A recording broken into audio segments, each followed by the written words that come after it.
It is that time.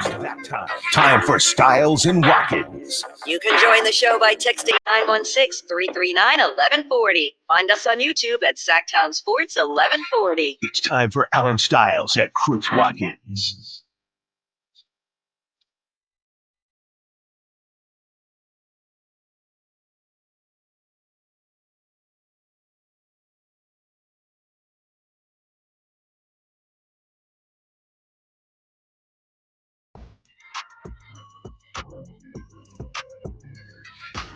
Stiles and Watkins, Sacktown Sports, was trying to kick Dave out of here. Finally did. As we take you up to 2 p.m. Chris Watkins, how you doing?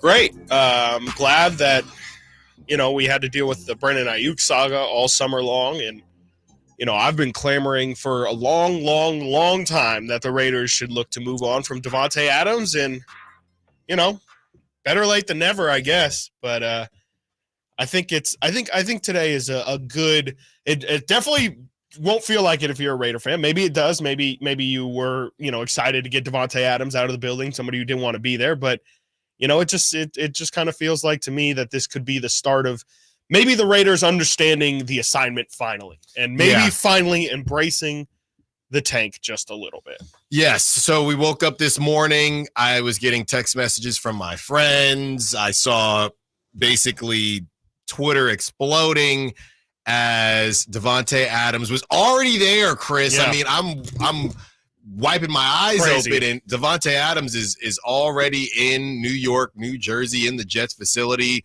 I mean, Chris, was this happening as the game was going on? I mean, that must have been the case, as Aaron Rodgers essentially threw one of his wide receivers under the bus, which he typically does. He might be one of the worst teammates I think I've ever come across. I mean, he loves to just pass the buck. He was coming at the referees. He had something to say about the receivers on that last play, which, by the way, you essentially got bailed out on a Hail Mary at the end of the half to even be in the game, Aaron, to Alan Lazard, who they seem like they have one of the most toxic relationships. When Alan Lazard is rolling, Aaron Rodgers loves him. They stay together, but Aaron Rodgers just loves to just talk bad about him when he doesn't play well. And now you add Davante Adams. As Garrett Wilson, Chris, to be honest, finally, these last two games for Garrett Wilson, he had 111 yards the game before, and, another great game last night. Finally seemed like he was coming into the fold, and now you get a Davante Adams who you're going to have to work that in. Maybe what they saw, Chris, was that they weren't that far away. They had opportunity. I mean, they need a new kicker. Zerloin, he's all over the place. Yikes. And he used to be pretty spot on. And he's Legatron is what they used to call him. Yeah, I think he's got the yips or something, so he can't seem to get it in the upright. He doinked one. He missed another. Not that Bass was much better. But I think the Jets saw the game last night, saw the Dolphins, who might get Tua back, but we really didn't believe in the Dolphins anyway. We were still looking for them to prove things to us. The Patriots are a complete disaster. They're just giving the keys to Drake May and letting him get, some experience there. So I think the Jets saw this game and thought, you know what? Our defense, elite, and if we can just figure out this offense, we could be back in the conversation. Breece Hall, I mean, that is the Breece Hall that Emil Fergoso drafted to his team. That is the Breece Hall that Emil Fergoso decided, I'm not taking Christian McCaffrey, I'm taking Breece Hall. So you saw some flashes there, Chris, and I think they saw that, the Jets did, and decided we can get where we need to be and give ourselves a chance. They are nowhere near the Super Bowl favorites. I think people had them slotted in before Aaron Rodgers hurt his Achilles last season, but they could definitely sneak into the playoffs. The AFC is a complete mess, so that helps. Here are some of the details for the Davante Adams deal. The trade for Davante Adams is expected to get finalized today. That's from Adam Schefter. It will be for a conditional third-round pick that can go to a second-round pick per source. Well, you might be asking, Stiles and Watkins, what are those conditions? Well, we have those conditions, the trade conditions. The conditional third-round pick the Jets are trading to the Raiders for Davante Adams becomes a second if any of the following happen. Adams must be first or second team AP All-Pro and or on the active roster for AFC Championship game or Super Bowl. So, Chris, I'm I'm trying to read this here. Adam Schefter, as I'm saying that, and I'm sure you saw it too, that's for this. Is that for this season specifically? Yes. Yeah. So basically, it's a 3rd round pick. No disrespect, but it's a 3rd round pick. No, it is a 3rd round pick. He has not played. He has not played No. as far as the first or second team AP All Pro. So really, they threw that in there. But the reality is, if the Jets get hot and get to an AFC Championship, cool. Yeah. But other than that, they were okay with the 3rd round pick. And why were they okay with the 3rd round pick? Well, it's because I think for a couple reasons, but most specifically, the Raiders, and they didn't want to do this, and they're not going to do this. The Raiders are not paying any of Davante Adams' remaining salary per sources from Adam Schefter. The Jets are assuming the balance of it. So basically, they said, we want a second, but we definitely don't want to pay any more of his salary. So fine, we'll do a 3rd. And if you guys get hot and get into the AFC Championship game, it turns into a 2nd. It's over, Chris, as it looked like things. It's funny. First, it went from Davante wanting out. Then once we saw Robert Saleh get fired and the Saints lose Derek Carr, we thought, okay, maybe things are going to work out here. AP came out, Antonio Pierce came out and said he's been talking to Davante, and I don't think they were posturing. I think that was the reality. But I believe once the Jets said, no, we're still essentially all in to some degree, even though we don't have a choice. Even if we lost our head coach, we still have Aaron Rodgers. And, Aaron Rodgers, even though he doesn't say he said he doesn't have power, he still has a decent bit of power. We're going to see what we can do. So once the Jets basically told the Raiders, we're still in on this, they got it done. That's how I see all this. And, hey, the Raiders they're moving on, Chris, and it is what it is. I think the Jets had to do it. I think it's definitely a move of desperation in my eyes, but I think that's where the point they're at. If they would have won last night, they would have been in first in that division. They would have been sitting pretty. And it's not that they're not still able to make the postseason, but you had the best offensive performance that team has had all season long last night. And I think that you have to try and save the season. Like it's not like the Jets are in a situation like the Raiders where, hey, yeah, there's some value in maybe, getting good draft picks and trying to build for something. The Jets are built to win right now. Aaron Rodgers does not have time to waste. And I think that this move is really indicative of that. And I think, they had to push all the chips into the middle this year, and we'll see. I mean, I didn't really feel like last night receiver depth was the issue for the Jets. I think last night, again, like Allen Lazard looked incredible, had a sick touchdown grab. You mentioned Garrett Wilson. He's looked great. I kind of wonder how much this is really going to end up doing for the Jets. I wonder how much it is just going to be, hey, Davante Adams might have some big nights, but I don't know if it's necessarily going to lead to the Jets being a more explosive offense. We'll just have to see. I mean, to me, it's that defense has to start kind of living up to the expectations that they've had in the past. And, I think if they can put more offensive performances like last night together, they're going to have a chance for sure. But I think the AFC Championship, that's at this point, I won't say a pipe dream, but that's probably a little advantageous for Jets fans to be thinking right now. Yeah, well, the thing about the Jets, they were, the defensive yard average and TDs allowed, they're number 2. You know what I mean? So they had been playing well. Yeah. So maybe this conversation is honestly about the Bills because they have been playing well. The Bills come in with no James Cook. And I'll tell you one thing right now, guys, not that I hit because, I do, or not that I play, but if I did, I do too many options. But I'll tell you right now, the freest cheese I've ever seen is the backup running back. Can I just say that real quick? Because they always are set low. Algier. Algier hit, and last night the backup for James Cook, he played well as well. And maybe this is more about the Bills who come in to come into MetLife. They play the Jets. They don't have their starting running back, and they still take care of business, Chris. And it wasn't a bunch of Josh Allen running around. He didn't have to sacrifice his body too much. They just took care of business. And you saw Dawson Knox pop back up. They're still using and as we thought maybe they'd be a part of the Davante Adams conversation, they're still using kind of a similar model, Chris. If they think that their guy is around the same caliber as Patrick Mahomes, they're kind of using that same model as we don't have a pure number 1, but we have some really good guys. You got Shakir for the deep threat. Keon Coleman is going to continue to get better. So maybe it's more about the Bills last night from a defensive perspective because the Jets had been holding teams low. they just hadn't been scoring. So then last night they actually score, but they can't seem to hold the Bills, under a certain amount of points. So they just haven't been able to put it together. Maybe this is exactly what the Jets need. They feel like this is what they need. And I know he's making $20K a day, but you got to be thinking Saleh is just really, you make this deal right after you follow me.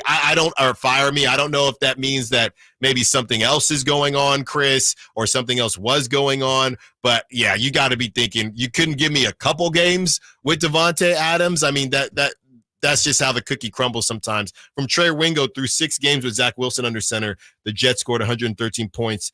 The 6 games this season with Aaron Rodgers under center, the Jets have scored 113 points. So Zach Wilson was 3-3 at this point last year. It's a lot to kind of break down. Obviously, things aren't even in that way, but you look at how Aaron Rodgers has played, it's really been hit or miss as well. All right. Huge show on the top of TO Tuesday. We got NFL Blitz, 12 o'clock.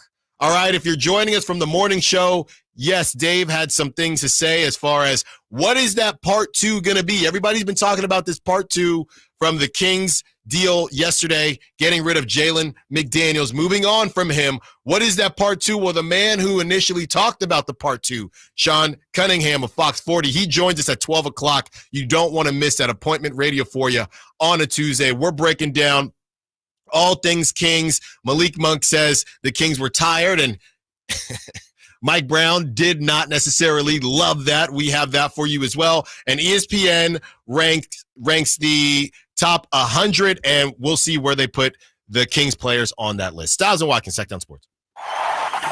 Trying to find out where to catch your favorite team's games? Are you a fan of the Kings, Niners, and the NFL? Well, Sacktown Sports has you covered. Touchdown!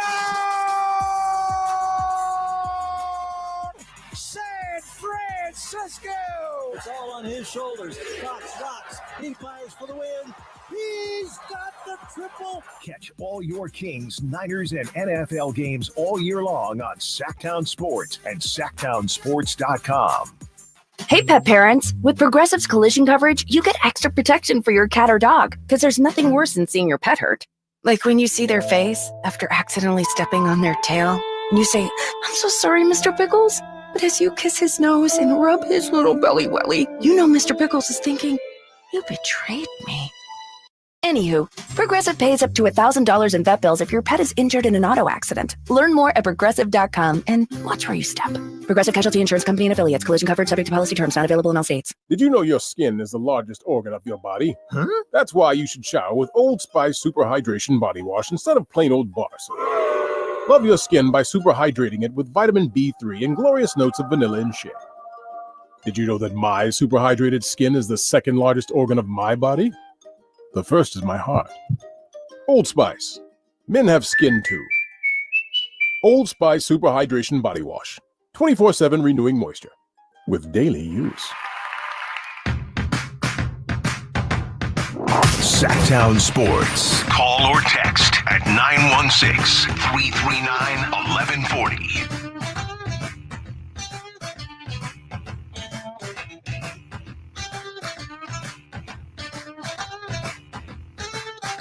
Stiles and Watkins, Sacktown Sports, taking up to 2 p.m. We have Sean Cunningham joining us at 12 o'clock. You don't want to miss that. Breaking down everything that happened with the Kings yesterday and what is going to happen with the Kings moving forward. But we continue on with the Davante Adams trade and what this could mean for the Raiders. Obviously, you lose an elite talent like that. The Raiders, and you got your Trey Tuckers of the world. Obviously, they go out and get some skilled players throughout the draft with Brock Bowers, and they're trying to hang on for dear life. But obviously, something like this, that's not going to help. So what is next for the Raiders? A quick note, Chris, on the Raiders. In the last 20 seasons, this is from Josh Dubow, who writes for the Raiders for AP. In the last 20 seasons, the Raiders traded first-round picks for Randy Moss, Richard Seymour, Carson Palmer, and Davante Adams, and never made the playoffs with any of those players. And you have a guy in Davante Adams. He wants to He wants to get back to the big stage. They started that weird, let's not forget that weird last dance thing that the Packers, that they were doing with Aaron Rodgers and Davante Adams. And we were all a bit confused because they never won anything, but they decided we were going to call this last dance. So yeah, that was a bit random, but feels like they think they have some unfinished business. And Davante Adams is already in the building. Hate to interrupt too, but speaking of Davante Adams, Aaron Rodgers is on McAfee right now doing his hit. Davante Adams is with him. They're together and they're smiling and laughing. I can't hear too much, but that's what's going on right now as we speak. Wow. Kind of crazy in the same room. They must be at the Jets facility. Well, I'm wondering, is this a fair or foul question? I'm just giving an update. I'm trying to I'm throwing it back to say, are we good with that? I guess it's wonky. I could tell Chris is not by the noises he just made. It's Aaron Rodgers has all the power in New York now, and he's not even playing good ball. And he's telling us, but the thing is, it's okay. And this is why, we'll go back and forth with the LeBron. I see it now. We're going back and forth with the LeBron thing because it's very silly. Don't call it. Don't. Crazy. You're patronizing us, right? And I know you can't sit there. It looks like he just popped in for a second and then popped out.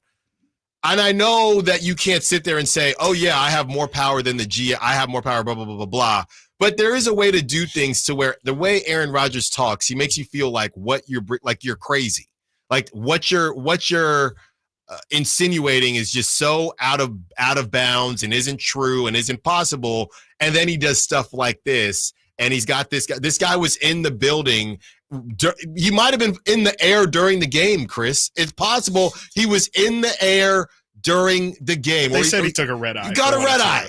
Okay, you know what your definition of a red eye? He was there quick. All right, technically, the way if the game ends at 8, could have been an East Coast red eye. All right, so he's in the building. They're having a good time, and this is what we've seen with Aaron Rodgers. I don't even know if front running is the right term, but when everything is going good, hey, he's my best friend. He's this, he's that. I wouldn't want to play with him because as soon as things go wrong, you know how it is. Albert Breer put out Davante Adams is already in the building. He flew to Jersey last night to facilitate the completion of the trade. So this wasn't just a reaction to Monday Night Football. That's Albert Breer putting that out. So there you go. He was actually there last night. So there you go. I mean, this thing is just it's absolutely insane. And I mean, Aaron Rodgers got his guy. So now, this is this is the funny thing about Aaron Rodgers is now he gets what he wants, and so now you don't get excuses. No. Like now you have to lead. I mean, I joke or not even joking, but they have that AFC Championship game or Super Bowl appearance stipulation in the trade, and so it would become a second. Like now that has to be what the Jets are shooting for. Like they have to go all in on this, and if they don't make at least some noise in the playoffs, it's a failure. Like it's an absolute failure of a season. So Aaron Rodgers, good for you. You get what you want. You complain and you send subtle shots. And this week you didn't send some subtle shots at your boy Mike Williams. And I just saw a note that Mike Williams has been put on the trade block as well with Davante Adams coming to New York. But now all the pressure is on Aaron Rodgers. This is no longer hey, oh my gosh, Jet fans have been wandering the desert for years looking for a quarterback, and now just the fact that we have a great one is good enough. No, now you're going to feel the full pressure of being the New York Jets quarterback, and now there's going to be expectations. And I in a weird way, I do wonder if the success of the Mets and the Yankees and frankly the Knicks too, if that puts a little bit of pressure on Aaron Rodgers to have even more success, because now the city is booming. People's expectations are crazy high. Mm-hmm. They think the best is just rolling through right now. It's all on Aaron Rodgers' shoulders to keep this thing afloat because they fired the coach. They brought in your boy. It's all on you now. We got to go, and we got to do it now. Now in all caps. That is from Garrett Wilson. So as we talk about Garrett Wilson finally kind of finding his stride, all right, now you bring in Davante Adams, and he's got to get into the fold. And you know that when Aaron Rodgers, that's the thing about Aaron Rodgers, Chris, and this has plagued him as good as he's been. This has plagued him throughout his career.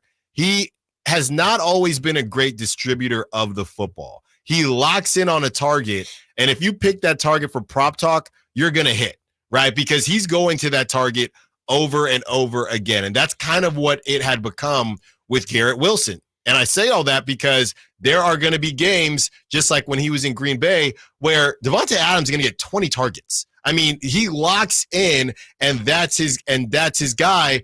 The problem in Green Bay, well, Alan Lazard was there too. The problem in Green Bay was it felt like it was Davante Adams and nobody else. So I don't even know when's the last time Aaron Rodgers has played on a team that has had multiple elite threats, and he's got to keep them all happy. And I don't know if he's going to be able to do that. He utilizes Breece Hall.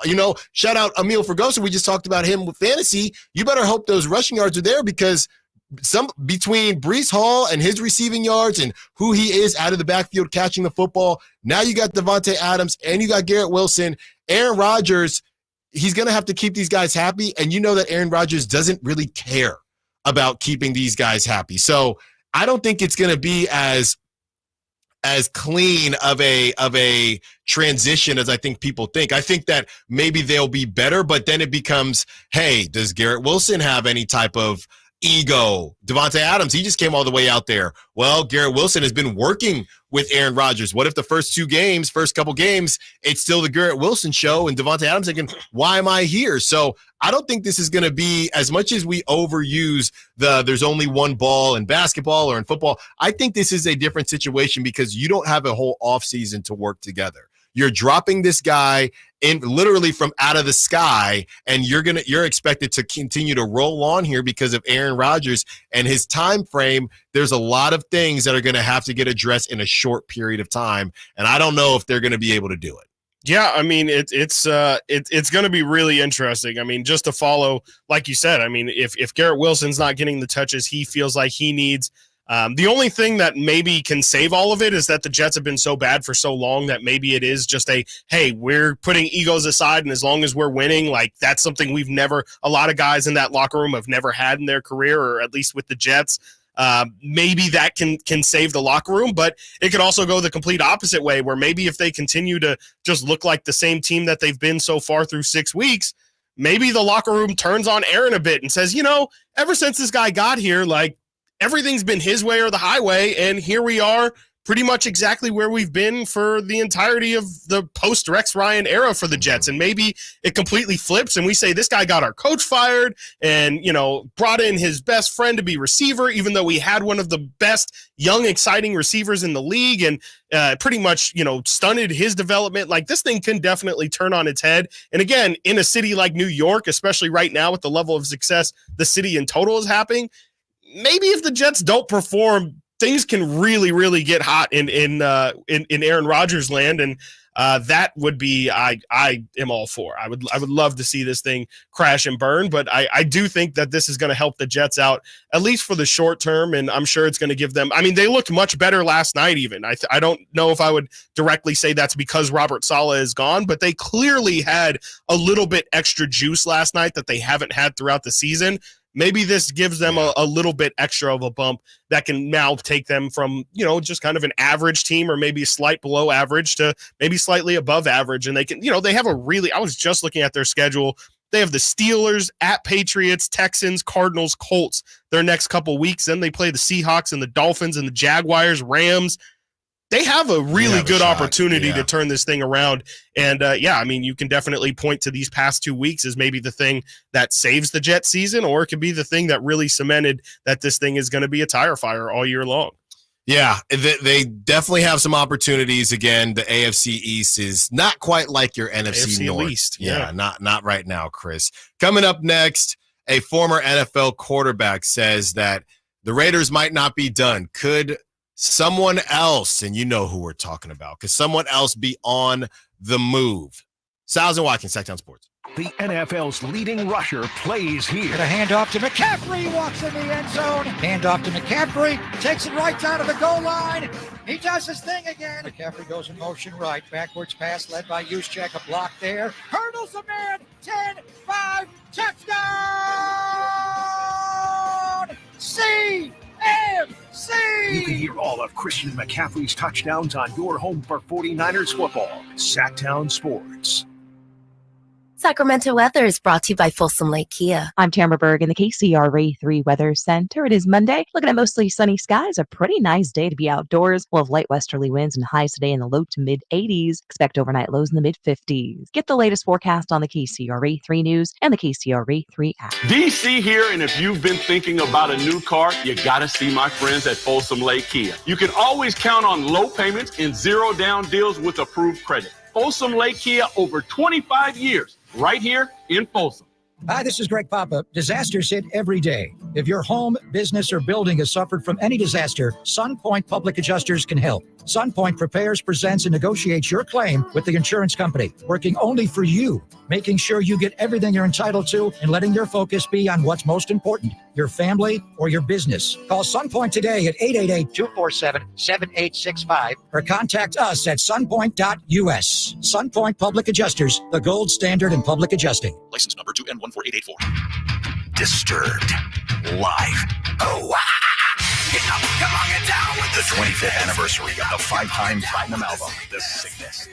2 sets, 1 show, The Sickness in its entirety, and greatest hits with special guests, Daughtry, and Nothing More. Friday, May 9th, Golden One Center. Tickets on sale Friday at 10 a.m. at Ticketmaster.com. Disturbed. Live. Insurance companies perform a very valuable service, but they want to keep their money.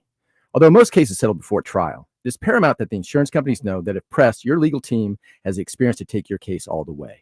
For 25 years, Ashton & Price has earned the reputation that if the insurance company isn't fair, we're ready to force them to be fair. My mom used to warn me, wait till dad gets home. Think of us as dad. The best part, there's no fee until we win. Remember, for the best advice, don't think twice. Call Ashton & Price. Power Business Technology is proud to be 100% independent, locally owned, and managed Toshiba copier dealer. Local ownership cuts out the red tape, allowing ourselves to never be too busy to personally answer the call when our clients need us. Recognized for excellence in service execution, training, and customer service, we're proud to be named a 2022 Toshiba ProMasters Elite Dealer. Contact us today for all of your business printing needs at 844-POWER-BZ. That's 844-769-3729, or visit us at powercopiers.com. Meet Cheryl. Hey. She's on vacation and lost in the moment. Unfortunately, so is her Chase debit card. It's got to be somewhere. Maybe she lost it at salsa night. These skirts should have pockets. Or maybe she lost it at Pilates. 3 and 2 and... But she's not worried. With the Chase mobile app, she can lock her card till it turns up. Tools that help protect. One bank that puts you in control. Visit chase.com/checking. Chase, make more of what's yours. Chase mobile app is available for select mobile devices. Message and data rates may apply. JP Morgan Chase Bank, N.A. member FDIC. Get in zone, AutoZone. Welcome to AutoZone. What are you working on today? So you've got an oil change coming up. You can go farther and save on full synthetic with our oil change special. Right now, you can get 5 quarts of Valvoline Advanced Full Synthetic with an STP Extended Life oil filter for just $35.99. Get the parts you need when you need them at AutoZone or AutoZone.com. Get in zone, AutoZone. Restrictions apply. Don't you deserve healthcare you can count on? Well, you can count on United Healthcare with Medicare plans that fit your life today and as your needs change tomorrow. You can enjoy reliable coverage and low out-of-pocket costs with a Medicare Advantage plan from United Healthcare. United Healthcare Medicare Advantage plans, made for California, trusted everywhere. The Medicare annual enrollment period ends December 7th, so go to uhc.com/Medicare today. Don't let summer energy slip away. Live the active life you love year-round with a personally fit arch support system from the Good Feet store. Precision engineered to support all 4 arches. Good Feet puts your feet in a more ideal, comfortable, and pain-free position. And Good Feet arch supports are now HSA and FSA eligible. Book a free fitting at goodfeet.com or come in and get a free pair of OS First Performance socks. Free. Normally a $25 value at the Good Feet store.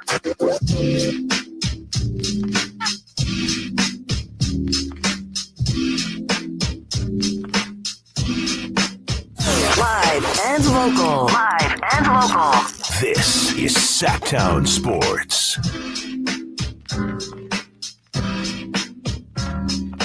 Stiles Watkins, Sacktown Sports. Taking up to 2 p.m. We're just getting started here. 30 minutes into hour one, breaking down the blockbuster trade. Did you call it blockbuster trade, Chris? Probably not. Yeah. Just because it's a third-round pick. If you're the Jets, I mean, I think even if you use the word desperation, that's a pretty decent, pretty fair price tag, right? It's not a first, anything like that. And if you're the Raiders, I guess you just want to move on. So if there always has to be a winner and loser of a trade, I guess the Jets won. Yeah, I mean, I don't think the Raiders won for sure. I feel like they could have traded Davante Adams for a first or a second round pick either last year or during the offseason, and they decided to hold on to him and hold on to some hope that maybe they could be successful. But I think this has been years, maybe, at least months in the making, and or at least staring the Raiders in the face, and they waited about as long as you possibly could have to trade Davante Adams. So I feel like the Raiders could have gotten more if they would have had the foresight to kind of see this season crumbling before it even started. So I feel like the Raiders lost this. I mean, it's good for them to get a third-round pick and get pretty much what they were asking for initially. That's definitely good. I don't think a lot of people thought they would get a second-round pick or even anything close to that. So definitely good on them for at least getting value in the moment. But again, I just feel like they could have done this a while ago and probably gotten better assets for it. And they could have, already been tanking this year and maybe put themselves in a better situation.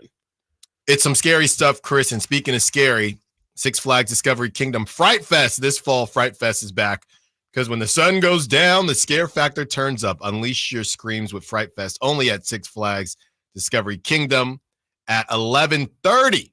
We will pick the lucky number. Chris will pick the lucky number to score our pair of tickets to check out Fright Fest at Discovery Kingdom, open now through November 3rd. For more information, visit sacktownsports.com. So, Chris, I understand in a when it comes to a business, and we have this sound from the former NFL quarterback, but I'm reading this stuff, Chris, and I understand it's a business, but even when things are a business, I do think there is a certain way that things can be done. We understand that every company has layoffs, but how you lay people off, it matters. How you handle other humans, it matters. And I know nobody is asking you to feel bad for Robert Saleh, who, just as I said that statement, probably made roughly about $500. So nobody's asking you to feel bad for Robert Saleh. But I see this, Chris. This is from the Schultz Report, Draymond Green's guy, Fox NFL insider. The Jets are planning to make wide receiver Mike Williams available for trade after acquiring Davante Adams. So Mike Williams was the guy who Aaron Rodgers threw under the bus last night. Yeah. Okay. He essentially said he ran the wrong route. He did something that he wasn't supposed to do. So again, Aaron Rodgers taking zero accountability. He throws Mike Williams under the bus. And then the very next day, this comes out. They wanted to get out. The Jets wanted to get out that they are making him available for trade. And I don't know, Chris, I understand it's a business and, you're trying to make the team the best you can, but there's just a certain way to do things. And I think the Jets are reflecting, Joe Douglas, who's the GM, is more so reflecting Aaron Rodgers and how he's doing this business, allowing, Mike Williams to look when Ronnie Bell, he dropped that pass and the Niners lost. I mean, he heard it, right? He heard it from the fans. He heard it from a lot of people, but internally everything was done the way it needed to be done.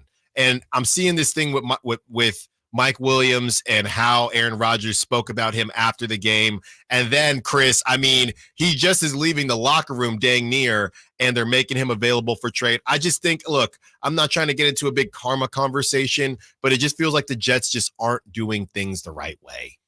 Yeah, I mean, I think specifically, I thought the Saleh firing was pretty bad, just in terms of optics and aesthetics. I actually don't think the Mike Williams thing is that bad because he's had a reputation of kind of being a lackluster receiver, and he got this final shot opportunity with the Jets, and this isn't the last time, or I'm sorry, this isn't the first time that Aaron has complained about the route that Mike Williams ran. He also did the same, I think actually literally the same exact thing in the Vikings-London game where Stephon Gilmore gets the interception for game. Aaron Rodgers said pretty much the same thing, that him and Mike Williams weren't on the same page at all, and essentially saying it was Mike Williams' fault. He knows I'm supposed to throw to a certain spot there, and Mike Williams didn't adjust at all. So I understand why Mike Williams is on the block. And I mean, I wouldn't want my quarterback going out there and publicly just bashing a receiver, but that's just kind of how Aaron Rodgers is.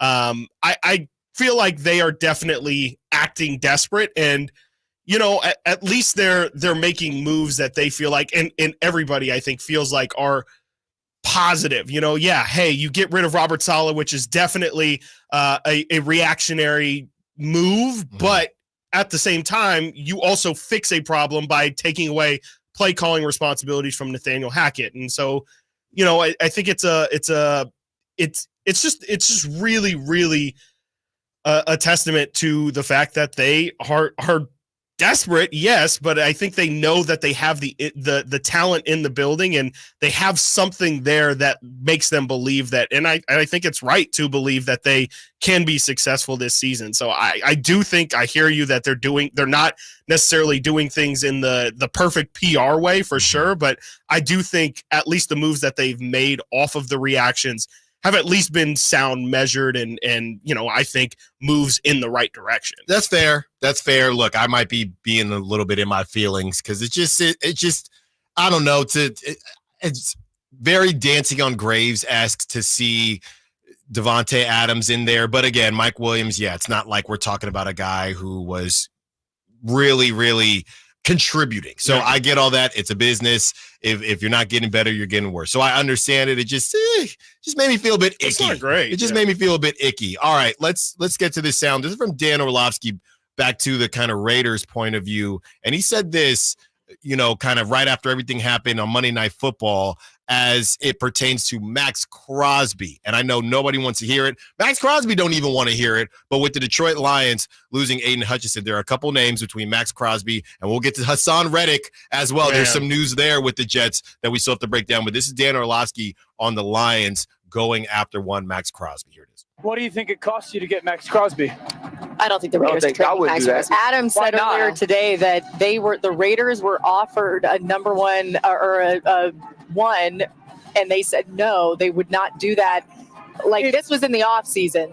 Well, I mean, but the season's changed. The Raiders aren't having the season that they were maybe expecting for. You need a quarterback. Detroit can't waste this opportunity. Yeah. This window is only. Is there anyone outside of Max Crosby? I think you call the Raiders for Max Crosby. I don't care if it costs you a first round pick, you give it. I don't care if it costs you a first and second round pick, you give it. Yeah. You're the best team in the NFC. I think you call the Cleveland Browns and ask what it would cost to get either Myles Garrett or Zadarius Smith. That one's realistic. Zadarius Smith. I think Zadarius Smith is the realistic. I mean, you see where I'm coming from? Now, you got to make sure that Zadarius is and you guys would know this better, is he as willing to play the run as Aiden? Yeah. Aiden was so good in the run as well. I think you could call the Jags for Josh Hines-Allen. He just re-upped. I mean, I think it's just so difficult to be in this situation. So Max Crosby's 27 years old. Okay. He's not old, but he is 27. Chris, he just turned 27 in August. And I guess it's not just anymore. We're halfway through October already. So he's 27. He's basically getting into his prime. And look, I'm the guy who I lived through the Khalil Mack trade. They traded Khalil Mack when he was 26 for what it's worth. And it killed me. But you could make the argument that this move here for a first would make more sense than when they moved off of Khalil Mack. I at least that's to my recollection. It feels like this would make more sense because they still were. Yes. At least there was no Patrick Mahomes. There was no Patrick Mahomes. Right. They had an opportunity. You're not doing anything right now in the AFC West. You're not doing anything in general. And I know that Max Crosby loves the Raiders. He wants to play for the Raiders, and I get all that. But as much as I just talked about dancing on graves and doing things the right way, you can't. If you're the Raiders, you can't really care, right? This isn't a Tyrese Halliburton, I want to stay with the Kings situation. They're completely different because of how much you need on a football team versus how much you need on a basketball team. Max Crosby we know what he brings to the table, but if the rest of the team isn't doing anything, I was just thinking about this yesterday, Chris, about Mason Miller. If if the A's don't compete or contend next season. Right. That's almost like a perfect closer right. on a team that's not competitive. What are you doing? Is like a jet ski in the desert. Yeah. It serves no purpose. None at all. So Max Crosby's a closer for games that don't need closing. Yeah. What did you need Max Crosby for last game against the Steelers? So I don't want to move him. Right.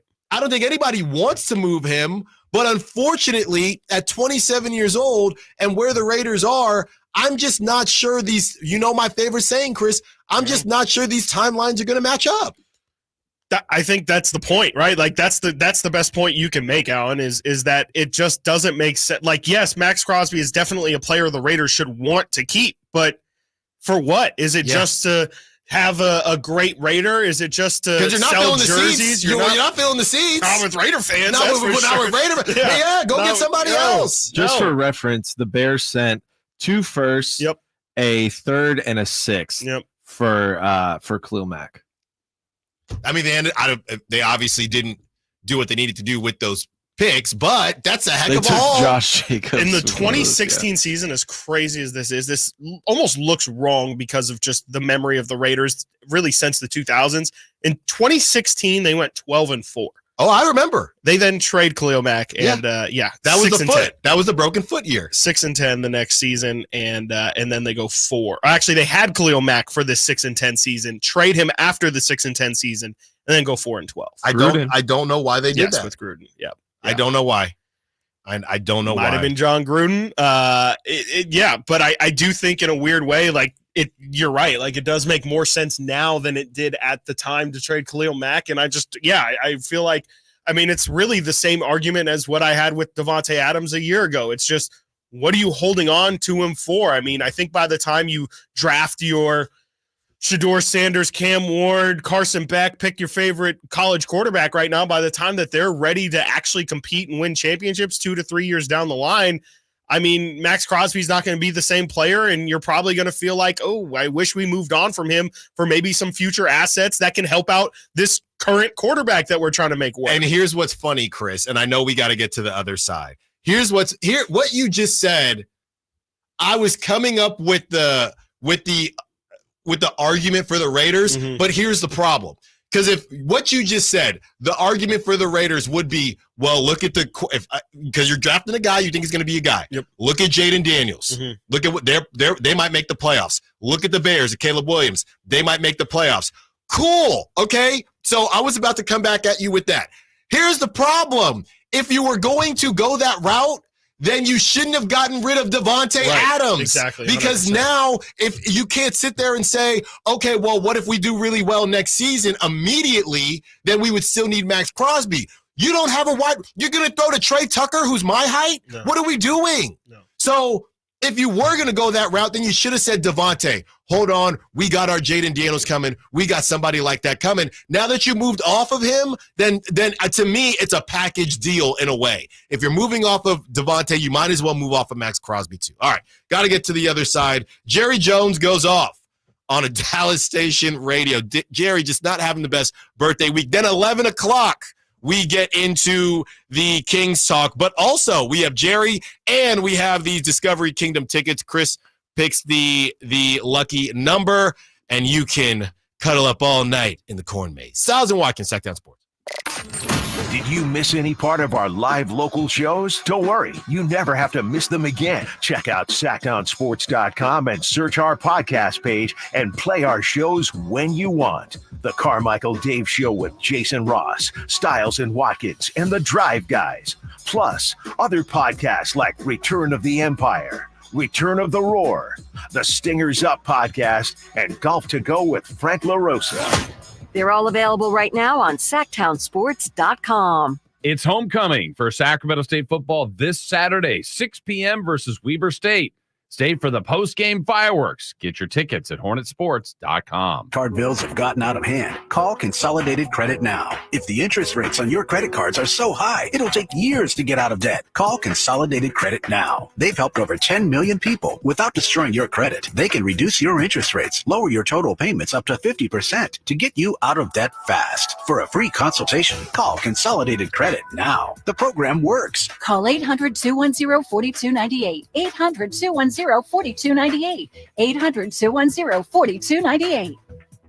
Consolidated Credit Solutions Incorporated, 5701 West Sunrise Boulevard, Fort Lauderdale, Florida 33313. Licensed by the New York Department of Financial Services and by the Vermont Department of Financial Regulation. Kansas CSO 0019051. Maryland DM 1492. Oregon DM 892. Licensed by the Virginia State Corporation Commission license number DC83. Service may adversely affect the individual's credit. Non-payment of debts may lead to additional finance charges or collections activity, including legal action. Actual interest rates, length of program, and monthly payment reductions will vary by consumer and creditor. Yours could be higher or lower. Not a loan company. We do not lend money. Rita, hot head. Let's bring the nail gun over here. Jose stands tall atop his sustainable flooring company. Totally. It's renewable and moisture resistant, but we have several green options too. Or we got some beautiful reclaimed oak. But floored by his success, he needs to hire more installers. I need Indeed. Indeed you do. Put our matching platform to work so you can spend less time searching and more time connecting with talented candidates. Visit Indeed.com/credit and get $75 towards your first sponsored job. Terms and conditions apply.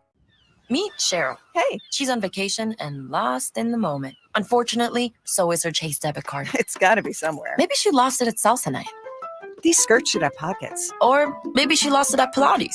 3 and 2 and... But she's not worried. With the Chase mobile app, she can lock her card till it turns up. Tools that help protect. One bank that puts you in control. Visit chase.com/checking. Chase, make more of what's yours. Chase mobile app is available for select mobile devices. Message and data rates may apply. JP Morgan Chase Bank and a member FDIC. Want to keep your gas-powered engines running like new? Stable's proprietary formulas are proven by third-party testing to outperform the competition in keeping fuel fresh, preventing corrosion, and cleaning the entire fuel system.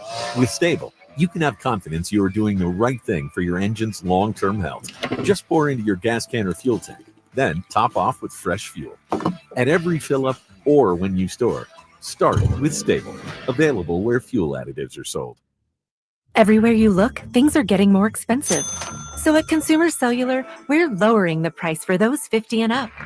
Now you can get unlimited talk, text, and data for $30 a line when you buy 2. That's just $60 a month for 2 unlimited lines. So if you're 50 and up, make the switch and save. Come on, you've earned this.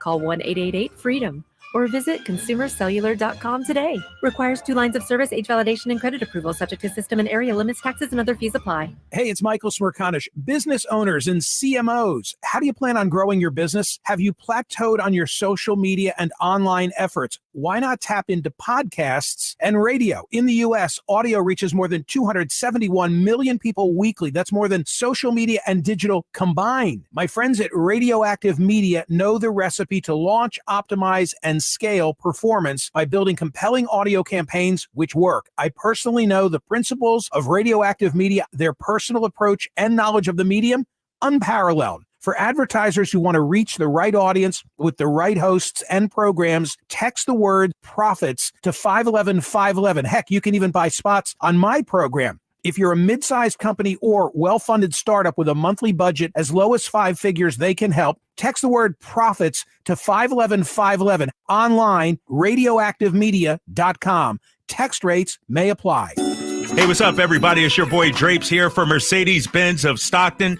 Now that fall is here, now is the perfect time to head to Stockton and check out a new Mercedes-Benz. I had the opportunity just last week to drive an all-new S-Class 550, and let me tell you, it was a sweet ride. The moment I hopped in, I felt like I was in a world of luxury. From the steering wheel to the seat cooling and even the power of the engine, I was impressed. And then, of course, when I hopped into my Mercedes-Benz EQS SUV, I felt the same thing.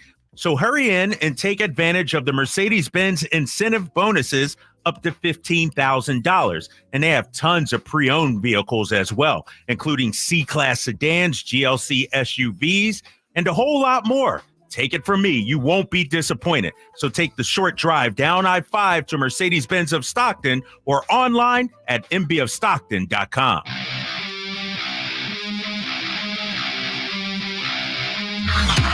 Sacktown Sports. Check us out on YouTube. Search Sacktown Sports and subscribe.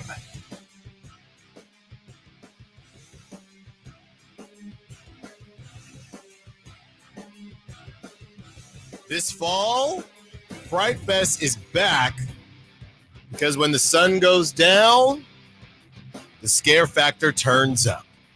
Unleash your screams with Fright Fest only at Six Flags Discovery Kingdom. Looking for lucky caller number 5.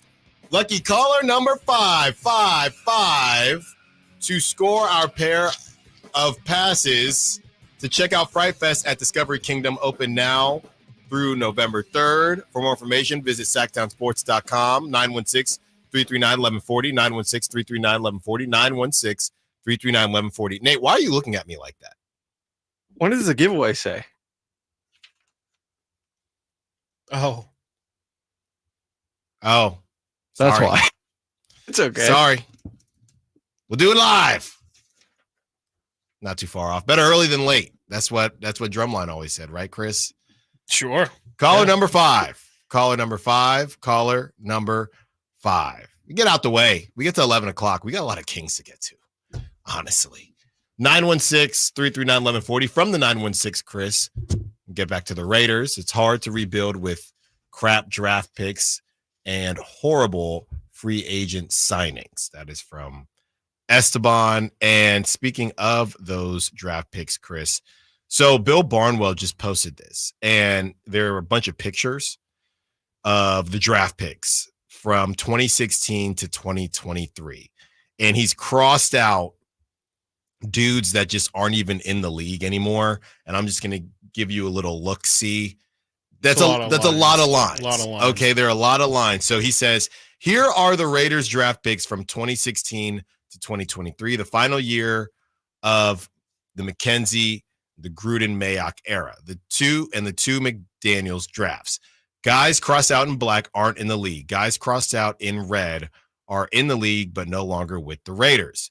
8 drafts that appear to have yielded the 2024 Raiders a total of 1 star in Max Crosby, 1 solid offensive player in Colton Miller, and a couple of solid defenders in Kuntz and Moehrig.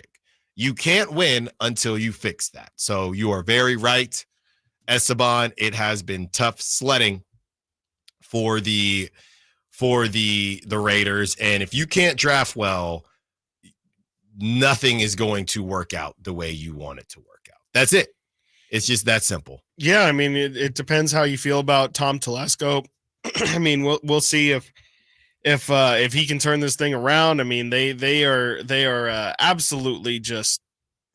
It's just such an interesting organization of because I think it's a really good point. Like they mess up their draft picks so much that what makes you feel like even if they do end up at the top spot or near the top of the draft, that it's really going to help them out at all. I mean, in theory, yeah, sure. You get the first bite at the apple for the quarterbacks, and that's the position you want to be. But it's almost, I've heard a couple fans in different fan bases say, you would almost rather have the second or the third pick. Like, all the pressure was on the Bears to make sure, okay, you're going to take Caleb Williams. He better be the best quarterback. There wasn't much pressure for the New England Patriots to just take who was available. And so I think, or at least there's less repercussions. You don't necessarily get the same level of backlash. The Raiders have to make the right selection. And I think that's the part of this that, yeah, there's nothing you can really do. You can put yourself in the position to get the talent, but at the end of the day, you have to trust that you have the people upstairs that are going to make the right decision. And I don't know if Raider fans really trust the front office like that. I mean, you just kind of went through the list of the players that have worked out for the Raiders. That's not a long list, and you have to get contributions out of not just your first round picks, not just your stars, but you need to be hitting on second, third, fourth, fifth undrafted players. And the Raiders just haven't been able to do that. And you can get Shedeur Sanders and he could be a great quarterback. He could be like CJ Stroud, but if you can't put talent around him, nothing else really matters. Right. Look at Trevor Lawrence right now. Not that that's necessarily the perfect example, but you could still get a good quarterback, and that's not going to be good enough. Yeah, and that's why a lot of people don't want him. It's so funny because Max Crosby is elite. Yes, but one of the reasons I think Raider fans and even the Raiders are so unwilling to move off of him is because they've drafted so poorly.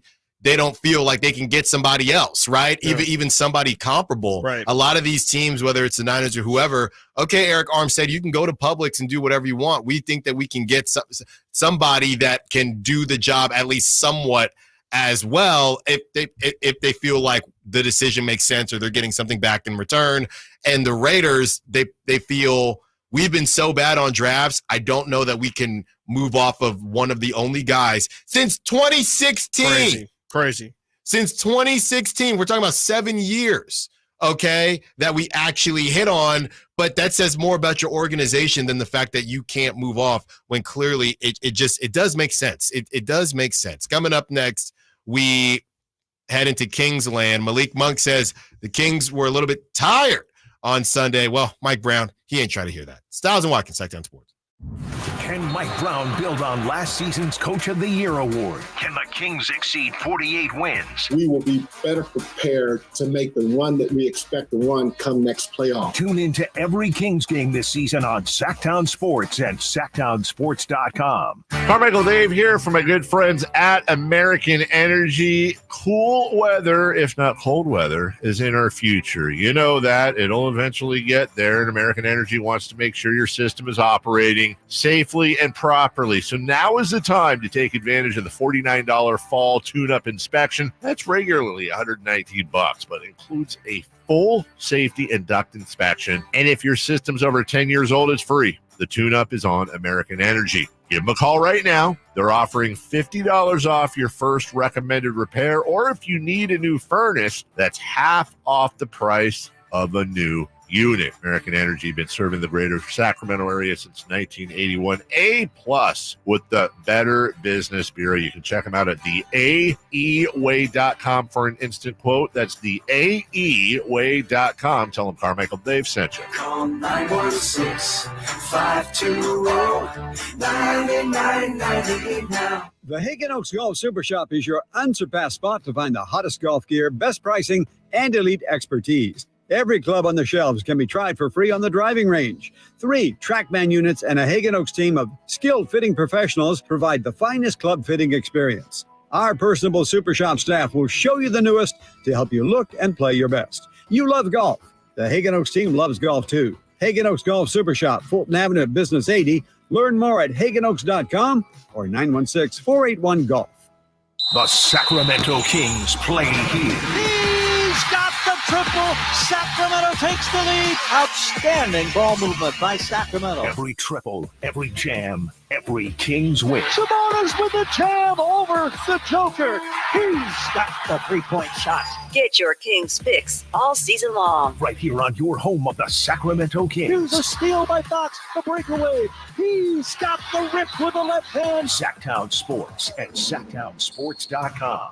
Finally, an easy way to find home improvement contractors. Just visit subcontractorsunited.com and simplify your search for home services professionals. From cabinets to windows, roofing to plumbing, Subcontractors United is an easy, simple way to find and hire a home improvement contractor. And you never have to give up personal information. So no harassing phone calls like you get from those other websites. SubcontractorsUnited.com is sponsored by D&D Cabinets and Savage Design. Maida Chevy saves you $12,000 off MSRP on every new half-ton Silverado RST in stock after rebates. All of them. Silverado blowout on now at MaidaChevy.com. Together, let's drive. See dealer for details. Ends 10/31/24. KHD-KHD1 Sacramento, KYMX HD3 Sacramento. From the Power Business Technology Toshiba Studios. Sacramento's official home of the 49ers. San Francisco. Sacktown Sports, 1140.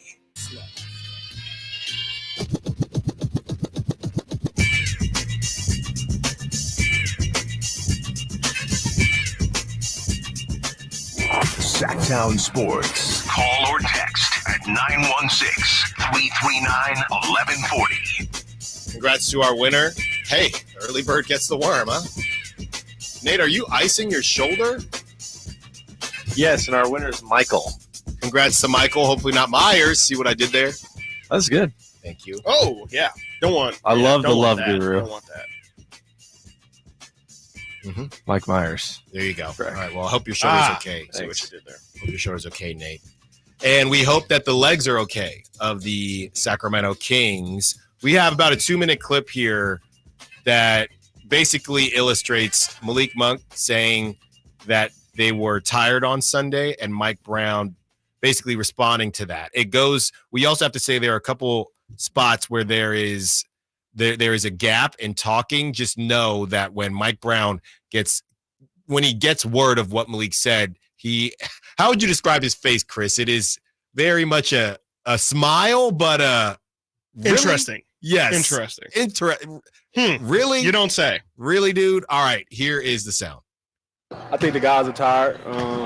And it showed last night. We didn't have any legs, so we'll figure it out. We've been doing this for a while, so I think we'll be all right. What do you attribute some of that fatigue to, especially considering the day off before? 10 practices in 8 days. That's it. Yeah. Testament to you guys, obviously, working hard. Going hard, yeah, just going hard. It's still preseason, too. We just got to take the positives, look at the negatives, and learn from the negatives like we did today in film.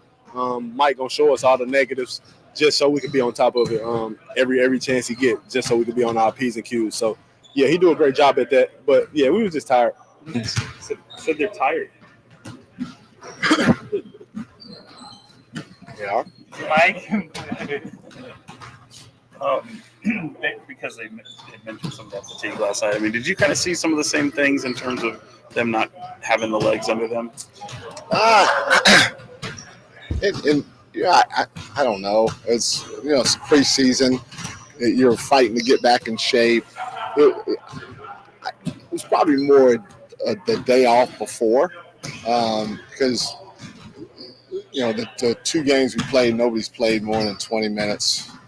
We had a day off the day before, and maybe they are tired. I hope not. That's a little scary, But so I think it might be more maybe mental fatigue because these guys are like high caliber athletes, and we haven't practiced them too hard. Even our last contact practice, I pulled Malik and Fox and Domas out of the contact practice, so they haven't had a contact practice in a while. In practice now they've played 20 minutes in games. Last night it was up to 27 minutes or whatever. But maybe if he says they are, then I guess they are. But I would, without talking to them, I would assume it's more mental fatigue than anything else. More mental fatigue than physical fatigue. Obviously, you heard Mike Brown. It kind of cut straight to it, but you heard Mike Brown say they are, as he was initially asked. I believe that was from our Sean Cunningham, who's going to be on in an hour. But Chris, yeah, your first takeaways from Mike Brown and his reaction. Well, I guess to what Malik Monk said and then Mike Brown's reaction. Yeah, it's probably not great that they're tired this early in the season. I mean, the season hasn't even started yet. And I think, I wonder how much of it is Malik maybe, doing what he does and kind of joking around. And maybe he wanted it to be, a headline and knowing that, it's just kind of poking. We know that he's already been on Mike and Jay Triano and the coaching staff about the practice times and making sure that they're not being held over and things like that. Maybe it is just Malik giving Mike a hard time and again, trying to point at 10 practices, 8 days, you're working us too hard. Hey man, give us some time off. I don't know how much of it is legit. And because it's not a great excuse. I mean, it's too early in the preseason to be feeling those things. You're playing the Portland Trail Blazers. Like there's no reason why you shouldn't have the focus to get that game done. It's not like they're world beaters or anything like that. Frankly, you shouldn't have to be at 100% full stamina in order to beat the Blazers or at least put together a good showing. It's weak. It's a bad excuse if they want to use it. I do think that it's probably somewhere closer to Malik trying to make a point or kind of trolling or poking fun at Mike Brown than them actually being tired. But it's just, it's I think if it is true, it's definitely concerning. And I hope I should say that it is more so what Mike Brown's saying there, that it is mental fatigue and that it's more just these guys might say, oh man, we got another game today, today being Sunday, and then they got to play again on Tuesday being actually today, and then they got to play again on Thursday after playing Wednesday and Friday the previous week. Maybe it is a lot and they're in the middle of it. It could just be as simple as, sometimes we say, hey, they've been on the road for a week and a half and things like that. It could just be early mental fatigue, and maybe it is kind of you gotta be in game shape. Maybe mentally you do have to kind of be into a mental basketball state where, almost like to a much lesser extent, you and I, right? Like, hey, you got kids, you got a family at home, like during the season, we're not going to be as available. And I think maybe it's that adjustment that they just are like, hey, we're really in the swing of this. I was enjoying my summer. Malik got paid this summer. I'm sure he went on a nice vacation. It's work time now. And I think maybe that's what Mike Brown is hoping for, but physical fatigue, that can't be happening right now. Yeah. And when it comes to Mike Brown, I know that we've had conversations. There have been conversations had before that Mike Brown can kind of be a Tom Thibodeau light in terms of he's going to work you. You know what I mean? He's from the older school of we're going to work you during practice. We're going to, you know what I mean? When the game comes, we're going to run, and we're not going to hold back. We're up and down the court. And, we know the pace of play that the Kings play with. Maybe it's a little bit slower with DeMar DeRozan joining the squad, but we know they want to play fast. So this is probably the toughest part. You could argue this is the toughest part of the season. I mean, think about it like this, Chris, when you go on vacation, if you go on vacation, and I always tell myself, I'm going to, if the hotel has a gym, I'm going to hop in the gym. Right. Maybe I get there once. Ultimately, Chris, most of the time I forget my workout shoes, and maybe subconsciously it's on purpose. Now, we know that we see the videos. These dudes are working out. It's just not at the same clip as it is during the season. So maybe, just maybe, the reason you shouldn't feel bad about what Malik is saying is because that first run or that first lift or that first workout when you get back from vacation is always the worst. Yeah. Right. So maybe that's what they're in the midst of right now. And once they kind of get that film off of them, that summer vacation film off of them, then they can go to work. Now, yeah, I think when you are paid to be an athlete and you see the videos, you're thinking, I mean, you must still be in pretty good shape. And I think relatively speaking, they are, but I think that there is summer shape and there is Mike Brown getting you into season shape. So I don't necessarily think that Malik was joking, and I don't think Mike Brown is joking. I think it's just, two things that Malik, you can feel like that, but you know what this is. And there's only one way to get you back into shape. And the first couple days, they're going to be tough. Now, the better question is when it comes to the Malik kind of joking about the length of the practices and things like that, the better question really is, do guys on the team, is anybody questioning the practice philosophy? Mm-hmm. And we've had the conversation from when they got blown out in games, when it's, hey, are they practicing too hard? Right. And then they come out and they have no legs. 916 is saying Domas kind of said the same thing in his interview. So is this a thing where it's, hey, Mike, maybe you are going a little bit hard. Maybe it's somewhere in the middle, because this isn't just a Mike Brown thing. Specifically, here we have Mike Malone, and we have sound here from Mike Malone, and he says the league has gotten soft as well. So Nate, we got that the Mike Malone, and basically he's talking about the league getting soft and nobody wants a condition right now. Here it is. Like tonight, I ran those guys the whole third quarter, and obviously Jamal didn't play in the second half, but played that starting unit the whole third quarter to try to push their envelope a little bit. And that was probably a little bit hard on some of those guys. And then in practice, I think, we can get up and down more. I think so often as coaches in modern day NBA, the league has gotten so soft, everybody's afraid to condition and run. We have to.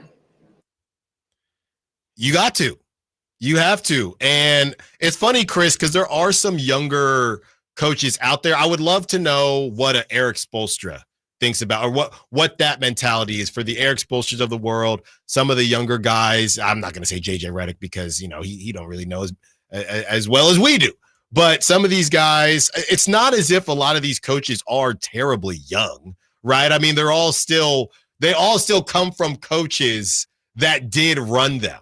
So this idea, that there are a bunch of young guys out there that we don't want to run, I'm just wondering where it's coming from, because Tom Thibodeau obviously, and his Tom Thibodeau thing is more about the actual playing time.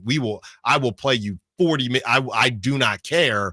But yeah, this is something that's come up before, and I just wonder, is there anything more to this with Mike Brown and the way that the team practices? I understand it's probably because of how much they do run up and down, and I would wonder what the Pacers practice looks like as well, because they're another team that gets up and down. So if you want to play at that pace, you have to be prepared for it.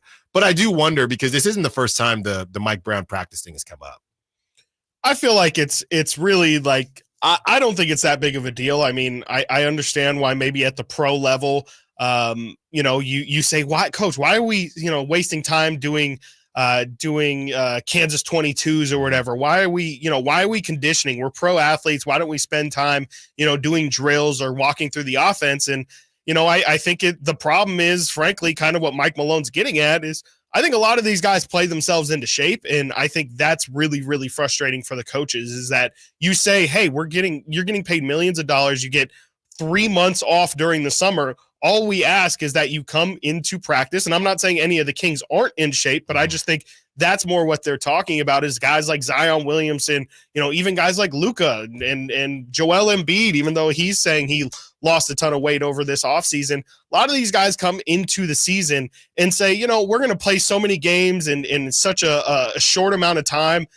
By game 15, 20, I'll be good. And I think that's what coaches get frustrated by, is, they understand that you can't afford 15 to 20 games to potentially, get into shape, because by that point, your season might already not necessarily be over, but it might be dictated to, oh man, now we're going to be playing catch up the rest of the season, trying to get out of the play-in game and things like that. And I think that's more what it is that these guys aren't really, they're spending time on drill work and, hey, let me expand my game instead of showing up ready to play. And I can understand from a coach's perspective how that would be really frustrating, but also from a player's perspective, you're like, I'm good. Like, again, I'm a world-class athlete. You could play me 40 minutes. I'm ready to go.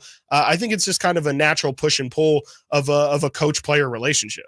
Yeah, I also think for the summer aspect, it's the everyday thing, right? I mean, I don't think these guys are necessarily getting after it every single day, where even if the workouts are good, right? That could be 2 days. Like you said, some of these guys got kids, families, they want to enjoy themselves. Yeah. So you getting out there on Instagram twice a week, you see these guys getting after it. And maybe they are getting after it, but it's not the same as when you're in season. So I do think it's just, this is the worst time of the year to get back into this shape. So a lot of people are, worried. I see in the Sack chat and the text line saying, how are they tired yet?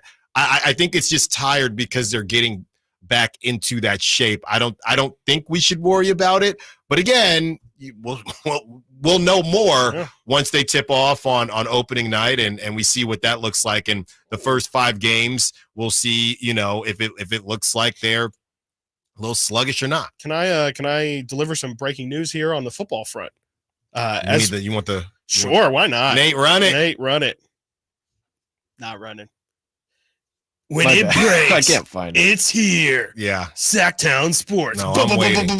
Breaking news. Because as soon as you start talking. No, it's fine. Just leave it. Jordan Schultz of NFL on Fox is reporting that the Browns have traded wide receiver Amari Cooper to the Buffalo Bills. Wow. Both teams that play last night make a move. 2-star receivers traded in the same day. Devontae Adams this morning, and now we hear news that Amari Cooper, oh boy, look out for that passing attack in Cleveland. Yikes. Yeah. Jerry Jeudy and David Njoku, you better be expecting some targets. The Browns are officially trading former Raider Amari Cooper to the Buffalo Bills. in another receiver deal. I don't believe the details have yet to surface. Yeah, it'll be that's interesting 1 to minute see how ago, that comps to the Devontae Adams. Right. trade If they got as a well. third for Devontae, I mean, it was a fourth or fifth for. Maybe. I mean, Amari Cooper's Cooper. younger, just a little bit younger. Maybe he's a little more cost effective. He's 30 years old, so it's not really. Yeah, that's excellent also for a Buffalo. fair point. I'll tell you That's this much. perfect for Buffalo, man. I got love. Devontae's 31, so they're pretty much the same age. It's kind of you kind of don't realize that Amari Cooper. This is now his fourth team. Just very quietly, Cowboys, Raiders, Browns, and very now quietly. Bills. I got love for Amari Cooper from his time Always solid. on the Raiders. Just a solid guy. Seems like a solid individual. You know, we didn't hear any smoke as far as the whole diva thing with him. So I'm happy. If anybody has right to complain, it's a Houston or the Cleveland Brown receiver. Exactly. So I'm happy for Amari Cooper, and getting a guy like Josh Allen. I think Josh Allen will see him as a breath of fresh air. We just talked about earlier, Chris, how the Bills were trying, and I don't even know if Amari is a pure number one at this point in time, but I do think that the Bills are still kind of trying to do the Chiefs thing by committee, but the committee just got a lot better.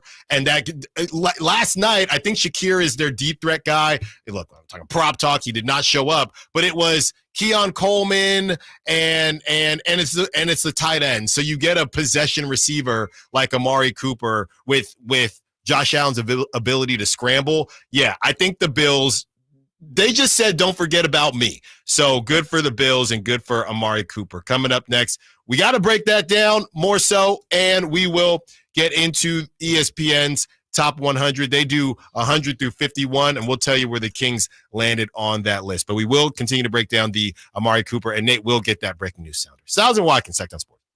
You never know what you might hear when listening to a Sacramento Kings game. Out of Keegan, going for another triple. Man, is he feeling it. Keegan, can he do it? Yes, there's number 11, Keegan Murray. Keegan steps back. He just knocked down his 12th three-pointer, a Kings franchise record. He's got 45 points. Never miss a moment of Sacramento Kings basketball with Sacktown Sports and the Sacktown Sports app. It's homecoming for Sacramento State football this Saturday, 6 p.m. versus Weber State.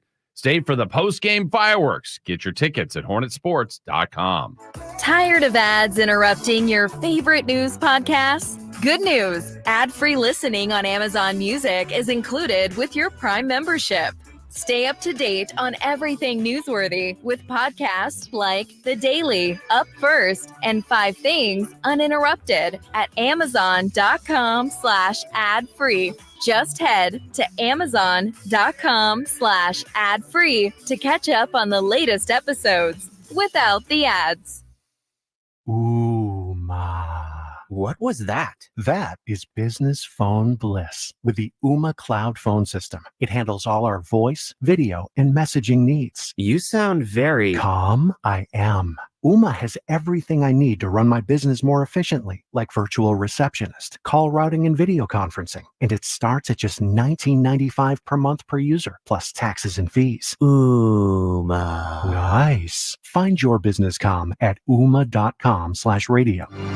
Midway presents NFL Blitz.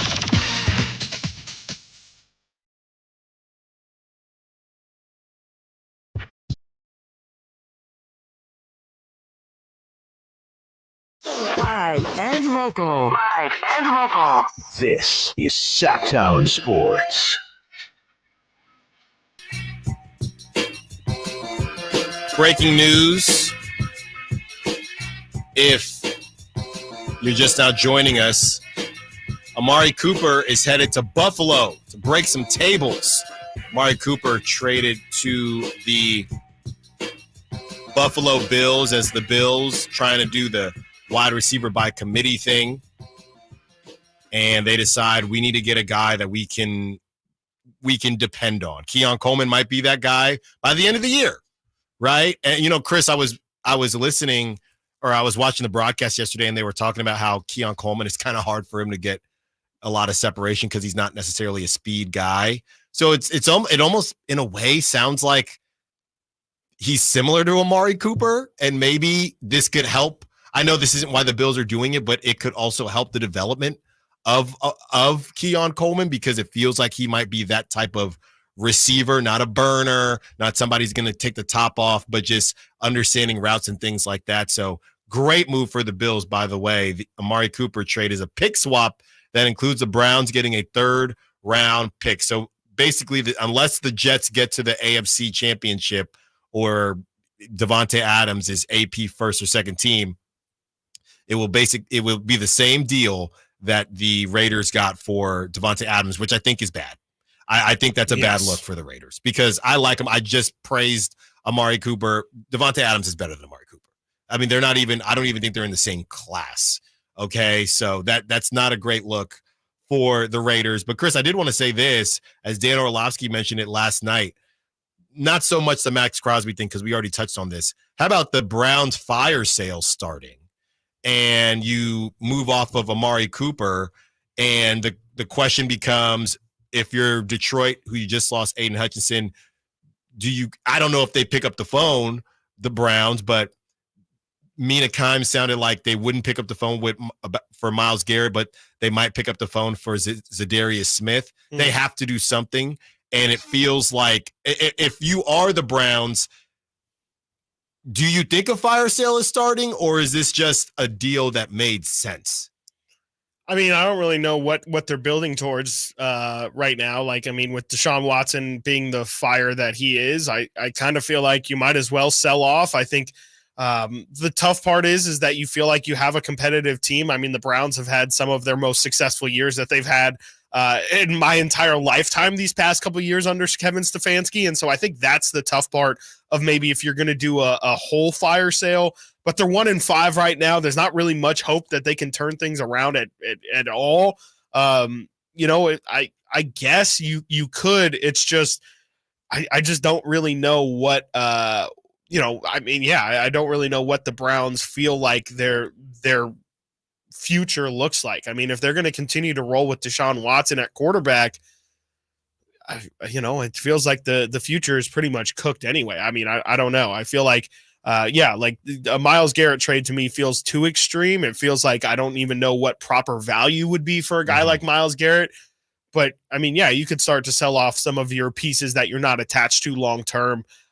Maybe, you know, Nick Chubb, if he can play this week, maybe he gets a couple weeks of looking healthy. Maybe you can trade him off and try and get some pieces for it.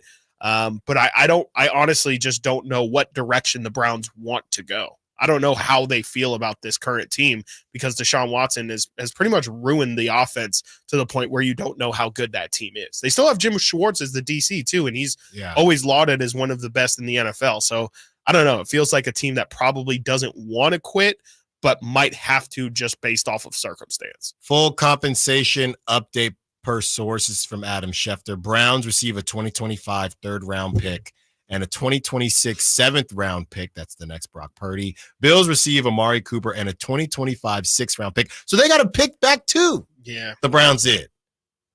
I mean, it's a bad look for the Raiders for sure. I mean, you know, I don't know how you know, you can try and sell this to the Raiders as, hey, yeah, we got good value, especially at this point. I mean, you sent off one of your best players, one of your best offensive weapons for a 3rd-round pick, which, like we said, I mean, the Raiders have struggled to get good 1st-round picks. So I don't know what necessarily would make fans believe that they're going to do anything with that additional 3rd, if not a 2nd.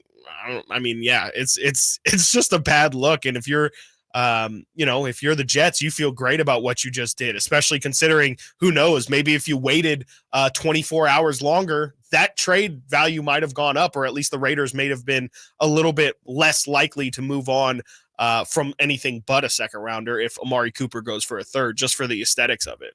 Yeah, and I saw Peter Schrager. He said, look, I think we should, you know, give a little bit of, he says, the tightrope act that Raiders GM Tom Telesco just executed is worth recognizing too. Adams was not an easy chess piece to move considering the circumstances. The Jets take on his full contract and the Raiders pick up a day 2 pick for someone who didn't want to be there. So maybe it was a matter of they just didn't have the same leverage that the Browns had. I guess. I mean, know. That sounds a little shilly to me. Yeah, that sounds, yes. Yeah. I can't say that any better. All right, coming up next, let's get into the ESPN rankings, top 100 list. They say top 100 through 51 to start. A couple of Kings players pop up, and we'll tell you who it is. Stiles and Watkins, Sacktown Sport. Malik Monk plays here. Started left, goes right, steps back, launches the three. Nothing but net. Oh, that was just filthy. Oh, my, that was sweet. Sacktown Sports is your proud home of the Sacramento Kings. Get in on the action at Sky River Casino. With over 80 table games, more than 2,100 slot machines, and a thrilling high-limit room, you'll enjoy a casino experience on a whole new level. Just minutes from Sacramento, right off Highway 99 in Elk Grove. Join in the fun. Sky's the limit at Sky River Casino. Visit skyriver.com today. Gambling problem? Call 1-800-GAMBLER.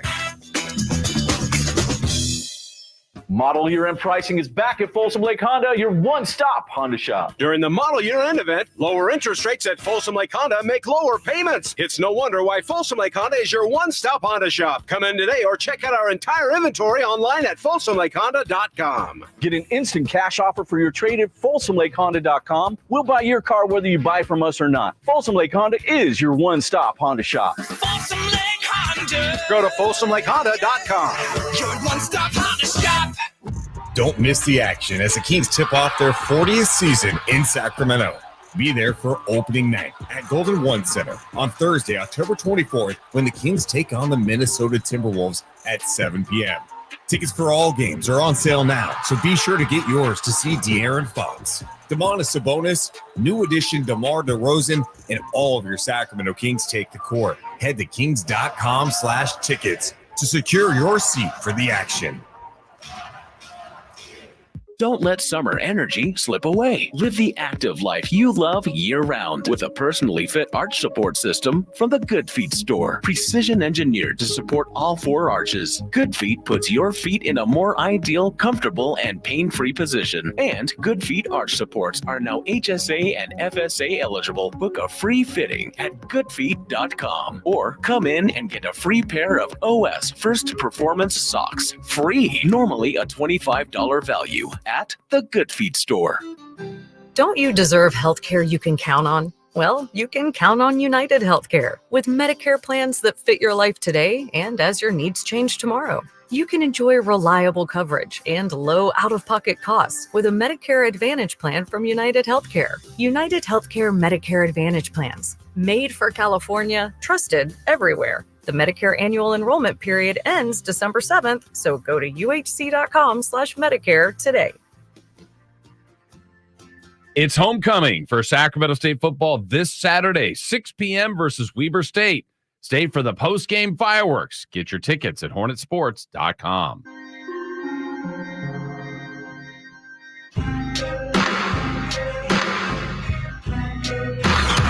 Sacktown Sports. Check us out on YouTube. Search Sacktown Sports and subscribe.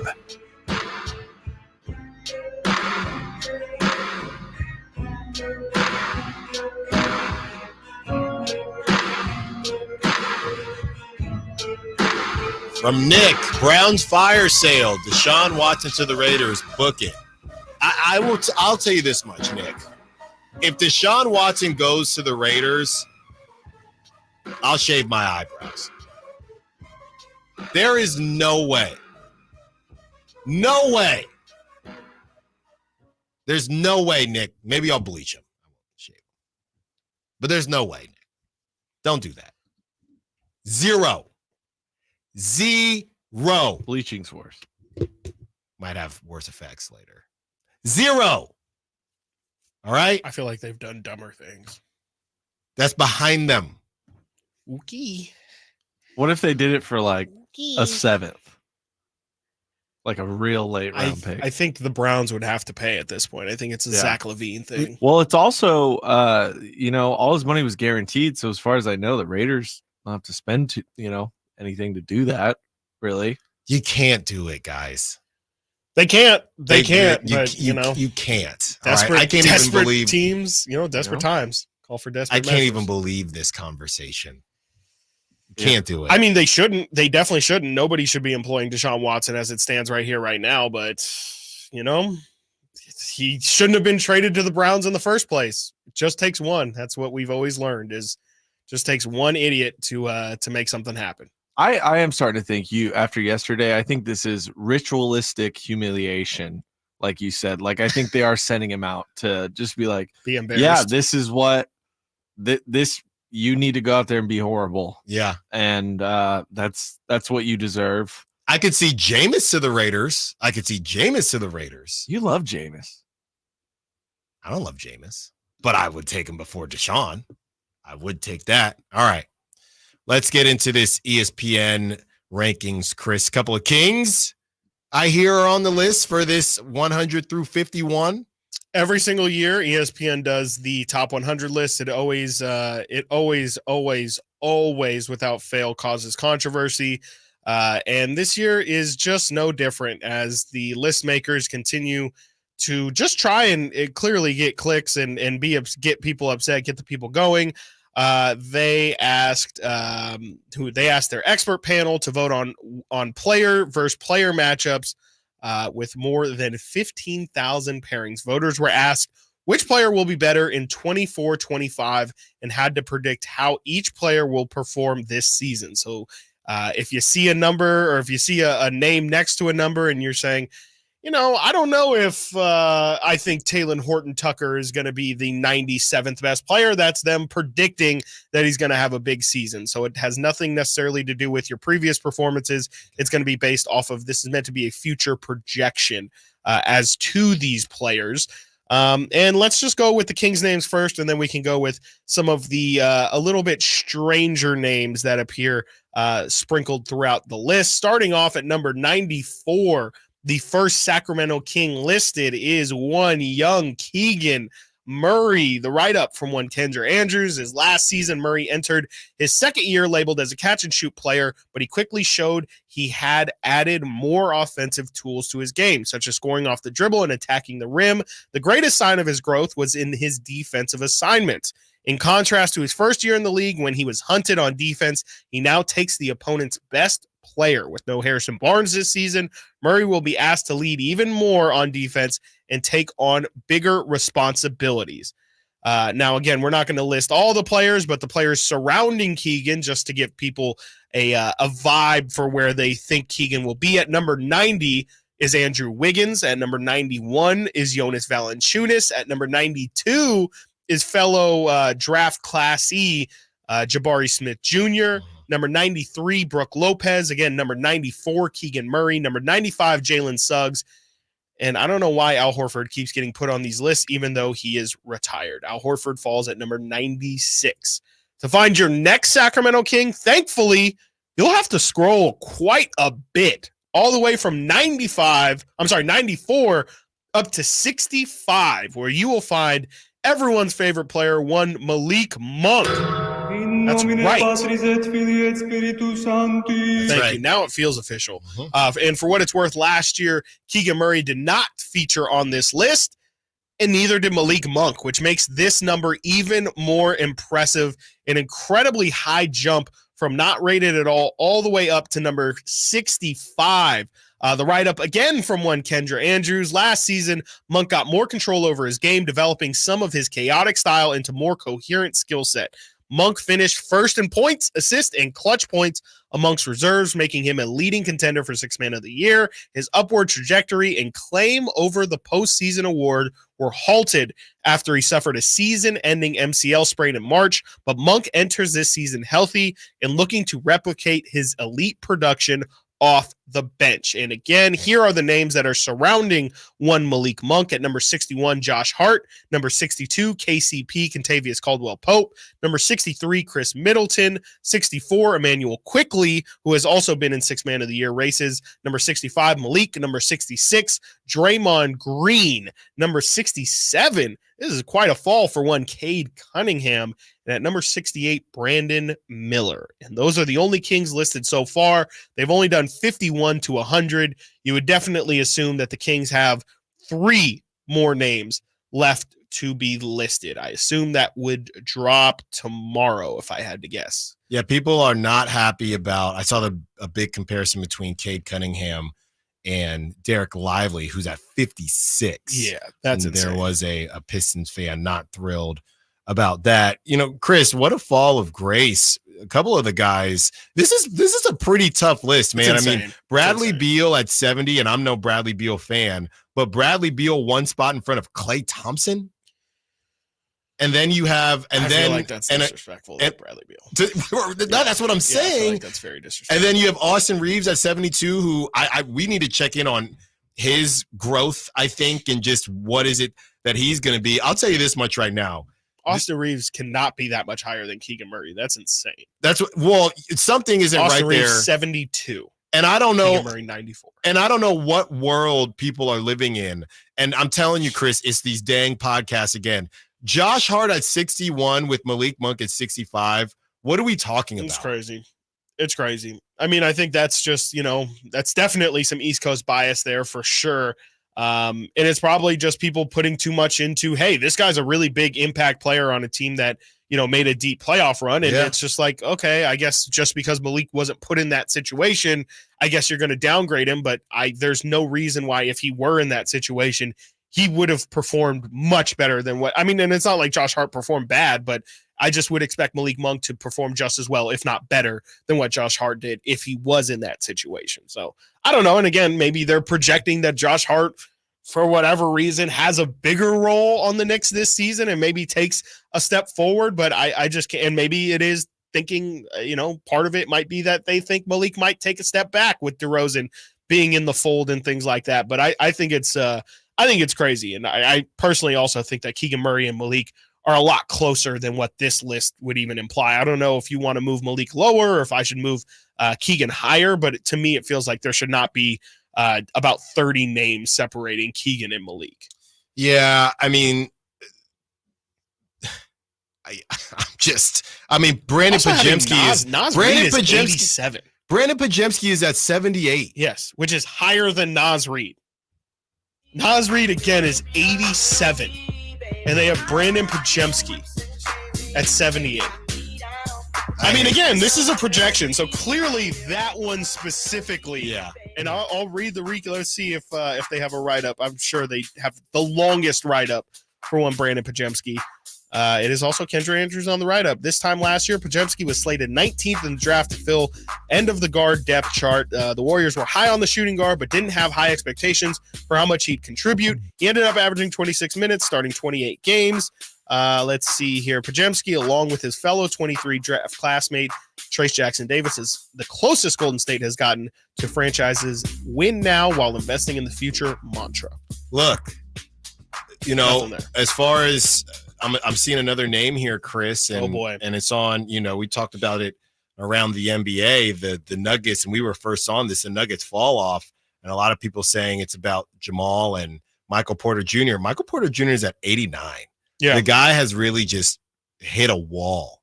And I see this as a situation where Jamal Murray, where do we think Jamal Murray is probably going to be in the 40s, maybe high 30s. Mm-hmm. I can't see him a top 30 player. I don't know if you guys saw that anonymous GM thing about MPJ and the Nuggets, calling him one of the most, or maybe the most overrated player in the entire NBA too. Yeah. So I think people are hopping on your train now. So OG Anunoby at number 51.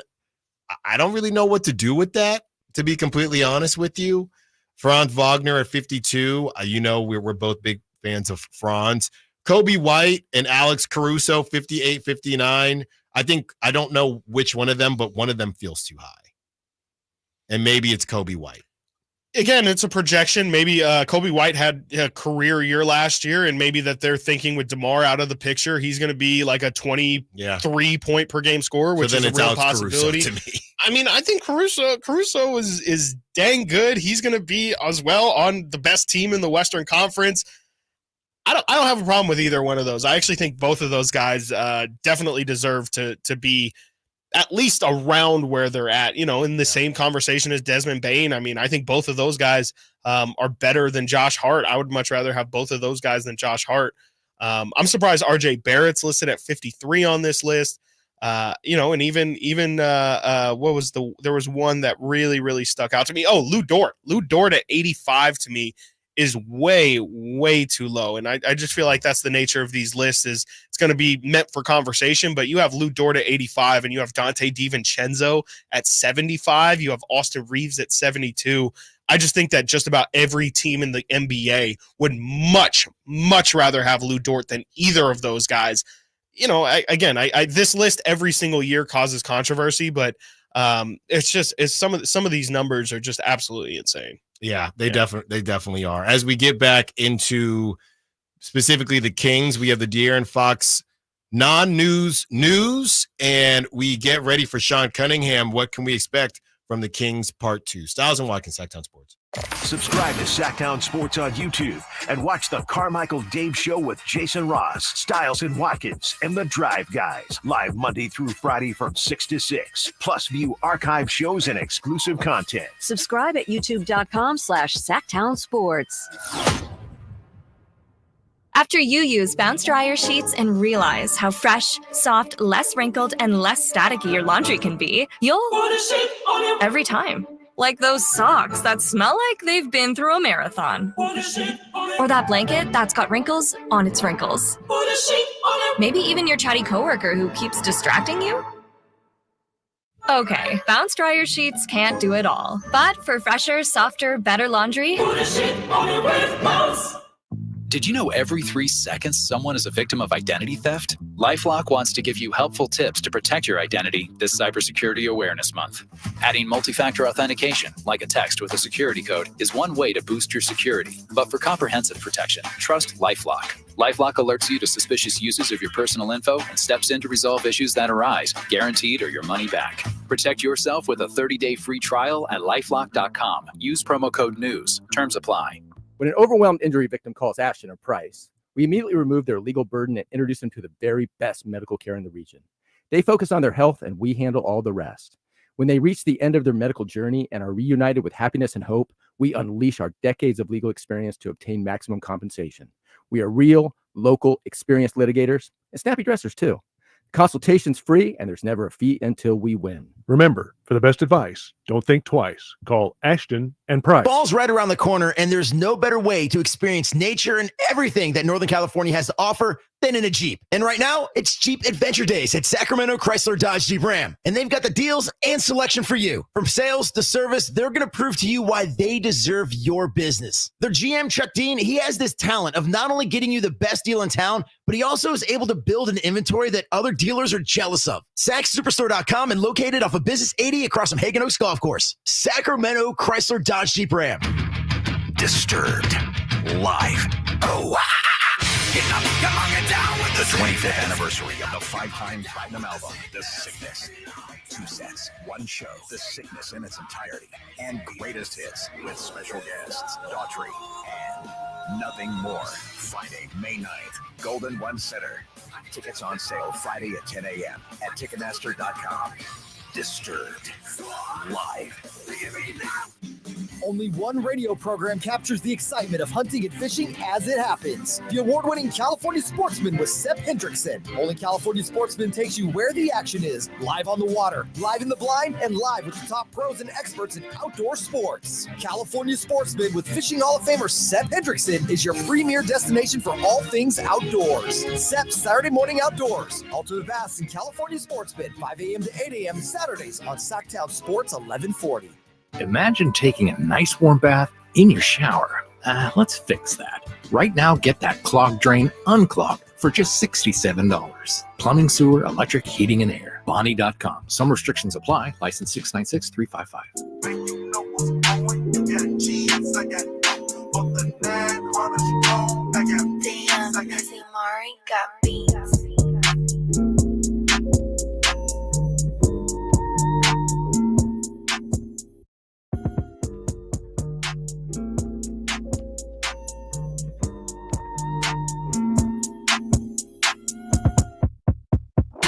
Sacktown Sports. Call or text at 916-339-1140.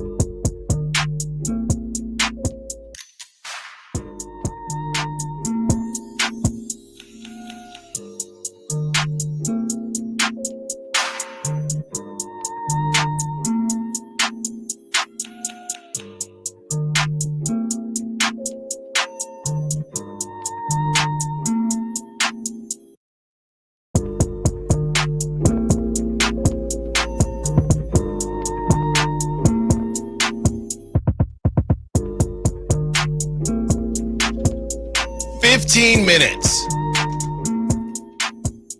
15 minutes. Sean Cunningham joins us in 15 minutes to answer all your questions, right? A lot of people.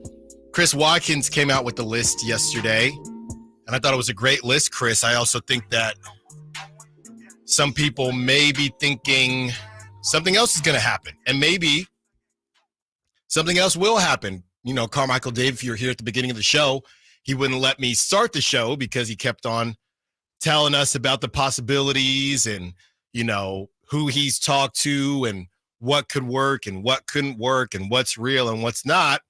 Ultimately, there are a lot of things possible.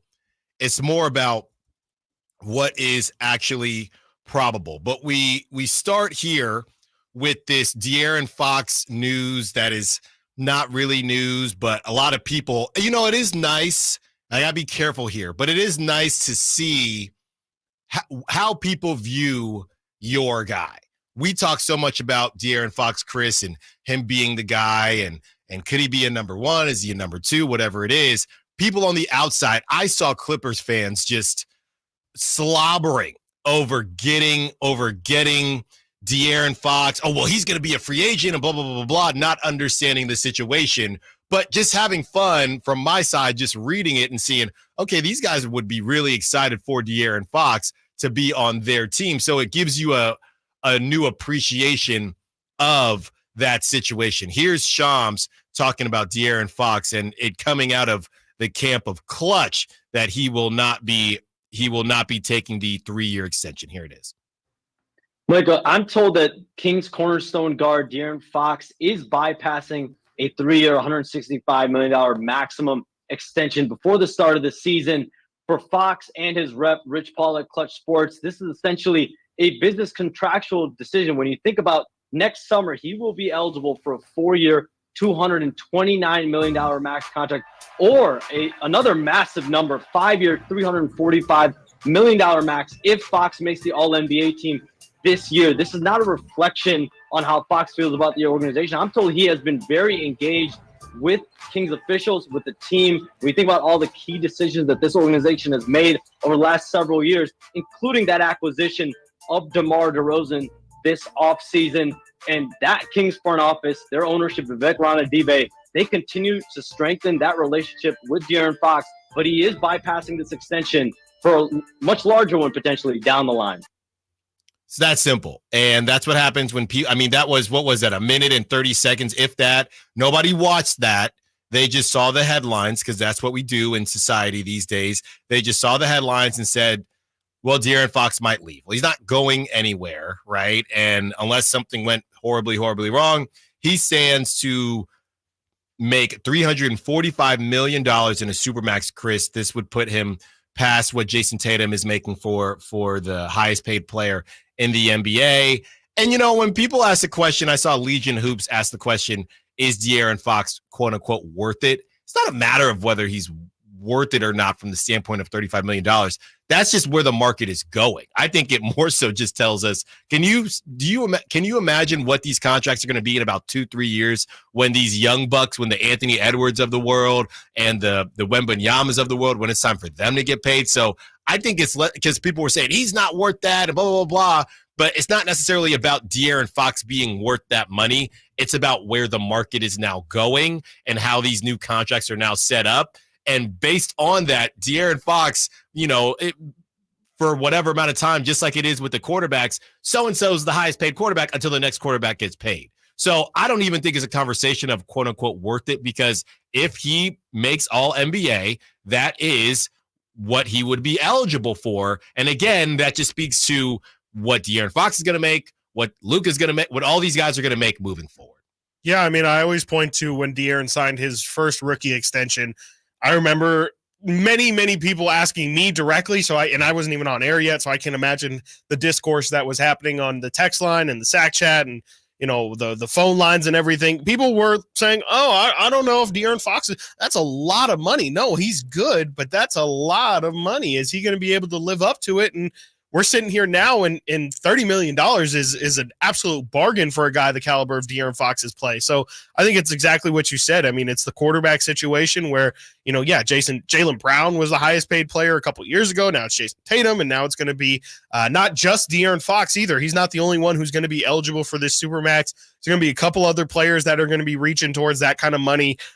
He's definitely worth it. And I mean, if you're the Sacramento Kings, you're paying that and you're not thinking twice about it. I mean, the Kings really don't have another option. I mean, it's not even like De'Aaron's holding them hostage by any stretch, but if you're not extending a player like De'Aaron Fox, who was drafted in Sacramento, stayed through some bad times and has brought you through some good times as well, like, I don't know what you're really doing as a franchise, as an organization. There's some things that you just have to do, for optics sake. And I'm not saying that's the only reason to do this, but if the Kings were to, for whatever reason, even balk at the De'Aaron Fox Supermax extension, if he is eligible for it, it's going to be a bad look. This is something that you just do. You don't ask questions about it.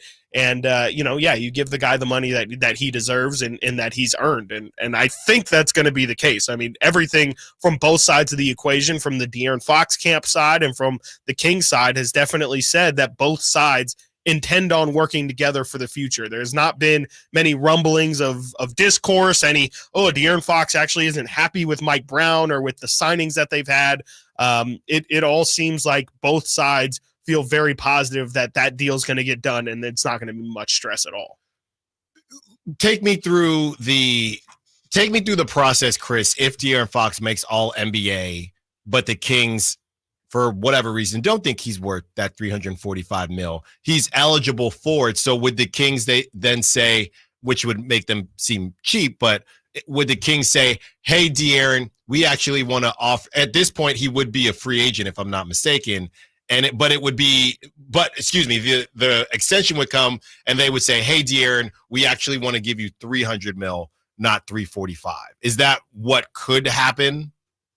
Yeah, technically, I'm not sure. I'm really not sure. I know that they obviously will go. I mean, there's no reason to not give him the Supermax. He's played at that caliber, and no, I mean, I'm not sure if they can really manipulate numbers to not reach the full thing, but that's also just not how I've seen business done, and so I wouldn't think that would even happen. But yeah, I'm not sure if it's even a possibility. Okay, from the 530, would the Kings prefer to take the deal now or wait for the 5-year Supermax if he becomes eligible for that?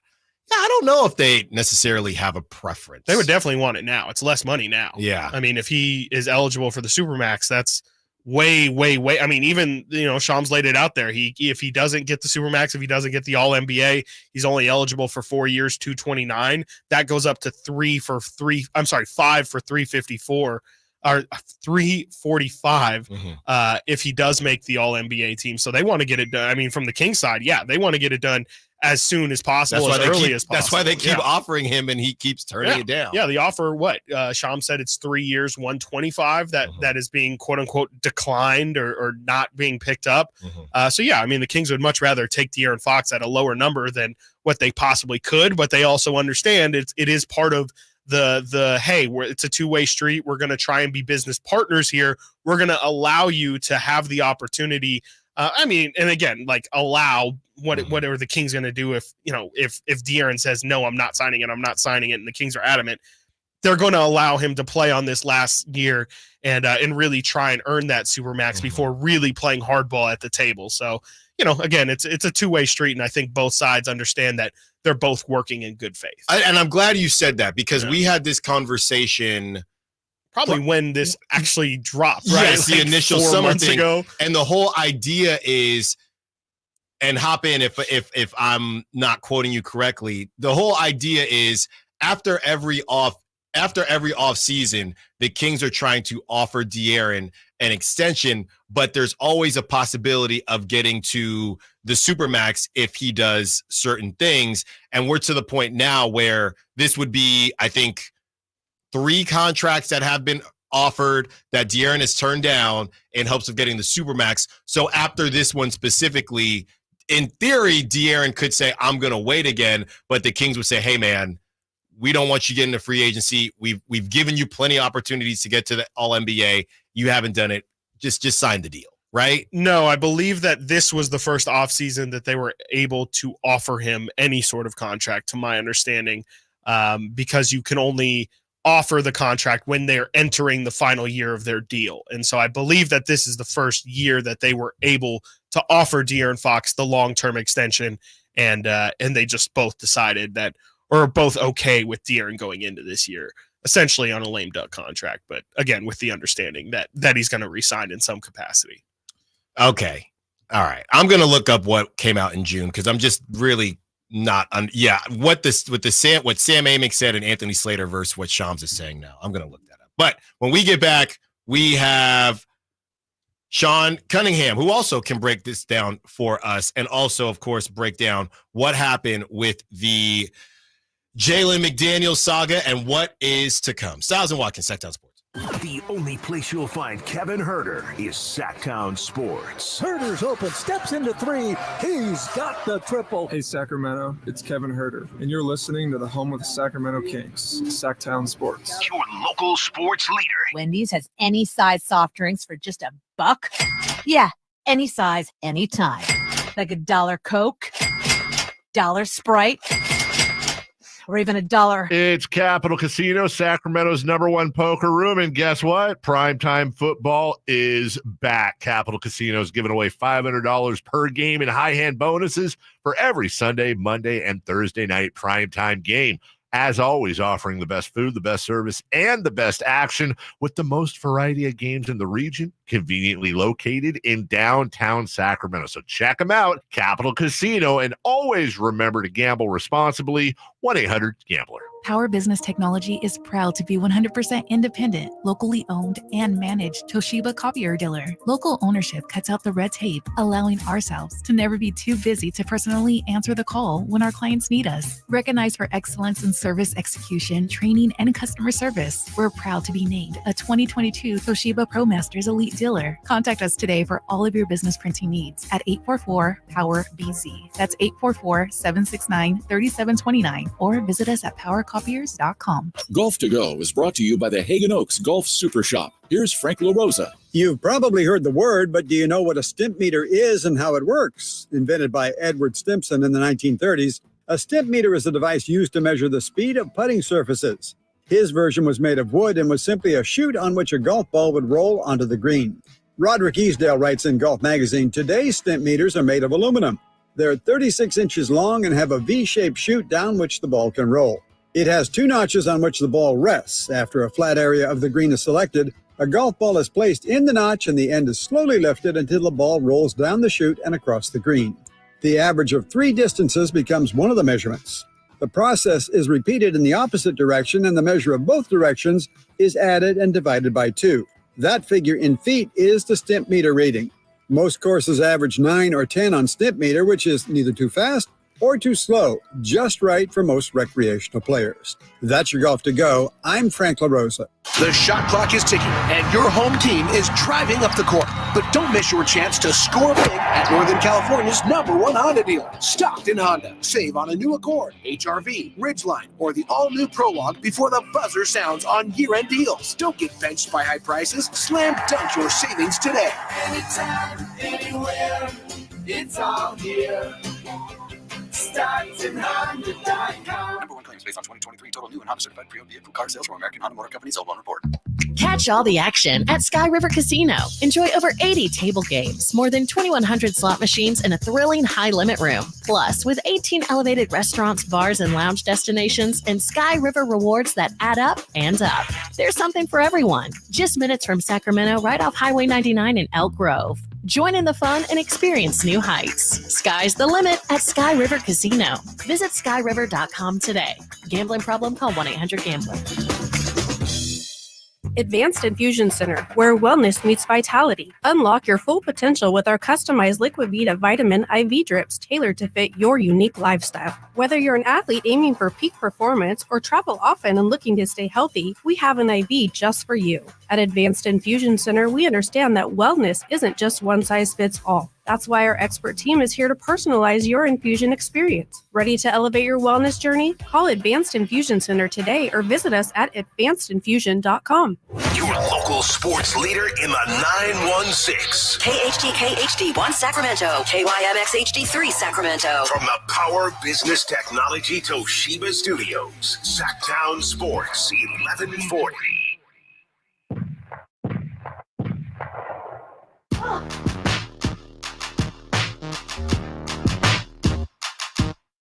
Live and local. Live and local. This is Sacktown Sports.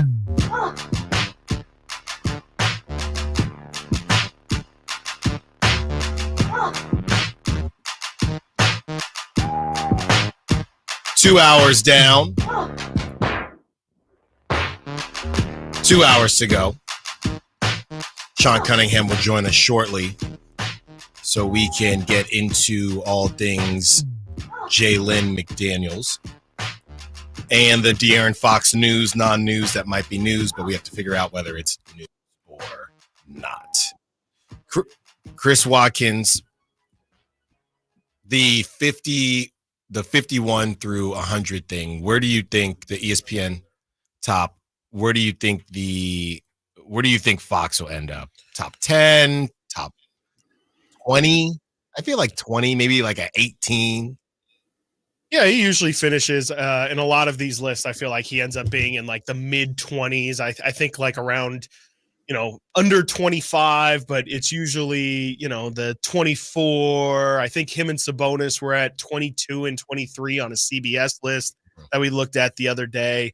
I would guess that, yeah, probably both fall within the top 25, and then DeMar's probably, in the 30s, maybe high 20s, but I would guess probably in the 30s somewhere. But yeah, we'll see. I mean, again, these lists always, every single year, specifically this list, always causes controversy. I'm sure there'll be something wonky up there. Hopefully it's not with us. Speaking of controversy, I don't know if that's how we normally talk about Sean Cunningham. Sean Cunningham joins us, Fox 40. Sean Cunningham, thank you so much for joining us, man. Gentlemen, how are we? I thought you were going to say, speaking of wonky, Sean Cunningham's here. It crossed my mind. I had a couple ways to go, and this is the way I chose. Sean, let's not waste any time here.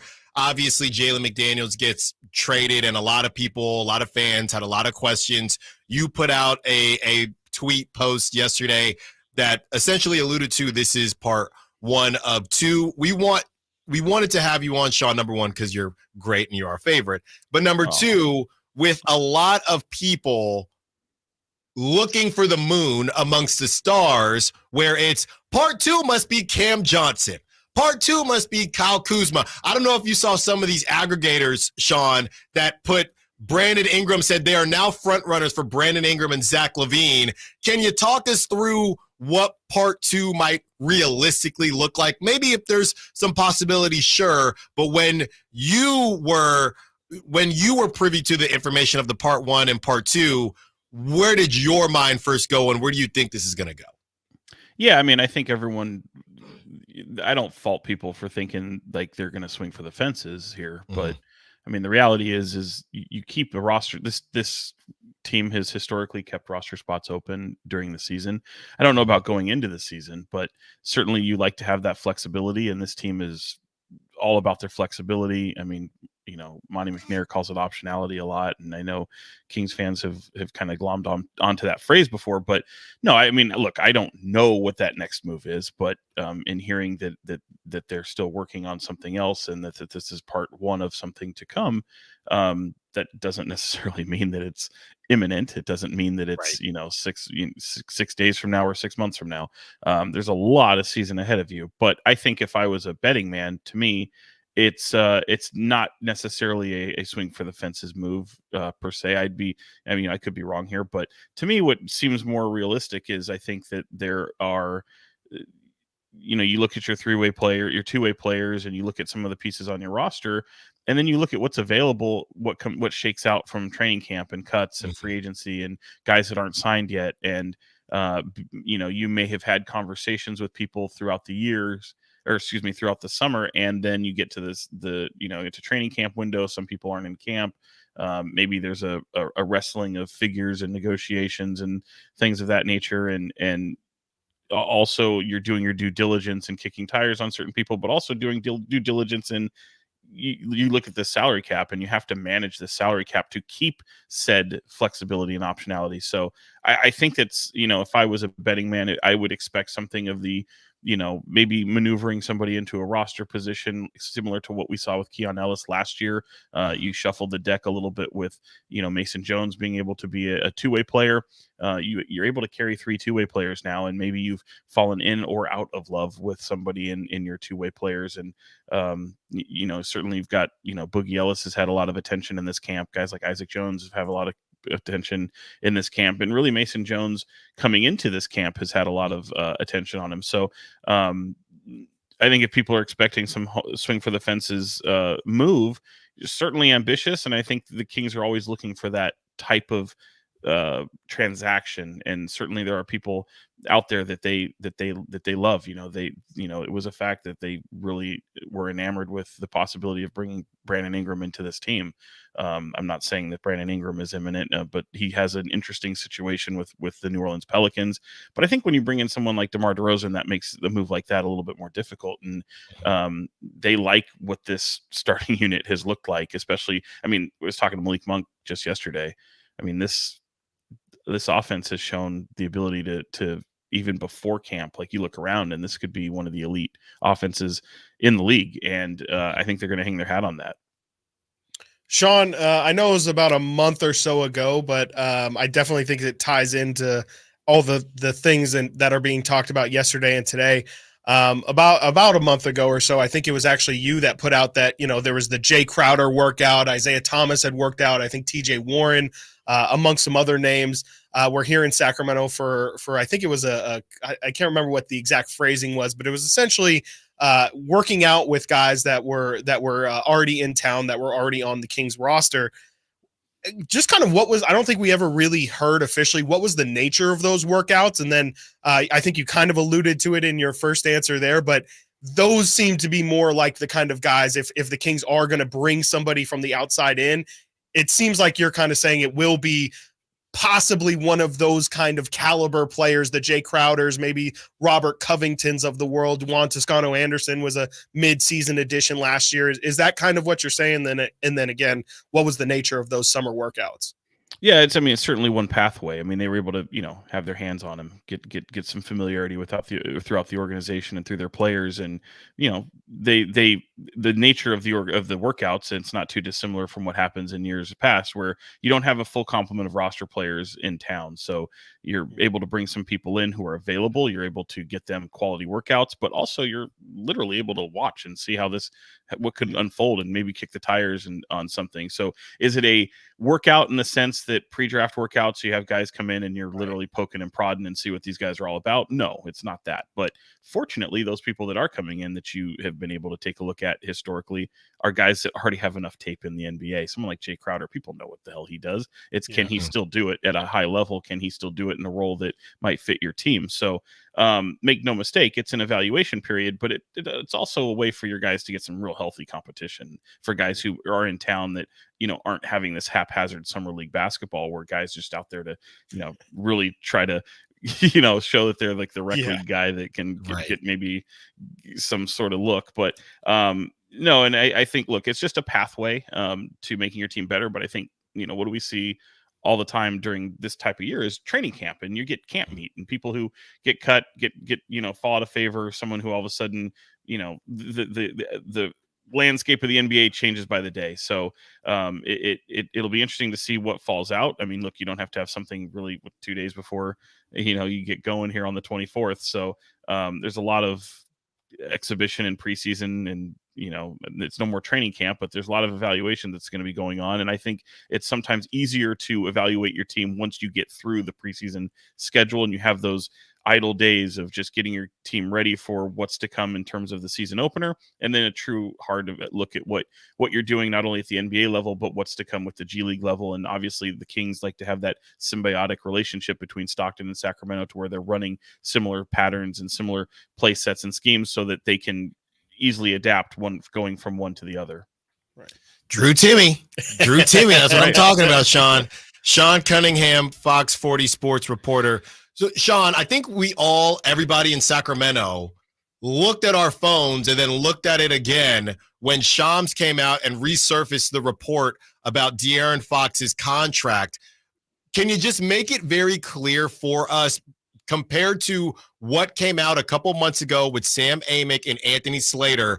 Is this Shams just re-reporting it as an ESPN guy and no longer an athletic guy? Has anything changed? What was the purpose of this report coming out? Was there something that did De'Aaron officially not sign it? Because I think we were in the last segment very confused. Somebody said, well, the first one was 2 years and this one was 3 years. And Chris and I were talking. He said, no, it's the same one. What was that yesterday? Well, I'm not Shams Charania and I don't work for ESPN, but I will say the way I interpreted it was very much, this was we kind of knew this. I think he had some information that on background. So he had some background information that he was able to allude there in terms of, the no way, shape, or form. I think both sides organizationally and really within De'Aaron's camp wanted to get out there that it's no way, shape, or form any kind of slight on the organization. Now, that being said, Sacramento, let's face it, I mean, they didn't make the playoffs last year, and people throw a parade when they make the playoffs. So I think he has aspirations beyond that. But from a financial standpoint, it just makes sense. I mean, he was an All-NBA and an All-Star type player 2 years ago. He was still that same caliber player last year. He just didn't get it. So you're kind of betting on yourself. You already know you've got in one hand, you've got this offer. But if you still make your All-NBA team, it's going to escalate into something bigger. And why wouldn't you go for that? I don't think in 1 year, barring a devastating, career-threatening, injury, that the Kings are going to look at De'Aaron Fox any differently. I think during this window that they have, they've committed to Domantas Sabonis. I think there's decisions that will be made, with Keegan Murray in terms of, how they value him and what his number will look like. But certainly De'Aaron Fox plays into that. They've invested in, Malik Monk, who plays so well with this unit. And these are the type, it's always an evolving piece, but they know that they're going to have to pay top prime dollar for De'Aaron Fox. I think they're prepared and ready to do so. But from a De'Aaron standpoint, you're absolutely going to bet on yourself because you already know what you're capable of making. Free agency is still it's still 2 years away for right. what he's facing. So yeah, you bet on yourself. You can get something done next summer. Even if you don't make the All-NBA team, you're still going to get a contract that's in line with what you're already being offered. So it's just, to me, the way I kind of digested what was being said from Shams Charania was something that we'd already kind of known. It was already kind of out there, but I do think you're going to probably hear some comments from Fox talking about it here over the next week that will where he'll likely speak on it about he'll be able to at least kind of show and kind of reveal at least his thoughts on not only the organization and where they are, but he's also got to protect himself a little bit too. So, if everything just crashes down in Sacramento, let's just talk about a catastrophic scenario to where it just doesn't work. He has options to where he can make a move and take care of himself and his family. Sean Cunningham, Fox 40. Last question for you, Sean. You mentioned Mason Jones, you mentioned Isaac Jones, and obviously Colby kind of got some minutes at the start of last year. Do you think that there's a possibility going into this year that we might see some of those young guys, or I guess just guys that we weren't really expecting to see, the Isaac Jones of the world, the Mason Jones for sure, maybe even Colby, maybe Boogie Ellis as well? Is there any chance that you see maybe a little bit of a surprise entering the rotation early in the season this year? Yeah, I think so. I think there's, we've had, I've heard things so much in camp and training camp, and, people really, when they accentuate the positive, it's like, okay, yeah, well, Isaac Jones does a lot. He's very active, and he's taken a large step from somebody who had a few moments at Summer League, but wasn't really able to, he was playing with a lot of non-basketball talent around him in Summer League. So you put him around with some of these actual NBA pieces on the roster and what's he able to do. And it's fun talking to him just the other day where it's like, in my mind, I don't think there's another guy on the roster at present as it's presently constituted. And this is at a time where they still had Jalen McDaniels on the roster that does anything like him. So I wanted to ask him, I said, is that true? Do you look at it the same way? Is there anyone else that kind of does what you do on this roster? Or are you a bit of a unicorn? He's like, no, I'm a bit of a unicorn. Like I can do some things that, and you saw that weak side block that he had in that first game. He got beat on that play and still was able to make it. Now, he airballed the 3 on the other side, but just things like that was really impressive. I don't typically talk so much about two-way players and fringe NBA players or guys on the super back end that, at this part of camp, but that's what camp is for. And I can easily see somebody like that having a mark. I can also see the front office looking at it and going, we need something better. We need to add something like this to our roster. We need some help. And, they're constantly trying to find ways to improve the roster. So the long-winded way of saying it is, absolutely. Sure. I can see, when you're keeping up with these Joneses, I think you can see somebody come in and maybe have an impact. I mean, look, we saw Keon Ellis go from this type of player last year to, finishing the season as a starter, and starting this season is likely the starter because Kevin Huerter probably won't be available yet. So it's his job to lose at this moment. So this is just kind of how things roll. And I don't know which one it would be of any of those Joneses. Colby's been a little cold in this really since Summer League. I think a lot of people wanted to see much, much more from him. So, and I know that, Mason Jones has fouled a lot, but I know the guys have really talked a lot about how Mason Jones impactfully has been that communicator and done so many things for the within the walls of the practice facility that have really stood out. So, I could absolutely see something like that. I don't know if it's a bulk 20-minute impact night in, night out, but certainly somebody that can contribute. Sean Cunningham, Fox 40 sports reporter. Sean, thank you as always. We will see you throughout the season there in Golden One, and we'll see you right here on the show. Thank you so much, Sean. We'll talk to you soon. Anytime, guys. Thanks. See you later. Coming up next, we react to everything Sean had to say, and we take a trip around the NBA. Stiles Watkins, Sacktown Sports. The NFL's leading rusher plays here. The handoff to McCaffrey, walks in the end zone. Handoff to McCaffrey, takes it right down to the goal line. He does his thing again. McCaffrey goes in motion right. Backwards pass led by Juszczyk. A block there. Hurdles a man. 10-5. Touchdown! CMC! You can hear all of Christian McCaffrey's touchdowns on your home for 49ers football. Sacktown Sports. It's homecoming for Sacramento State football this Saturday, 6 p.m. versus Weber State. Stay for the post-game fireworks. Get your tickets at hornetsports.com. Downy Rinse and Refresh. Break up with stinky clothes. Rinse it out. Every now and then I get a little bit tired of the stings that just will never come out. Oh, Downy in the rinse straight. Every now and then I rinse it out. One wash and it delivers. One wash, it smells so clean. Downy Rinse and Refresh, it's a dream. Downy Rinse and Refresh. Fights odor in just one wash. Guaranteed. Did you know your skin is the largest organ of your body? Huh? That's why you should shower with Old Spice Super Hydration Body Wash instead of plain old bar soap. Love your skin by super hydrating it with vitamin B3 and glorious notes of vanilla and shea. Did you know that my super hydrated skin is the second largest organ of my body? The first is my heart. Old Spice. Men have skin too. Old Spice Super Hydration Body Wash. 24/7 renewing moisture. With daily use.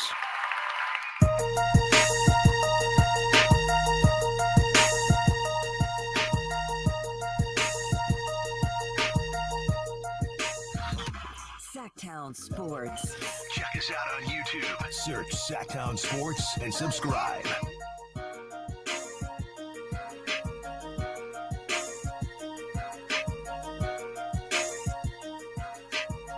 Great stuff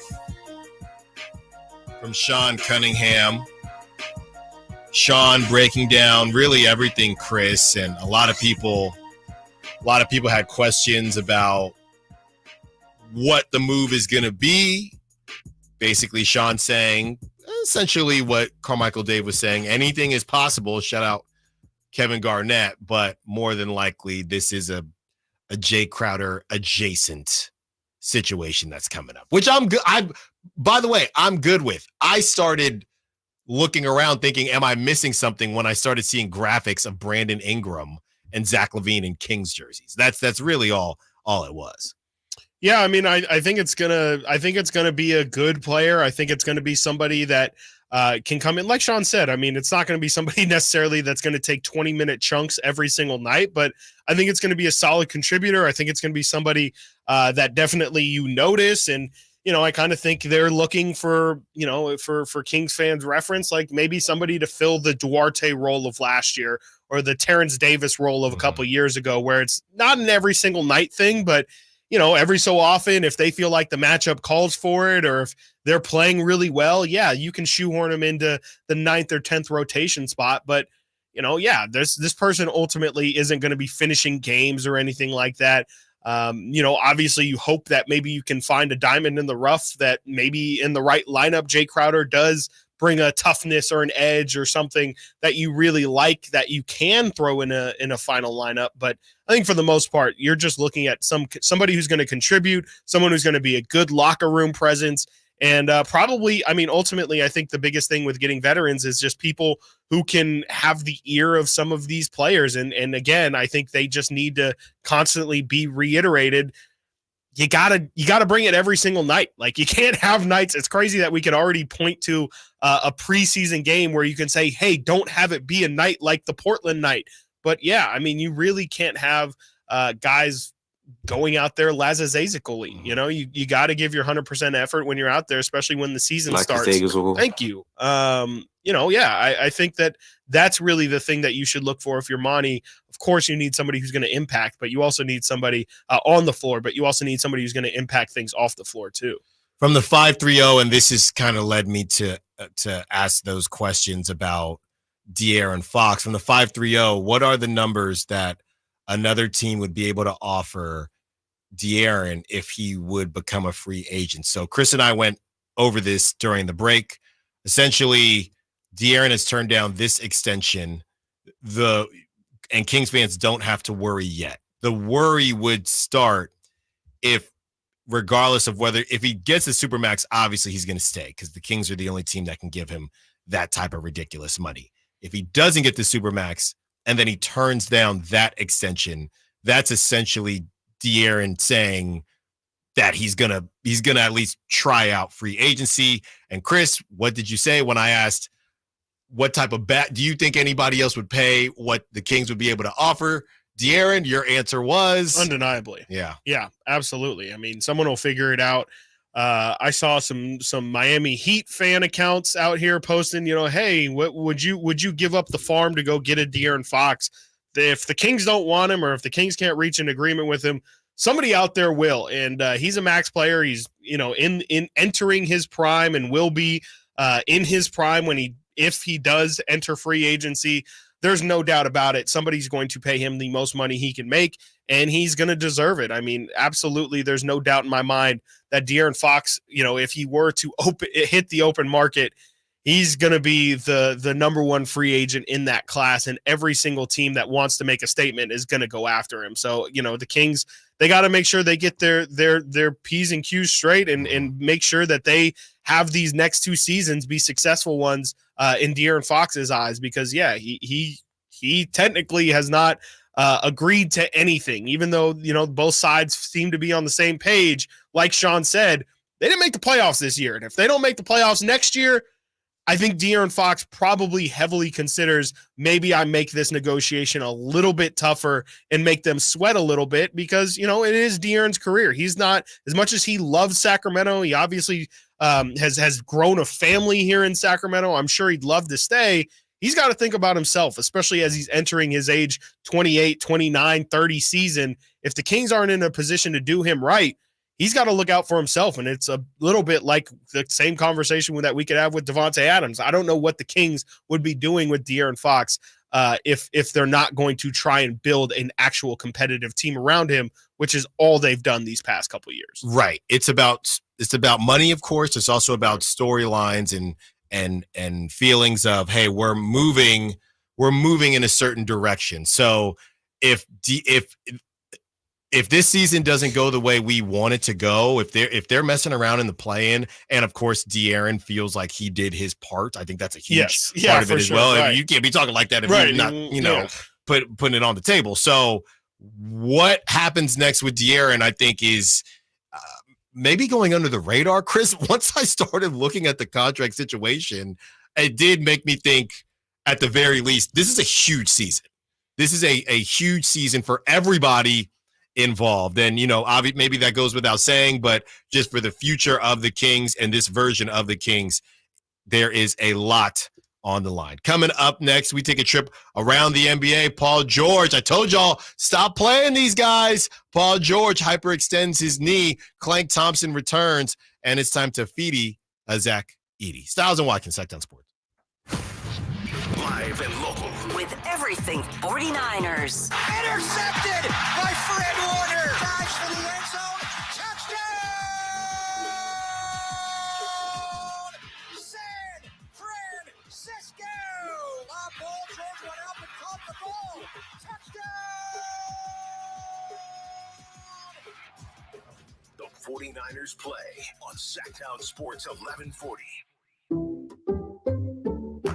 Some people just know they could save hundreds on car insurance by checking Allstate first. Like to check your sunroof is closed first before driving through the car wash. Whoa. No.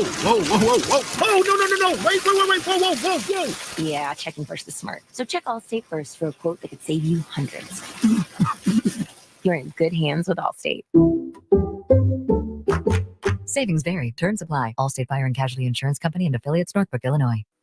I want to learn how to cook, but I keep ordering takeout. Accomplishing goals is hard, but when your goal is to learn a new language, Babbel makes it easy. In just 15 minutes a day, Babbel will help you start having conversations in as little as 3 weeks. Words and phrases you'll actually use. So when someone asks, "How's your French going?" you can say, Babbel facilite grandement l'apprentissage d'une nouvelle langue. Now try Babbel for free at Babbel.com. That's Babbel.com. Babbel.com. Maida Chevy saves you $12,750 off MSRP on every new half-ton Silverado LT in stock after rebates. All of them. Silverado blowout on now at MaidaChevy.com. Together, let's drive. See dealer for details. Ends 10/31/24. The Sacramento State Hornets are back at home this Saturday. Come check out the high-flying Hornets as they host the Weber State Wildcats. It's homecoming, so come check out some great football and stay for the post-game fireworks. That's Saturday, October 19th, as the Hornets take on Weber State, Hornet Stadium, 6 o'clock. Tickets on sale now at hornetsports.com. And remember, Stingers up.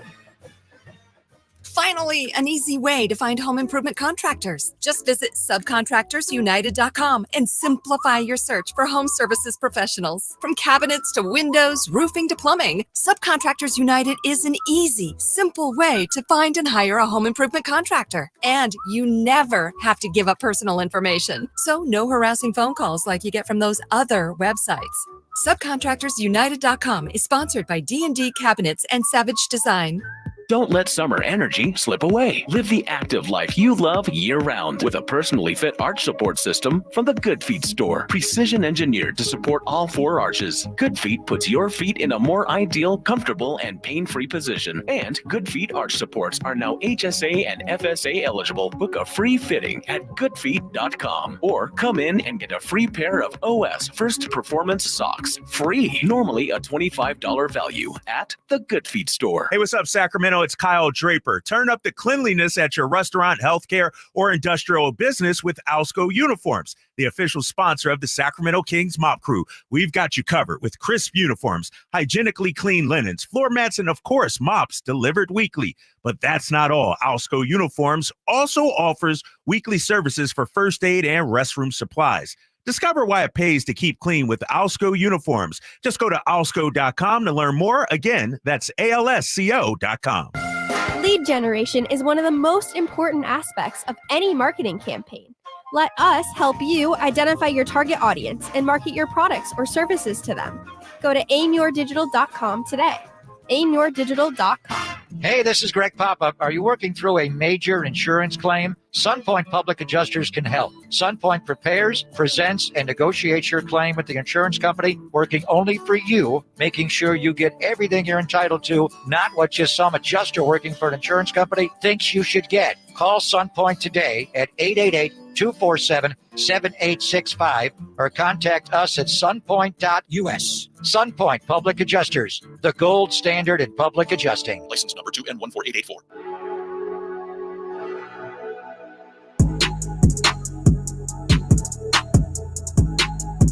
Sacktown Sports. Call or text at 916-339-1140.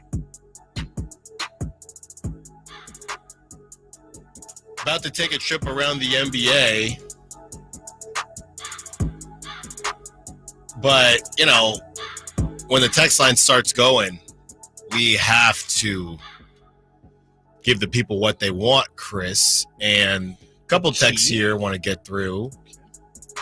Kind of early to discuss, but if Fox and the team underperform, maybe it's time to look about what we can get for him in a trade. I would say yes, definitely early, but, anything's possible. But you answered your own question, really, 916. It's just too early for that. So not really much we can do with that. This next one, Chris, I thought was interesting. I also don't think that I would look at De'Aaron if things were to elsewhere. Yeah. Okay. There you have it. 916. So are we saying that DeRozan is going to fix this issue from last year of tricking off games to pad teams? Am I missing something? What mental gymnastics are we performing to think the Kings have magically fixed the issue with a less deep roster? Why is the roster? Do you think the roster is less deep? No, not even close. Okay. I think it's more deep, and I also don't think it's magic. I think it's called accountability, and I think it's called veteran leadership. But if that's how you view it, that's how you view it. I mean, I would just, I wouldn't say that. We're not saying that DeRozan's going to fix that problem. It's just, it felt like last year nobody in that locker room was vocal about anyone. Well, we won't say vocal because JaVale McGee claims that he brought it up in the locker room, but nobody who was actually making impact on the floor the message wasn't getting through. I'm sure Sabonis would say, I haven't watched the starting five, but from what I understand, there's a lot of good clips in there of him talking. Yeah, you did. Okay, good. Yeah. I understand there's a lot of good clips in there of him hyping up teammates and things like that. But I think the hope is that DeMar DeRozan leads by example and, again, is in these guys' ear constantly saying, hey, I've been through this and we cannot allow our focus to shift. Even if it is against the Blazers, we shouldn't be looking at that as a night off. If anything, we should be looking at that as an opportunity to stunt and to really flex our muscles. And I think that's the hope. I wouldn't call it magically waving a wand, and I definitely wouldn't say that this team is less deep than they were last year. Yeah, well, I think there's two things. You kind of addressed the off the court as far as losing to bad teams, but then also there is the on the court, which I thought was the most obvious piece of this, which is DeMar DeRozan and his ability to be a stopper when those runs happen for the other teams and to be a starter for the Kings when they go cold from three. Harrison Barnes, who DeMar DeRozan is essentially replacing, could not do that. Okay, he could do it once every 25 games. All right, DeMar DeRozan night in, night out is not going to allow this team to go. There will be, look, this team is going to lose some bad games. Okay, they just need to lose less bad games than they lost last season. The problem was they tricked off games and they lost games that they had control over. All right, or they had hot starts and they got really cold.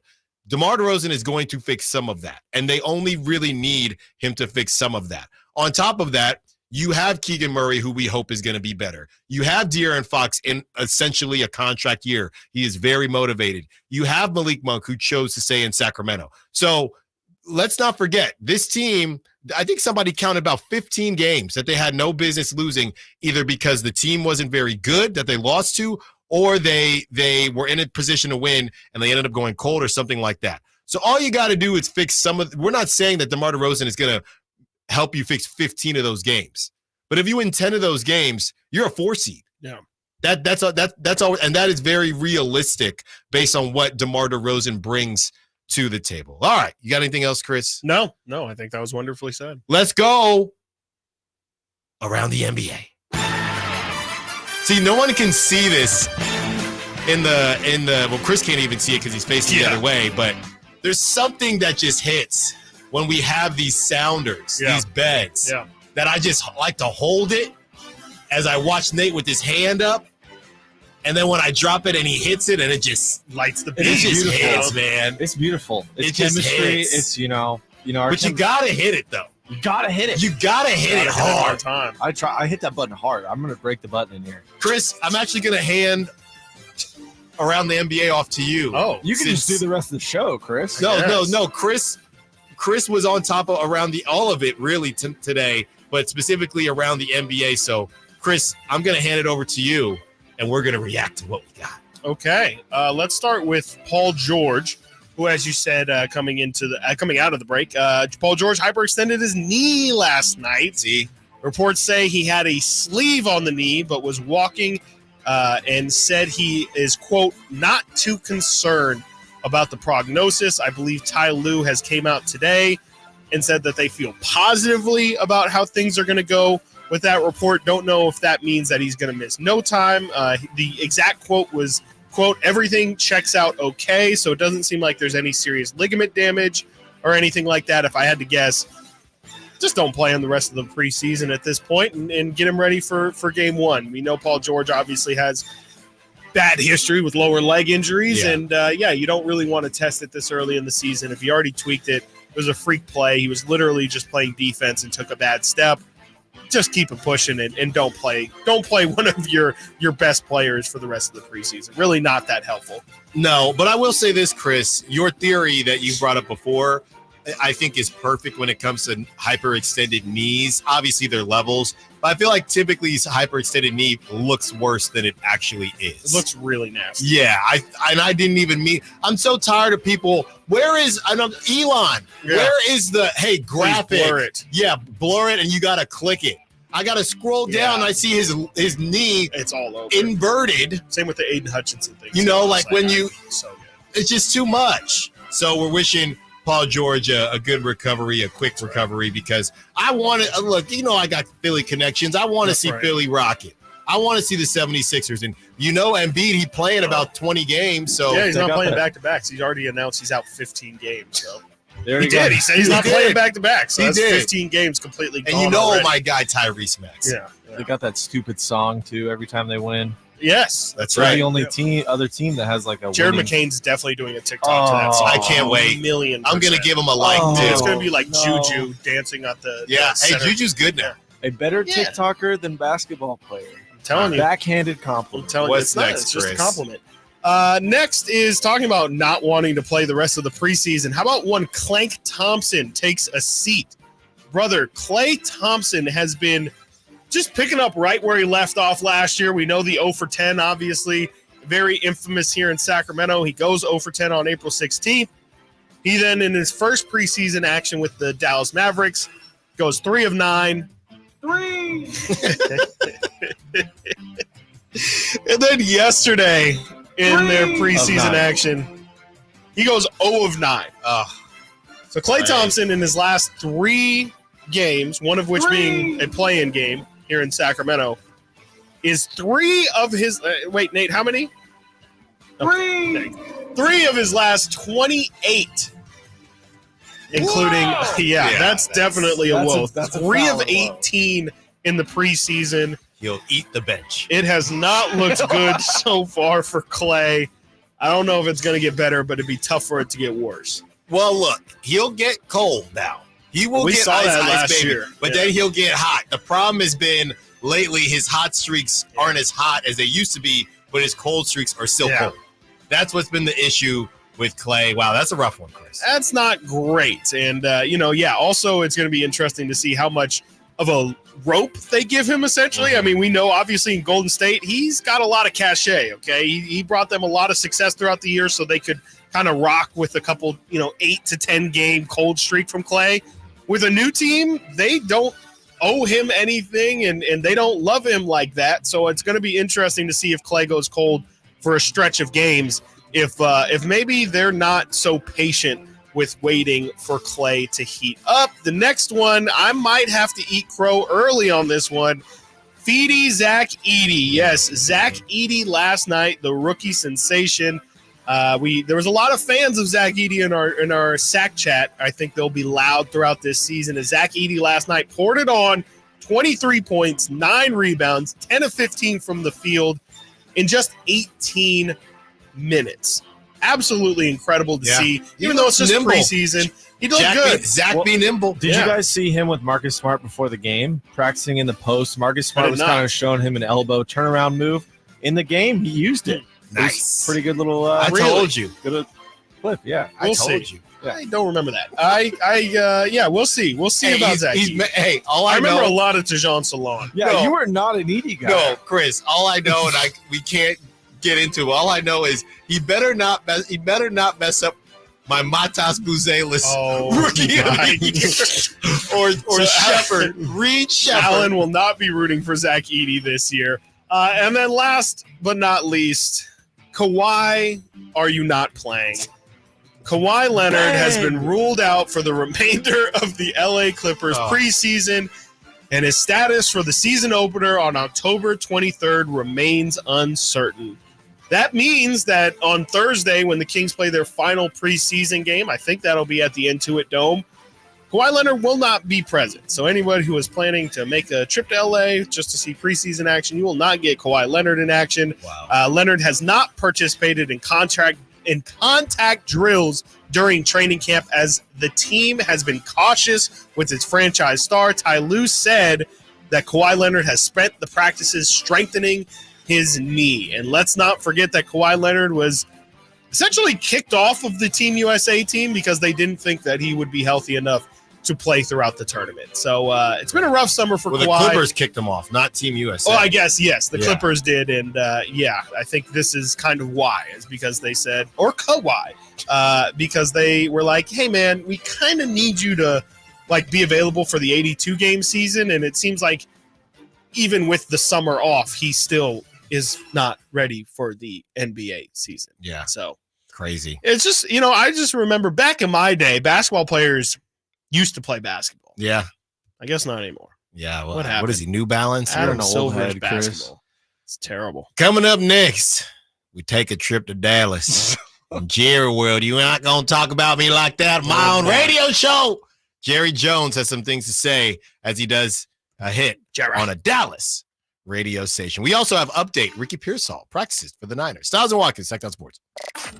Did you miss any part of our live local shows? Don't worry, you never have to miss them again. Check out SacktownSports.com and search our podcast page and play our shows when you want. The Carmichael Dave Show with Jason Ross, Stiles and Watkins, and the Drive Guys. Plus, other podcasts like Return of the Empire, Return of the Roar, the Stingers Up podcast, and Golf to Go with Frank LaRosa. They're all available right now on SacktownSports.com. Model Year End pricing is back at Folsom Lake Honda, your one-stop Honda shop. During the Model Year End event, lower interest rates at Folsom Lake Honda make lower payments. It's no wonder why Folsom Lake Honda is your one-stop Honda shop. Come in today or check out our entire inventory online at FolsomLakeHonda.com. Get an instant cash offer for your trade at FolsomLakeHonda.com. We'll buy your car whether you buy from us or not. Folsom Lake Honda is your one-stop Honda shop. Folsom Lake Honda. Go to FolsomLakeHonda.com. Your one-stop Honda shop. What sets Ashton & Price apart from other injury law firms? I'll tell you. From beginning to end, all important legal decisions are made directly between our clients and their experienced local attorney. A gate agent flying the plane, the receptionist performing surgery, not a chance. There's simply no substitute for the unique power of the direct attorney-client relationship offered by Ashton & Price. And there's never a fee until we win, and between you and me, we win a lot. Remember, for the best advice, don't think twice. Call Ashton & Price. You've heard the saying, penny wise, pound foolish, right? It means you do something that will save you a little bit right now, just pennies, but that ends up costing you pounds in the end. People put off tuning up their furnace because they don't want to take the time or spend the money to get it done. But it only takes 90 minutes and costs just $87, which is just pennies compared to the huge problems and expenses that can rack up if you don't get your furnace tuned up. You'll also save money on your energy bills, and your system will last longer. So don't be penny wise and pound foolish. Call Bell Brothers for a precision tune-up and professional cleaning today. Our number is 916-444-1234, or find us online at thenosurpriseguys.com. The No Surprise Guys, Bell Brothers. Jeff Lynn's ELO. Mr. Blue Sky, please tell us why. Live in concert in Sacramento. The Over and Out Tour. Jeff Lynn's ELO. The final tour. All the hits.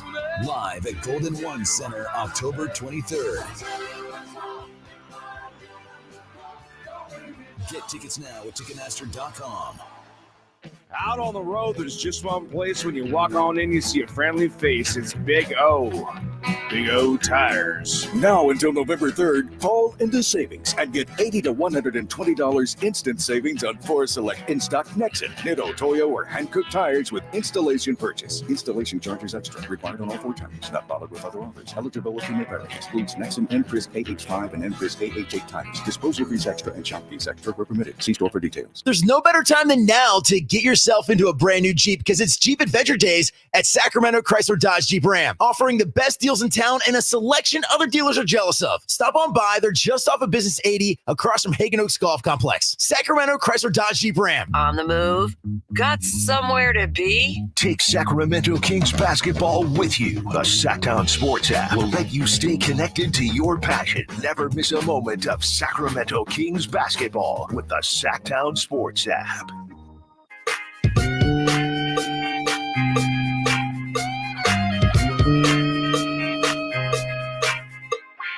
Live and local. Live and local.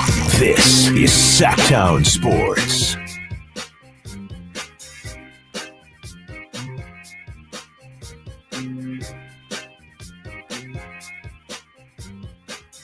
Another one from the 916, Chris. I just don't think that I agree or I don't think that this would happen because this is just based on what is available to you, right? And I think the whole pay cut thing, as we saw Jalen Brunson, and they mentioned Jalen Brunson do it with the Knicks, I think it just every situation isn't the same. Jalen Brunson also gets to play in New York, right? That's a lot different than playing in Sacramento. This is what they had to say, Chris. If Fox, I think they're saying if he's available for the Supermax. If Fox takes that max money and puts us up against the cap to where we go backwards by losing high caliber players and progression towards a championship, I'm afraid the city will turn on him. He is beloved now, and if he took a pay cut like Brunson did, the city would probably give him a statue! Exclamation point. Thoughts? Sacramento is not New York. Yeah. There's no reason to like Jalen Brunson did that because he figured that New York would be a destination for somebody and they needed money to maybe add some more players. De'Aaron Fox could do that, as every single NBA star could, but there's, that's just not really how it works often. Like the Jalen Brunson thing is the exception to the rule. You don't hear about that a lot. Doesn't happen. No, it just straight up doesn't happen. I mean, especially with max money players, sometimes they'll take slightly below the max, just kind of for whatever reason they dictate. A lot of the time it is so that you can sign, some lower level players. But for the most part, I mean, yeah, you don't really hear about situations like that. And that kind of is a very unique situation too, where Jalen Brunson's dad is literally on the coaching staff. Like he has some security with knowing, okay, the Knicks are a franchise that I know has my best interest in mind. And like, they literally employ my family. Like, it's a little bit different than De'Aaron Fox, who has no ties to Sacramento besides his stint here in Sacramento. I just wouldn't expect something like that to happen. It's a legitimate concern for sure. De'Aaron gets money and you're not going to be able to afford other players that can help grow the roster. But, that's also kind of where Monty McNair is supposed to come in. And it's not a unique problem to the Kings. There's all teams around the NBA have to deal with some star getting a ton of money, and you just have to figure out how to put the right team around him. Yeah, and a lot of times, Chris, what you'll hear is guys restructuring, but you're going to take the money when it's offered to you. Then a year or whatever later, you can restructure and It's work mainly in with the NFL, but yeah. Yes, and do different things. But all these guys, you don't hear about them. The Jalen Brunson thing, and he's dang near getting clowned for it. It is not a thing that happens very often, and Jalen Brunson doesn't even have a championship yet. So I don't know that that's a great example. And on top of that, it's just a matter of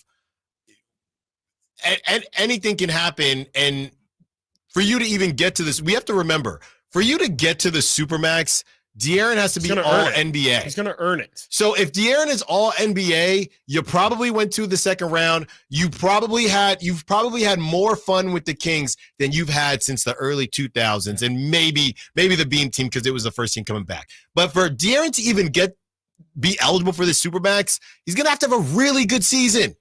A really good season, which means that the Kings probably had a really good season. So I think I don't know that there will be a situation. He's not going to just eat on a bad team because you're not going to make all NBA that way. And then, now we're stuck paying him this money. So I think let's just let's get De'Aaron all NBA first and then worry about those issues. Well, one issue that the Niners, Chris, are working through, the Niners, Ricky Pearsall practiced Monday for the first time since being shot. That was from Nick Wagner. And he broke the team down at the end of practice, right? And got the Niners on 3, and everybody, I believe he opened practice 2. So everybody is very excited about the return of Ricky Pearsall, and we are happy for that. All right, Nate, we got to cut this down because we're headed to Dallas. And I'll tell you what, you don't tell me how to run my daggone team. Here's Jerry Jones getting into it with radio hosts on the Dallas radio station as he's asked questions about the Cowboys, and he doesn't really like how they're asking the questions. Here it is. Jerry, 1970, a little different from this past off season in building the team we're talking about today, which there was a lot of criticism that you guys didn't add, didn't spend, and don't add and don't spend, and are not aggressive enough with some of the problems that are still haunting the Cowboys today that we see play out on the field. That's the point of talking about the off season. I remember those criticisms very well. Okay, so what? Or are they playing out to be accurate? What's your point? My point is, it seems like Listen, let me tell you what I'll do. About it. I will let us sit down and look at the decisions we've made over the last several years. Okay? I'll look at it. Now, if you think I'm interested on a damn phone call with you over a radio and sitting here and throwing all the good out with the dishwater, you have got to be smoking something over there this morning. I'm not. And I really don't, and I don't even want our listeners to listen to me. But talk about, this is not your job. Your job isn't to let me go over all the reasons that I did something and I'm sorry that I did it. That's not your job. Well, my job is to ask why. A job, or I'll get somebody else to ask these questions, man. Jerry, we're trying to figure out why the team is. I'm not kidding you. You're not going to figure out what the team is doing right or wrong. If you are, or any 5 or 10 like you need to come to this meeting I'm going to today. There are 32 teams here. You're geniuses. Jerry, okay? Y'all really think you're going to sit here with a microphone and tell me all of the things that I've done wrong and without going over the rights? Well, now, listen, we both know we're talking to a lot of great fans and a lot of great listeners. And I am very sorry for what happened out there Sunday. I'm sick about what happened Sunday. Now, I'm not talking.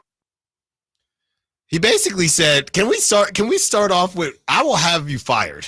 Yeah, that's the main thing. I mean, that's definitely the main thing. I will get somebody else to ask me the questions that I want to be asked. That is called a dictatorship. I love it. That is. I have a question for you, Alan, because maybe this is even just a like a conversation maybe only like radio hosts can have. Okay. At what point is it, hey man, like I'm not just gonna let you fire on me like this?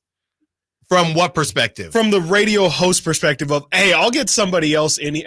Like I understand you have to be professional. You have to, but It's like different. if you are, and now Jerry might seriously actually have the power to fire this guy, which wouldn't surprise, or even if the host is under the illusion that that's a possibility, I get it. But Yeah. at some point, like I do feel like you're in the right to say, now hold up now, sir. Like you're not just going to come on my show on these airwaves and call for my job, act like you have any sort of power over. I just think, but he might. I don't know. Jerry in Texas, crazy. No, I know. I don't know. That's man. what I'm saying. I'm sure there is at least some implied power where it's, hey, like Cowboys do, they really do scratch our backs at this station. I don't know. My assumption. I more just want to say good on homeboy for not going bad on him. Well, yes, but I would assume out there that is where your bread is buttered in some degree. Oh, definitely. And that's the problem, Chris. When it comes when it comes to these positions, Jerry can find somebody. He can find a million people to do that job. So you got to make it. I mean, your parents. But Jerry don't. I mean, as far as Jerry don't own that radio station. Okay, so right here, I'm looking it up, Chris. When I looked at Dallas confirming, I'm like, well, if they got Jerry, they must be the flagship. I would guess, and they are. Yeah. So there's some, but that's a business relationship. That's not a Jerry Jones owns the station. I'm not saying literally. Yeah. I'm saying for me and mine. No, for sure. No, that's what I'm saying is that it's a business. It is a business decision. You're getting dunked on, and you can either try to block it or just say, "I'm going to live to fight another day." This dude is made probably the right decision. He's looking at pictures of his kids, and he's thinking, "Yeah, maybe we need to do that." Yeah, every time have some pictures of baby Styles up here, just to constantly remind us, like Nick Sirianni approach. Nick Sirianni approach. Bring your kids to defend you. And my parents said it. I'm sure your parents said the same thing. You got to choose your battles. Absolutely. And that is not a battle that you are if you tick off Jerry. Sure. Is it right? Absolutely not. Yeah. And I don't even think they asked him anything out of bounds. No. I mean, the team stinks. The team stinks. So they just had like the worst loss they haven't won at home. Like I can't imagine. I think if you're Jerry, I mean, he's just turned, he's a fresh young 82 years old. Yeah. I think at that point, this thing is just so out of control. Jerry just shouldn't have even done that hit. He was clearly not in a good. I mean, he does it every week, though. Yeah, he does. can. No, but I'm saying he clearly wasn't in a good headspace. Yeah. Your birthday got ruined. Okay, now you got to go on. Jerry, what do you think they're going to ask you about? Right. You continue to get embarrassed. Hey, Jerry, what'd you do for your birthday? Home, huh? Hey, Jerry, I know that game sucked. You get some cake, though? You go to Texas Roadhouse? Jerry. Huh? Jerry, the rolls? Imagine coming on, or Monty McNair comes on the show, and he gets Alan fired. It's Vivek. It's Vivek. Yeah. That imagine Alan is going to get an argument. Let's say well, it's both because Jerry's both, right? He's so, everything. Yeah. So he comes on, right? DeMar DeRozan, and it didn't Alan's work. like, why are they so bad in the preseason? They're 2-15, right? Okay, because that's essentially what has happened to the Cowboys, right? About 2-10, 2-10, 2-15. Mr. Ronadive comes on the show, and we say, did DeMar DeRozan? Why was that the pick? Why was that the decision? And he says, if you want to ask me these questions, I'll get somebody to ask some different questions. What did he say? I love when older people, when they just say stuff you never heard of, because I like taking them. Yeah. You're not just gonna throw out what I did with the dishwater. Yeah. I also hated how he asked the host a question. How are you going to ask me stuff like this? And then just starts blasting him. Doesn't let him answer or anything. Like, now, hold on. It's like he's a billionaire. Now, hold on now. Yeah. Now, hold on. Great stuff. All right. Top stories at the top of the hour coming up next. Now, hold on now. Sacktown Sports. On the move? Got somewhere to be? Take Sacramento Kings basketball with you. The Sacktown Sports app will let you stay connected to your passion. Never miss a moment of Sacramento Kings basketball with the Sacktown Sports app. O'Reilly! Need a little help? O'Reilly Auto Parts can help. Need advice? We've got advice. No matter what you need, we have thousands of professional parts people doing their part to make sure you have it. Exceptional customer service. Just one part that makes O'Reilly stand apart. The professional parts people. O'Reilly Auto Parts. Made a Chevy Silverado blowout is on with $12,750 off MSRP. Every new 2024 Silverado half-ton LT in stock after rebates. Or choose $12,000 off MSRP on every new 2024 Silverado half-ton RST in stock after rebates. Exclusively at Made Chevy at MadeChevy.com. Sacramento's Silverado headquarters. Whatever Silverado you choose, you'll save thousands at Made Chevy. Together, let's drive. Not available with special financing, leasing, some other offers. List rated 2010 model year or newer. Ends 10/31/24. If your passion is bass fishing, only one radio show has the action, information, and excitement of your favorite outdoor sport. Ultimate Bass, hosted by Tournament Bass Pro and California Outdoor Hall of Famer Kip Brown, takes you live to where the fish are biting every Saturday morning. Only Ultimate Bass feeds your passion with the latest news, products, tips, and advice from the pros. Ultimate Bass with Kip Brown, Saturday mornings at 5 a.m. on Sacktown Sports 1140, part of SEP's Saturday Morning Outdoors. For 76 years, the Keys family from Naturewood Home Furnishings has been serving families just like yours and mine. Hi, I'm Frank LaRosa with Golf to Go. The Naturewood team takes great pride and significant effort to offer Northern California families a vast selection of home furnishings, most of which are made right here in this country. The kitchen table, which we purchased so many years ago, speaks to the enduring quality of the Naturewood product lines. We treasure memories made seated around that table with family and friends for birthday celebrations, school projects, and many late-night meals when the day just got away from us. Naturewood has provided thousands with home furnishings that not only last for generations, but also lead to everlasting memories of cherished times. Visit Naturewood Home Furnishings now during their 76th anniversary sale and get started making your own brand of memories. Meet the Keys family at Naturewood Home Furnishings, off Highway 50 at Hazel. Look for the water wheel. KHDK HD1 Sacramento, KYMX HD3 Sacramento. Your home for Kings basketball for over 25 seasons. Power Business Technology Toshiba Studios. Sacktown Sports, 1140.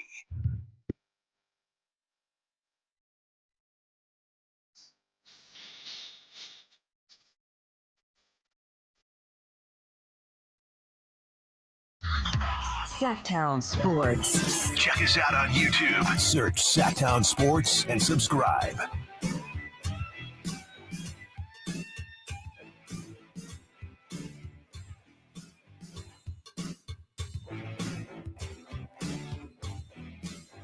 One more hour with you. If you are hopping on right now and saying, dang it, I miss Sean Cunningham, it is already on YouTube. You can check that out. Sean Cunningham dropping a lot of knowledge on us. If you thought it was going to be Cam Johnson or Zach LaVine or Brandon Ingram, we're not saying it's not going to be that. We're just saying it's probably not going to be that. So you can hear what Sean had to say there. You can hear what Sean had to say about the report that was already reported on about De'Aaron Fox, and really led us to a pretty interesting conversation with people chiming in on De'Aaron. What you need to worry about is not this year. What you need to worry about is if for some reason De'Aaron, regardless of what, if it's the Supermax or just the normal max, if De'Aaron does not extend the contract next season, that's when this thing gets a little bit interesting. But for now, we play on, and it's time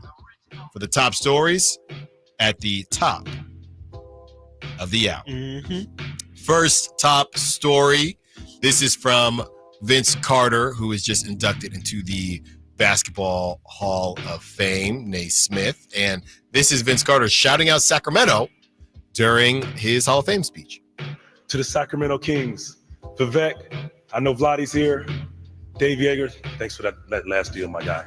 Appreciate it. No, really, thank you. To my teammates, De'Aaron Fox, George Hill, Justin Jackson, Buddy Hill, and the rest of the guys in the family of Sacramento, thank you very much for allowing that young but old guy to still show that I had a little bit left in the tank. What are your memories of Vince Carter here, Chris?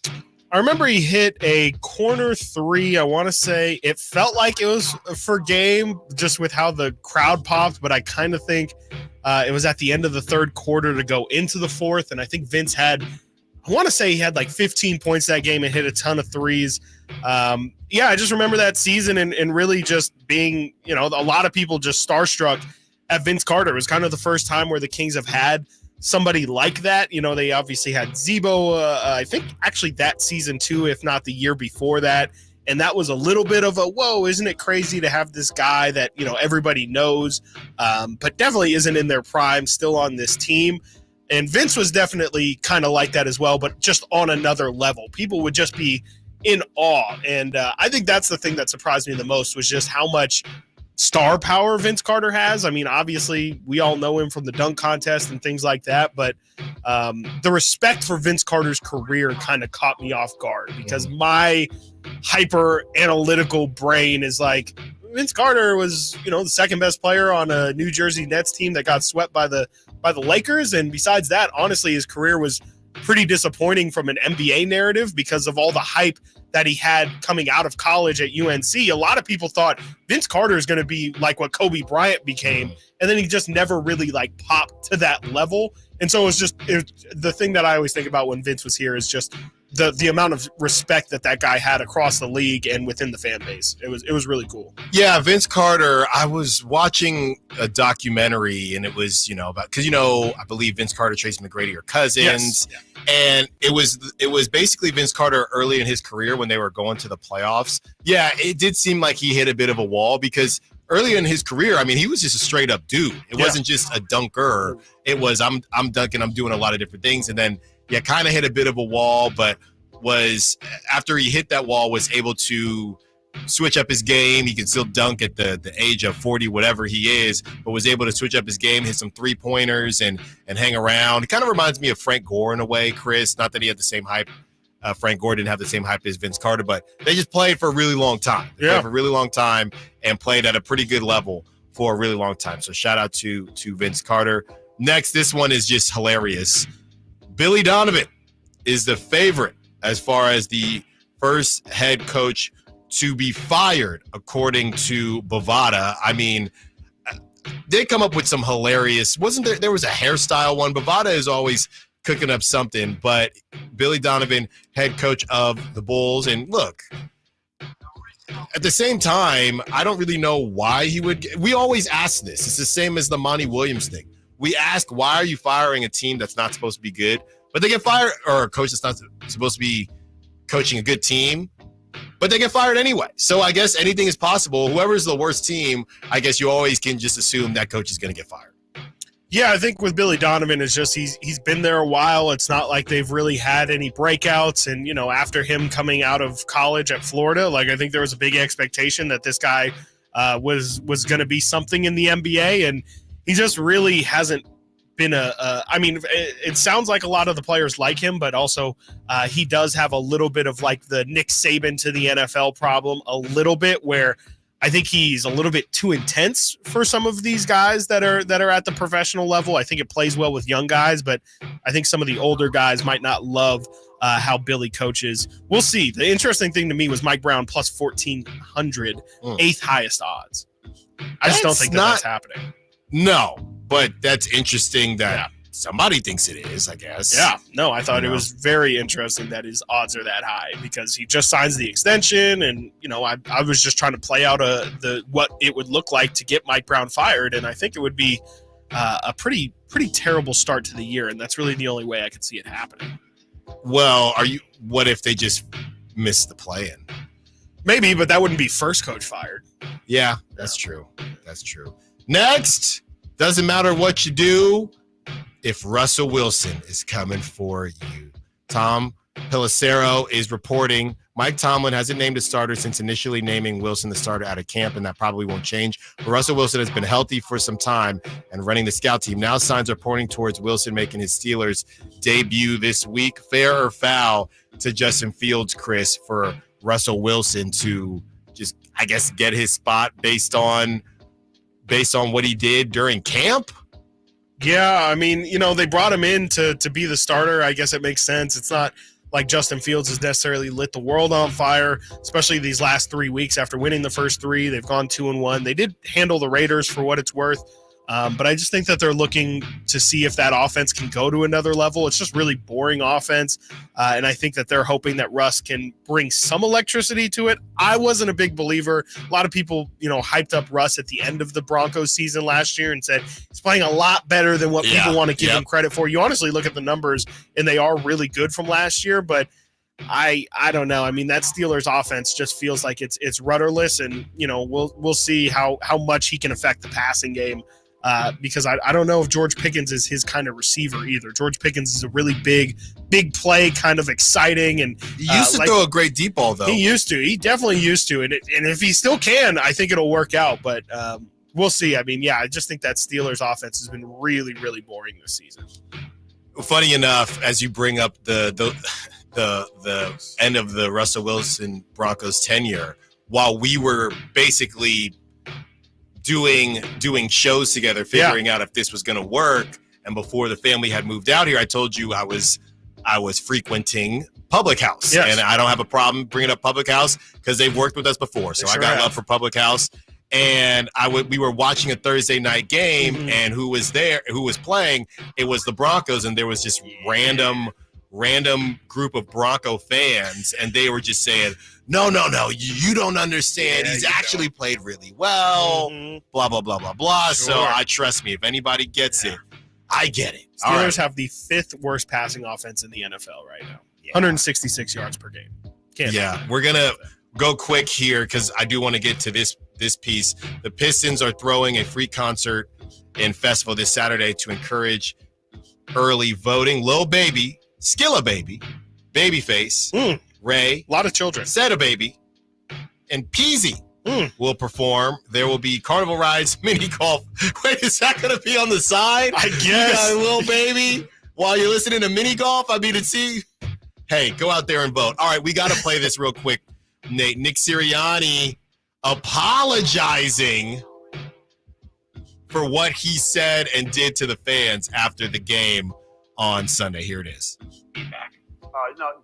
Mr. Lurie and I talk every time after the game. Every time I haven't talked to him yet today. I know how supportive Mr. Lurie has been through everything. I would say this about that.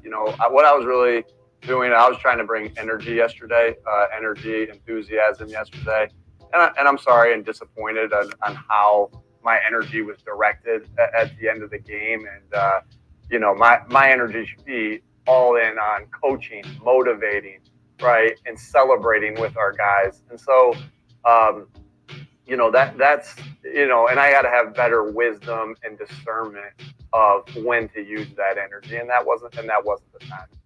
Do you think he gets booed? Yeah, I do. I really do. I think that's the last place that you want to try and antagonize a crowd. And yeah, it definitely sounds to me like a guy who got yelled at pretty long on Monday. He gets lucky, Chris. They play the Giants next in New York, and then they play the Bengals in Cincinnati. They don't go back home until November 3rd. He better win those games. 3rd. Oh my God. Yeah, he got really Yikes. really lucky strategic there. Yeah. All right, coming up next, NFL Blitz. Stiles and Watkins, Sacktown Sports.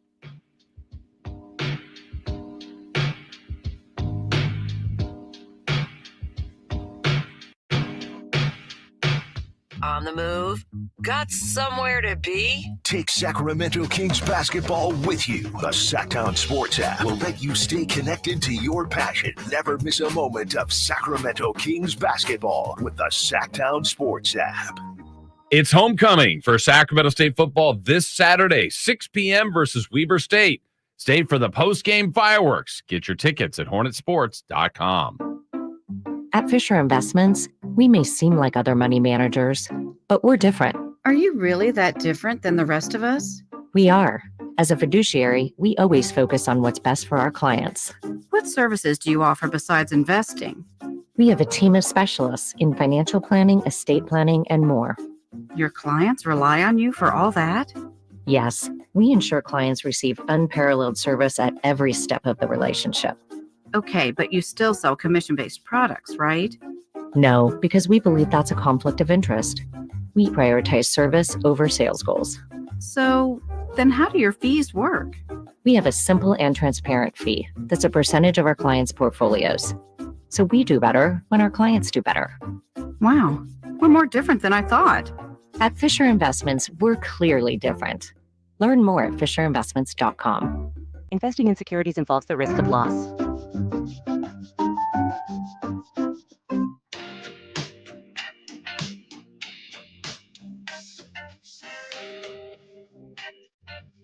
Sacktown Sports. Call or text at 916-339-1140.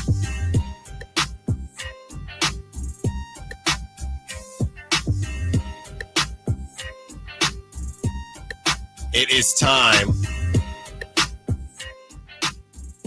to get in to this week's NFL Blitz. Midway presents NFL Blitz.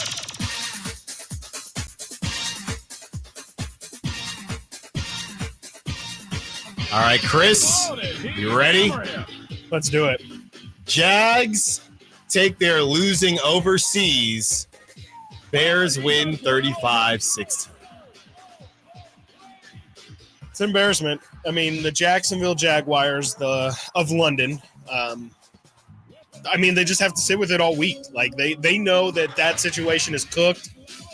I think that's the weirdest part about it, is that entire locker room has to know Doug Peterson's days are numbered. I mean, I even think if you beat the Patriots, okay, like, great, you did what you're supposed to do. I mean, the Patriots have only won the first week of the season, and I won't call it a fluke, but I mean, I'm pretty sure if they were to play the Bengals 9 other times, that the Bengals would probably win those 9 times. It just feels like the writing's on the wall. I mean, I don't really know what else to say about Jacksonville's situation, but the quicker that you can get the next chapter started, the better. But it's an absolute mess, and I fully expect Monday morning, if not Sunday in the middle of the slate of games, to hear Doug Peterson is fired. And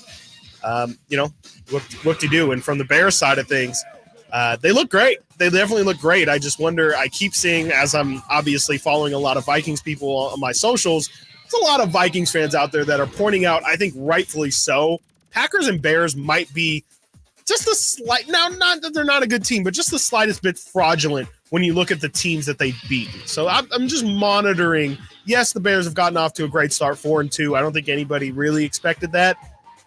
But how much of it is really because they've had a little bit of a cupcake schedule in front of them? Fair enough. Baker rattles the Saints.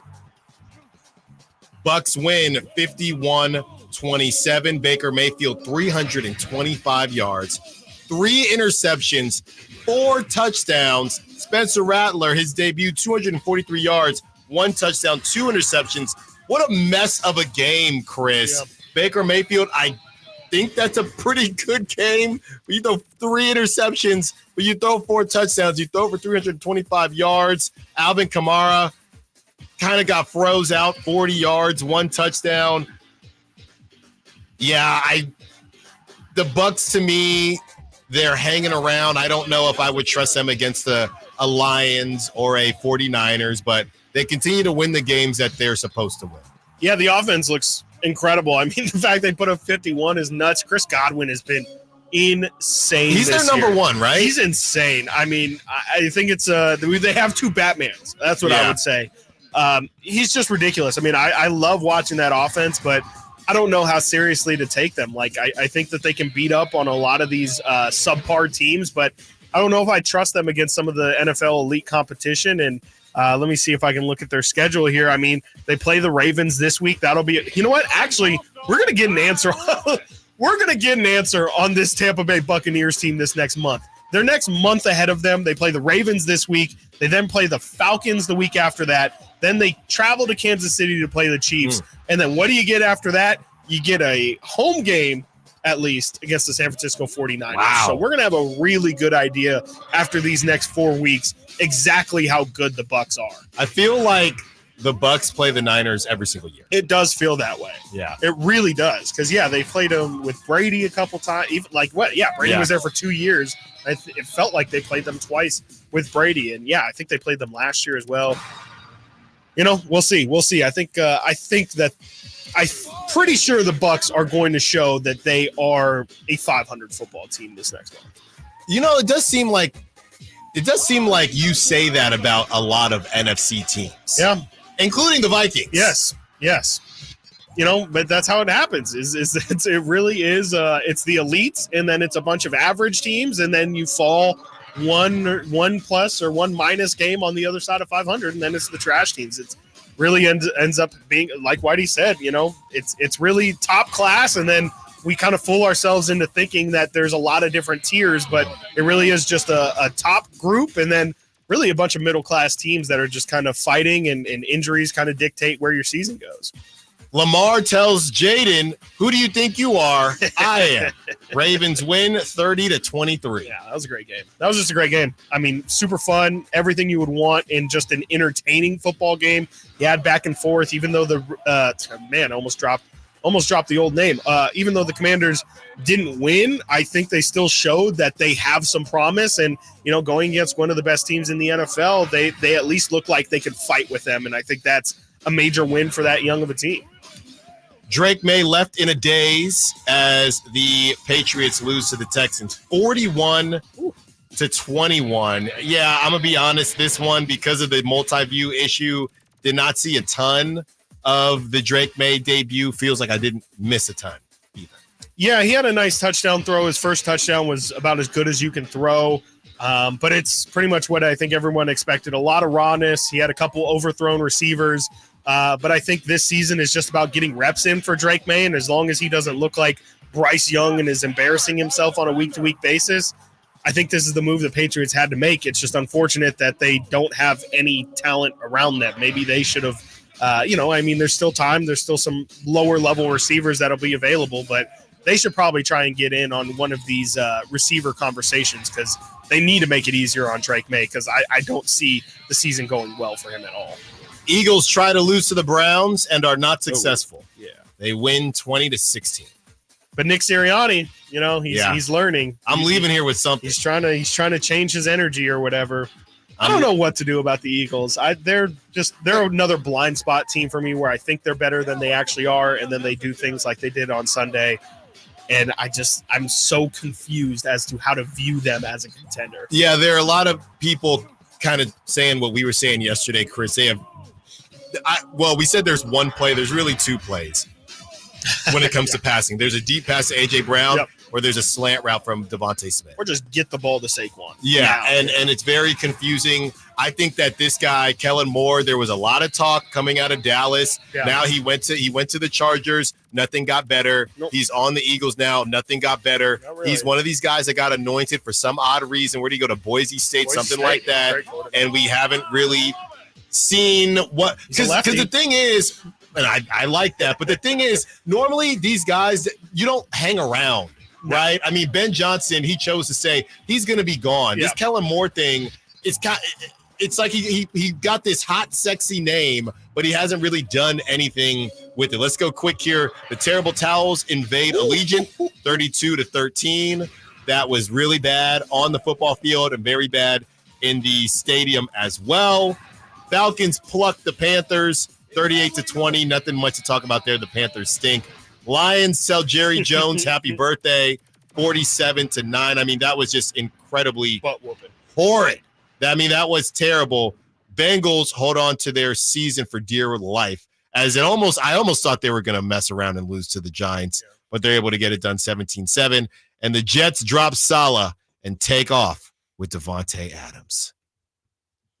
Crazy week. It was a crazy week, and I know you predicted them all, but I think the NFL is kind of finally starting. It felt like a couple weeks ago we were past the second preseason of everything, and it feels like now, the Bucs are putting up 50 points and things like that. It really feels like the NFL is officially in full swing as we're heading towards the middle of the season already.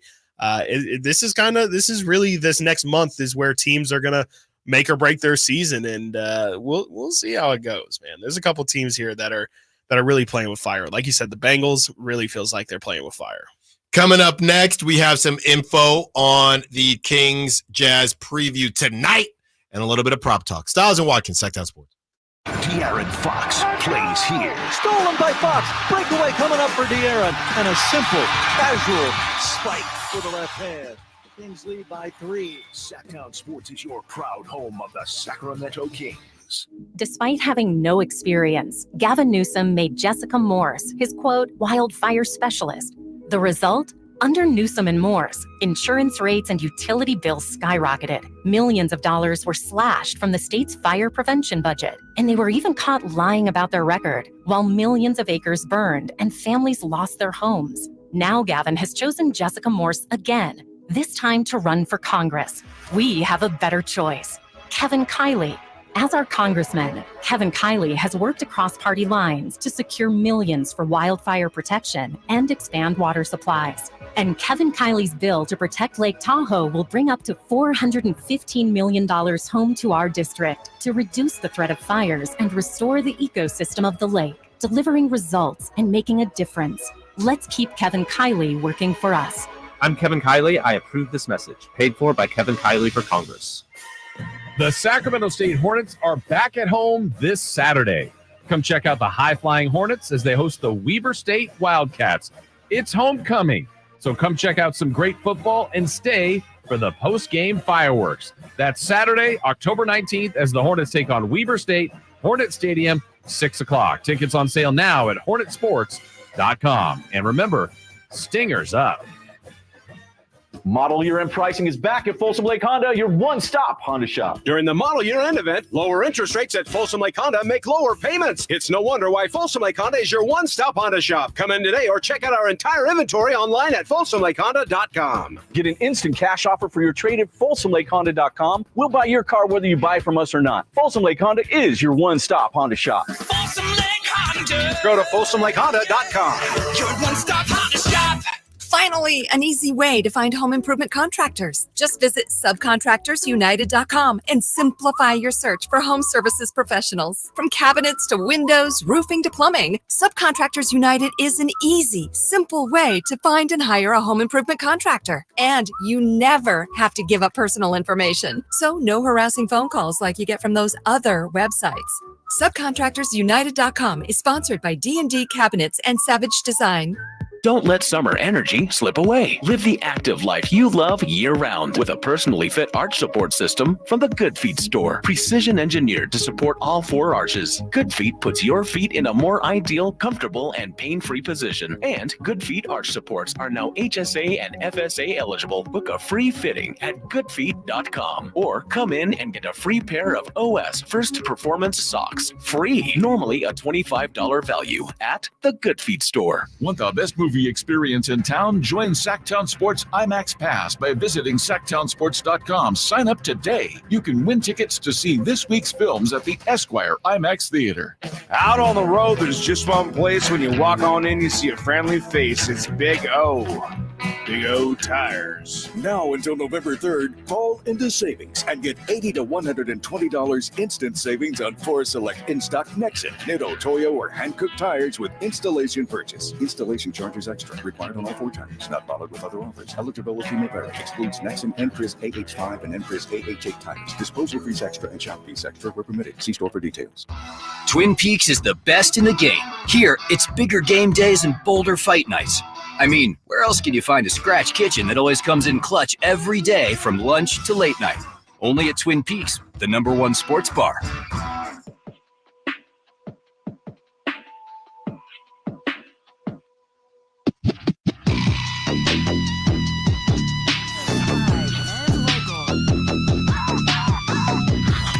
Sacktown Sports. Check us out on YouTube. Search Sacktown Sports and subscribe. Eddie Gleason will join us shortly for a little bit of cross talk as we get into a little bit of prop talk. Now, there's 3 players to choose from, fellas, at least for the Kings, right? So on the other side, you can pick the Jazz if you want to. And who was it, Chris? Keontae George that went down? I think Keontae George for the Jazz went down. Again, it was during preseason, but, I believe he's supposed to play today. Okay. I thought he got helped off. Yeah, the injury. Yeah, there was an injury update and they were negative. So Okay. yeah, he should be back. He's at least on the prop talk. He is. So He is. I like- see that. I see that for sure. As we get into the prop talk, but before we do prop talk, Okay. Chris, there are a couple notes that you had from the preview, and maybe that will help. That's prop right. talk. That's right. Very good plug. As we will plug our very own Frankie Cardicelli. Of course, you can read a lot of previews. I don't think he's going to be doing every single game preview for this season, but a lot of game previews and every single game recap will be over at Sacktown Sports 1140, sacktownsports.com. And Frankie writes a preview for today's game as the Kings look to bounce back from a rough start to their preseason, 0-3 so far. And Frankie has 3 major questions or 3 major talking points heading into today's game. First and foremost, let's get the business out of the way. Will the starters play? Mike Brown told the media that he planned on playing his starting group for the entirety of Sunday's loss to Portland. However, as we know, the lopsided score caused him to pull the star players near the end of the third quarter. So might that mean for prop talk today, if you are looking at these De'Aaron Fox, Domantas Sabonis, DeMar DeRozan numbers, they might actually play like all the way through the fourth quarter. So if you're concerned about, they're going to have to really get off to a hot start in order for them to hit the 12.5 or whatever, you might be eased to know that Mike Brown said the other night that he was planning to play them the entirety of the game, didn't get that opportunity. And so they really got blown off the floor. Yeah, really got blown off. Really was not anticipating that score line. So maybe you could take that as possibly tonight is the night where Mike Brown will run his starters for the entirety of the game. Might be more productive with the starters, Frankie writes, in Thursday's preseason finale in Los Angeles, but we should get a good look at the regulars against the Jazz. Frankie then goes on to say, searching for the 3 ball. And of course, this is the big thing that we've been focused on. The Kings through 3 games, they're shooting 25 out of 100 from beyond the arc. For all you math majors out there, yes, that is 25% from 3. And, that's not ideal. It's definitely raised some concerns about some spacing, and that was obviously a major concern when DeMar DeRozan came here to Sacramento. 3 exhibition games aren't enough to draw a conclusion on how this team's offense will work for 82 games. The Kings have a ton of shooters, and it's fair to expect them to rank amongst the league leaders in 3-point shooting again this year. This is, again, the preview that Frankie Cardicelli has written over at sacktownsports.com. And last but not least, Frankie says to focus on taking care of the basketball. Protect the pumpkin. Sacramento turned over the ball 27 times against Portland on Sunday, and the Kings were completely taken advantage of. 33 points allowed off those turnovers. Sabonis had 5, De'Aaron had 4, and that's really just unacceptable. Even in a preseason game, you can't have guys turning the ball over left and right. Frankie writes, keep an eye on how the Kings operate against a Jazz team that has been known to pack the paint and apply pressure to opposing teams' interior offense. So maybe look at the perimeter as the place to be for the Kings tonight. And there you go. I don't think we've gotten any official injury report yet from the Kings, but I would expect that the same people who missed on Sunday would miss tonight. So that means Jordan McLaughlin will probably play tonight, as will Malik Monk, but no Kevin Huerter, probably no Trey Lyles, no Orlando Robinson, and of course, no Devin Carter either. And I don't think we've gotten anything from the Utah side. So it seems as if Lauri Markkanen's going to play. It seems like their full staff, their full complement of players will be available for them tonight for the most part. Okay. Well, I think that the Kings might not play the whole game, Chris, because of what happened to them on the opposite side. I think they're going to come out raring to go and with bad intentions on their mind and get this taste out of their mouth. And they're going to come out, do what they need to do. This is, I know it's still preseason, but this is where they got their first win on opening night last season. I think they are going to have a good vibe going into the game, and I do think they'll take care of business. So it's a little bit scary to go under on anyone, especially if they are going to play the whole game. But I would say I'm torn between going over on De'Aaron and going under on Domantas Sabonis.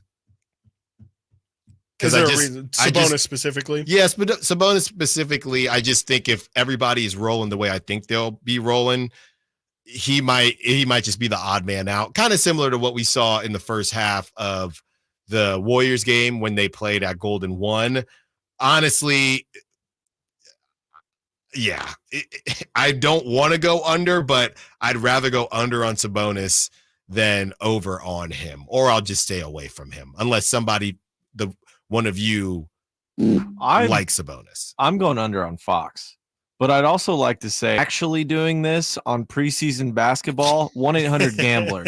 That's all I have to say in regards to the fact that they even offer this. It's crazy, but I'm taking Fox 16 under. I thought there was a Bovada hairstyle. We can't use names. We got to keep it, until they sponsor us. No.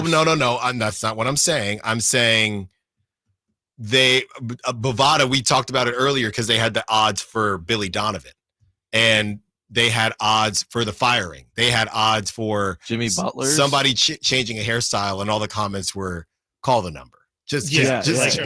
What are you doing at that point? I mean, that's even crazy that they would have that listed because that seems like something that could easily be manipulated. Yeah, that's not a faux hawk, or that's not a mohawk. That's a fro hawk. They do that all the time with like how many tweets will this person tweet during the Super Bowl, right? And it's like, oh, I'm just gonna bet $10 million on myself, and I'm gonna tweet 800 times. Yep, right. And I'm gonna be a millionaire. Whoever, whatever. Like Ryan Garcia. All right, Nate's going under on De'Aaron. I'm going to go over on DeMar. We'll point to the even shot distribution of this starting lineup. It's actually kind of crazy. I didn't really even notice it after the Blazer game. All the starters played 28 minutes or more.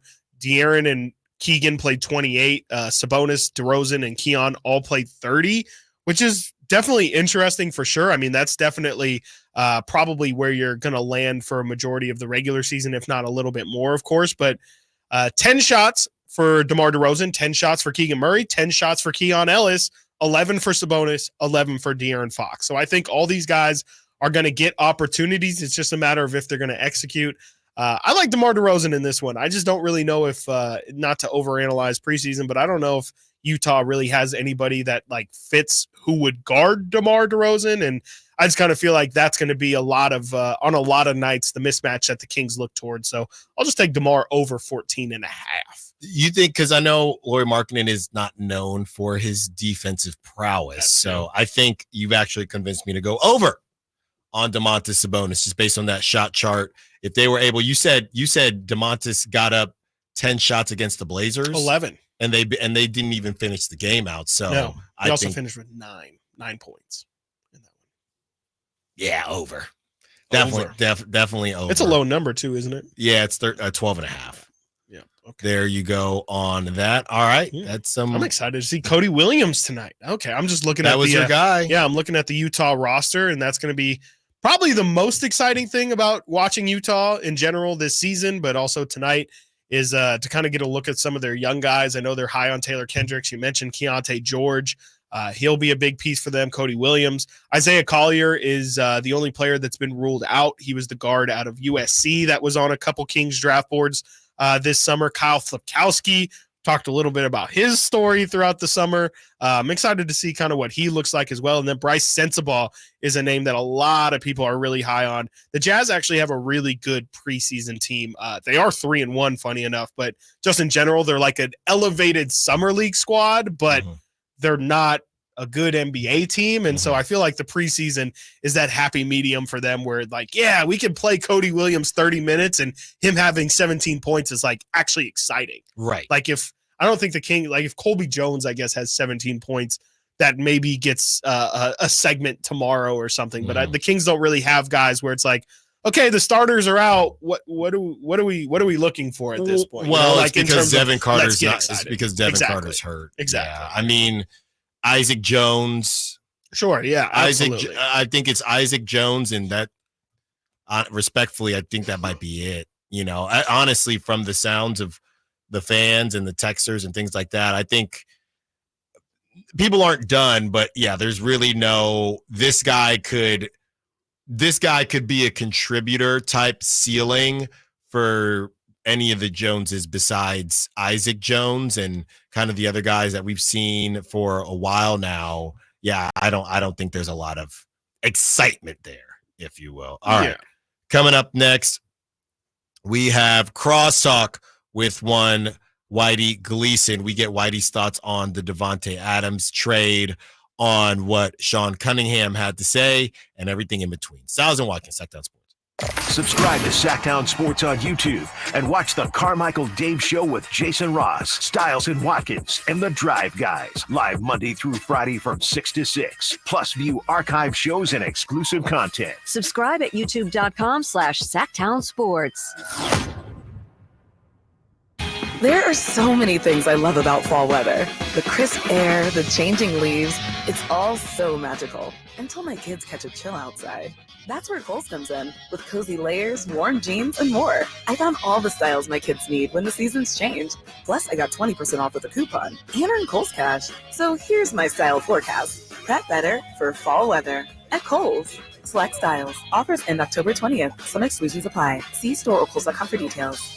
Wesley Financial Group is not a law firm. Do you find yourself stuck in a timeshare? Get the real facts about the timeshare industry and your options for cancellation. Chuck McDowell, founder of Wesley Financial Group, has put together a free information guide that reveals the secrets the timeshare industry doesn't want you to know, including the 5 ways to get rid of your timeshare. Call now and get this timeshare cancellation guide absolutely free. Call 800-330-2929. 800-330-2929. 800-330-2929.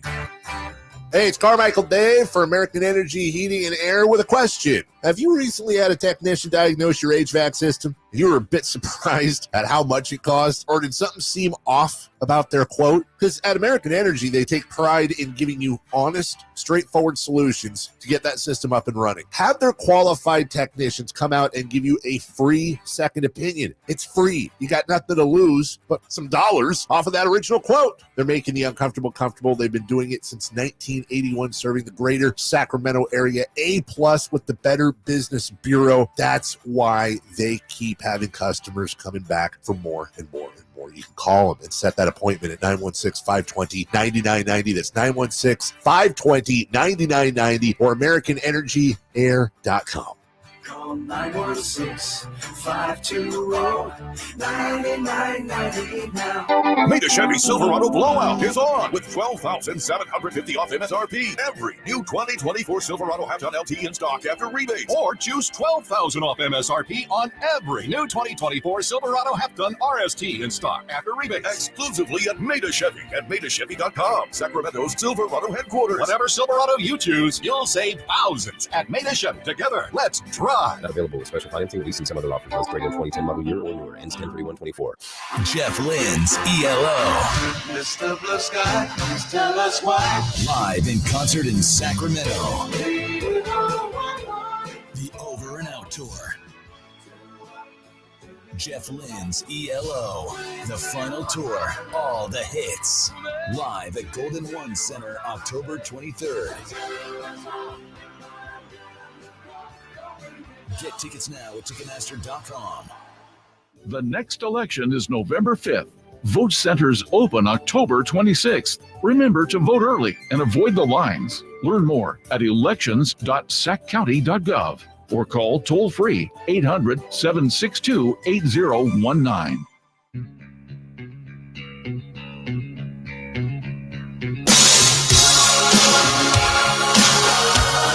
Sacktown Sports. Call or text at 916-339-1140.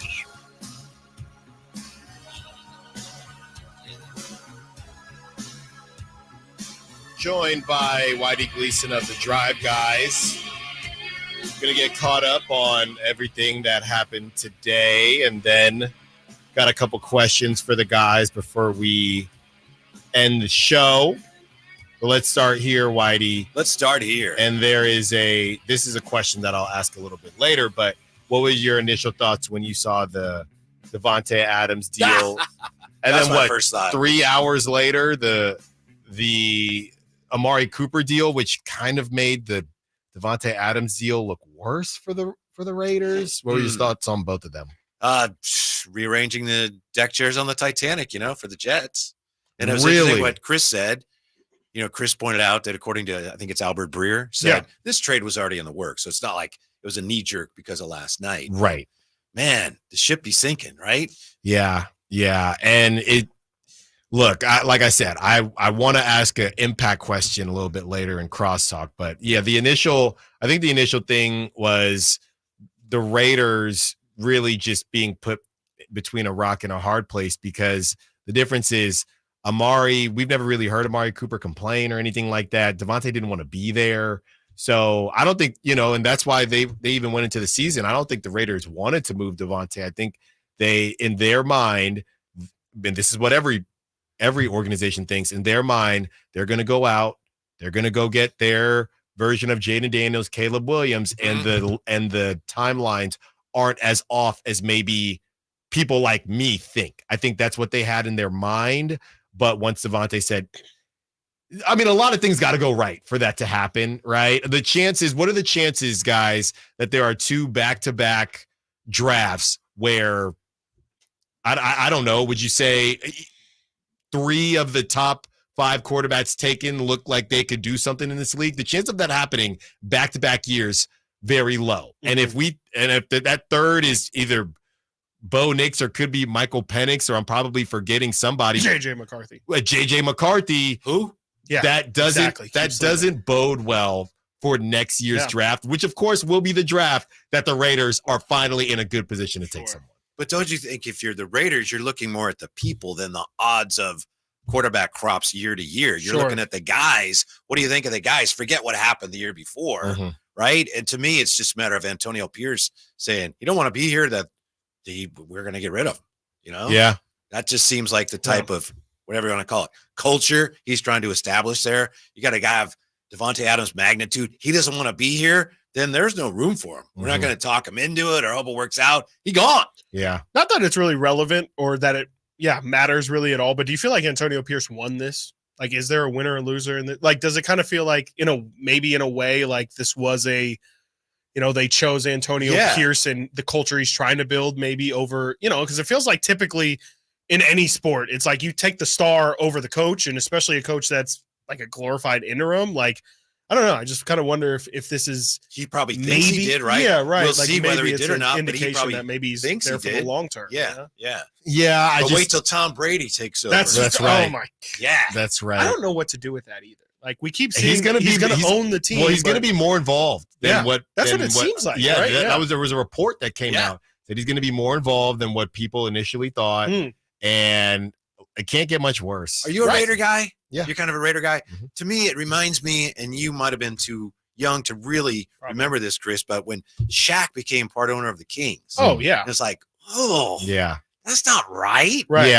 Yeah. I don't know. You get the tuck rule guy. Yeah. And I know this isn't new and it's been in the works for a while, but still, that doesn't seem right. Yeah. It's a little gross. I think if you're the Raiders, I mean, you just kind of basically it's just, go fast and furious here. Your car is just in the chop shop and people are just taking pieces of the car. The stadium is in Vegas. The ownership is with Tom Brady. Right. There's no cohesion at this point. Basically what I'm saying is you can't hurt me. If he's going to make the team better, I don't have time to. Doesn't matter who it is, right? Yeah, you know what I mean. So but a lot of people are saying he's going to be more involved than what people initially thought. To Chris's point, I'll bet you Pierce right now, Coach Pierce feels like he's won multiple battles over Davante Adams because Davante Adams wanted AOC. That's right. Yeah, it's like no, he's not the quarterback, Gardner Minshew. So he's beating him on a couple of fronts here. So to speak. Sure. This is a very sad conversation. I know. Because he ended up benching Gardner Minshew. Yeah. And then AOC was also terrible. Yeah. Also terrible, Whitey. Once Penix went to the Falcons, that was it. It spoiled the Raiders' master plans. Yeah. And the other thing is, too, Dak Prescott getting signed. I think they were going to throw the bag at Dak Prescott. That didn't end up happening. I don't even know if either of these quarterbacks are on the roster next season. I don't think they should be. I think you just got to start fresh and go on from there. Whitey, we didn't get to talk any baseball today on the ratings show. are through the roof, Alan. Are they really? Right. Yes. Good for them. Mm-hmm. Yeah. So story today, SI.com. And not just the Yankees and the Dodgers. Yeah. Even Cleveland and Detroit ratings. Did we Game 5. Did we ask you? We did talk yesterday about what would Major League Baseball rather. Obviously, they want the Yankees to go, but what would have more oomph to it? Yankees, Dodgers, or Yankees, Mets? Oh, it'd have to be Yankees Dodgers, right? Because of Shohei-san. That's what we were saying. If it was last season, even though the Dodgers still had a fully loaded roster at that point, it would probably be Yankees Mets. But the Shohei, literally, I thought people were joking, but yesterday I saw the thing in the bottom corner when you watch the game. Shohei's up in 3 batters. Oh, yeah. That's insane. I know. It is insane. The bases loaded thing, too. When the bases are loaded, they put up a graphic. Bases loaded. Really? Thanks, because I didn't know what that meant. Yeah. All the bases are lit up. Yeah. You play a lot of softball. You play a lot sure of do. baseball. Either of you guys ever done that celebration that Kike and Gavin Lux Yeah, did no, Friday night? never. Or do you guys do that maybe after a show? We actually Pre-show. do. It's just pre-show. Yeah. Yeah. Post-show, we've kind of talked too much, made too much eye contact. Yeah. Pre-show, it's fine in the We pre-show. call it biscuits hard. Yeah. Okay. The dusty thrusting. That's what we call The dusty thrust. it. The dusty Hello. thrusting. That's what we call it. For what it's worth, too, I'm also seeing Richard Seymour is also a part owner of the Raiders today as well. So there you go. There you go. Not just It's a new Tom day. Brady, you get some. Yeah, that is also some Patriot blood. But at least Richard Seymour spent some seasons in Oakland The too. shell of Richard Seymour did play for the Raiders. Yes, Mark Richard Seymour. Mark Davis doesn't get as much flack, and he shouldn't get as much flack as Jerry Jones, who went off on the radio. I'm sure you got plenty for that, Whitey. You ain't gonna ask me them questions, but Mark Davis, he's done a pretty terrible job as well.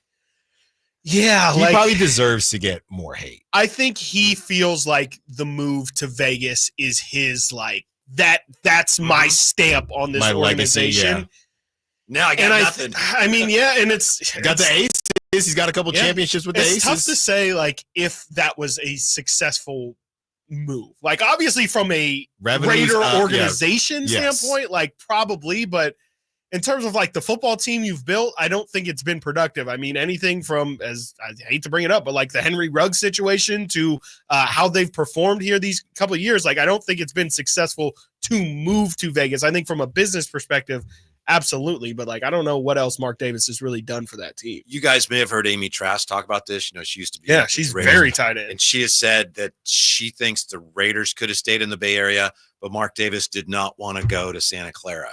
In her views, that was something that could have happened. The NFL would set up the new stadium in Santa Clara for both teams. And I kind of don't blame him, but the Oakland Raiders in San Jose, but he didn't want any part of that. And I'm sure his dad wouldn't have wanted any part of that either. No, but to split that would have been a road to keeping the Raiders in the Bay, Northern California. Yeah, I don't really blame him for that one. Yeah, I don't think I don't think they've lost fans from moving to Vegas. It hasn't been the fans just don't go to the game. They don't not nearly as much, but they still find time. The really really big Raider fans I know, they go at least once a year, maybe twice a year. I don't think it's been super detrimental from a losing fan base perspective. I just think it hasn't been.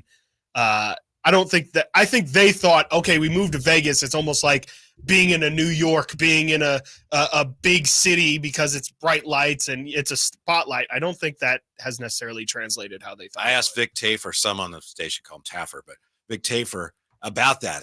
To what extent have Vegas fans embraced the Raiders? And he said, it's kind of like one of those half bro hugs. Yeah. Well, half hug. Yeah. And let's be honest. They're not embracing. You win. Maybe that'll change. Right. Yeah. That'll change. You came out with a I'm bad sure product. Vegas likes for a while, Alan. Well, Tom is a winner, and he's a broadcaster. All right, got some quick hitters, guys, before we hand it over to the Drive Guys, Whitey and Kyle Draper. Let's start here. Nate, I want you to get in this one as well. We're going to go around the room. Who will have a bigger impact? Let's start with you, Whitey. Who will have a bigger impact for the rest of the season? Amari Cooper on the Bills or Devontae Adams on the Jets? Amari Cooper on the Bills. Whitey's a smart. Yeah. Whitey's a smart man. Yeah. Chris is a smart man. Hey, Whitey, by the way, good to be on the air with you. Hey, how are you? I'm good. Amari Cooper, 100%. The answer is Amari, but are we letting the Aaron Rodgers thing cloud our judgment a little bit? I mean, no. I don't want to. Devontae is going to make that team better. Yeah, I just think that Garrett Wilson's already really, really, really good. Yeah, like the Bills are playing with a bunch of rookies. Khalil Shakir. Like I just think Amari Cooper is going to be their number one target. Devontae might be their number one target, but I just think they already have enough help. Like I think Amari Cooper is clearly their best weapon, at least from a receiver standpoint. The Bills can move the ball without him too. Like the Bills, Aaron Rodgers is struggling. Josh Allen's carrying that team. They can run the ball. They can do that. It means all. Devontae might have a bigger impact to help Aaron Rodgers' struggles. Sure. I guess it seems like a lot of it's coming from Aaron Rodgers. Like, he's blaming the cadence early on in the year. He's like, well, maybe my O-line should get, okay. So I don't know. That seems like too much of a dumpster fire, and rarely do these crazy midseason moves have like a super positive impact on a team in any sport. If Amari Cooper makes the Bills 3% better, we're going to notice that. It's like, whoa. Yeah. If Devontae Adams makes the Jets 3% better, they still stink. Oh, that's a great point. That is a fantastic point. The Bills also cut Marquez Valdez-Scantling to open up space for Amari Cooper. Ben Solak of ESPN says Aaron Rodgers has the chance to do the funniest thing ever. Oh, my. Yeah. If you just literally have Alan Lazard, MVS, and Devontae Adams with the Jets, I mean, go get Randall Cobb, the boys too. Back together. Go get Cobb. Jordy Nelson. Jordy Nelson's probably healthy. Yeah. Greg Jennings on a broken leg. Hates Aaron Rodgers. All right. Literally anybody. Last one. It's amazing. It's my favorite thing about it. You are about to start your franchise, and you have two quarterbacks to choose from, Caleb Williams or Jaden Daniels. Who are you starting? Jaden Daniels. That is an interesting one. Yeah, I'm not hesitating. That's my guy. Yeah, I gotta agree with Whitey. I don't think there's a definite answer yet, but I'll just say Caleb. I'm going Caleb. Jaden, the college offense does scare me. I just feel like we've seen these really high-powered first years before, and I wonder what it looks like next year. I think Caleb, there's more to it, but maybe. I know Caleb just had obviously a great game. He still hangs on to the ball a little too long. Yes. Hey, well, so does Brock, and everybody loves him. All right. Thanks for listening to Stiles and Watkins. You're welcome. Congrats to our winner of Fright Fest. You will have more chances throughout the week. Thank you to all the callers, texters, sack chatters. Thank you to Nate. Great job as always. Drive Guys coming up next. Whitey Gleason, Kyle Draper. For Sean Cunningham, Chris Watkins, and Alan Stiles. Until tomorrow, secure the bag like the beam. The only place you'll find Malik Monk is Sacktown Sports. Oh, my, what an athletic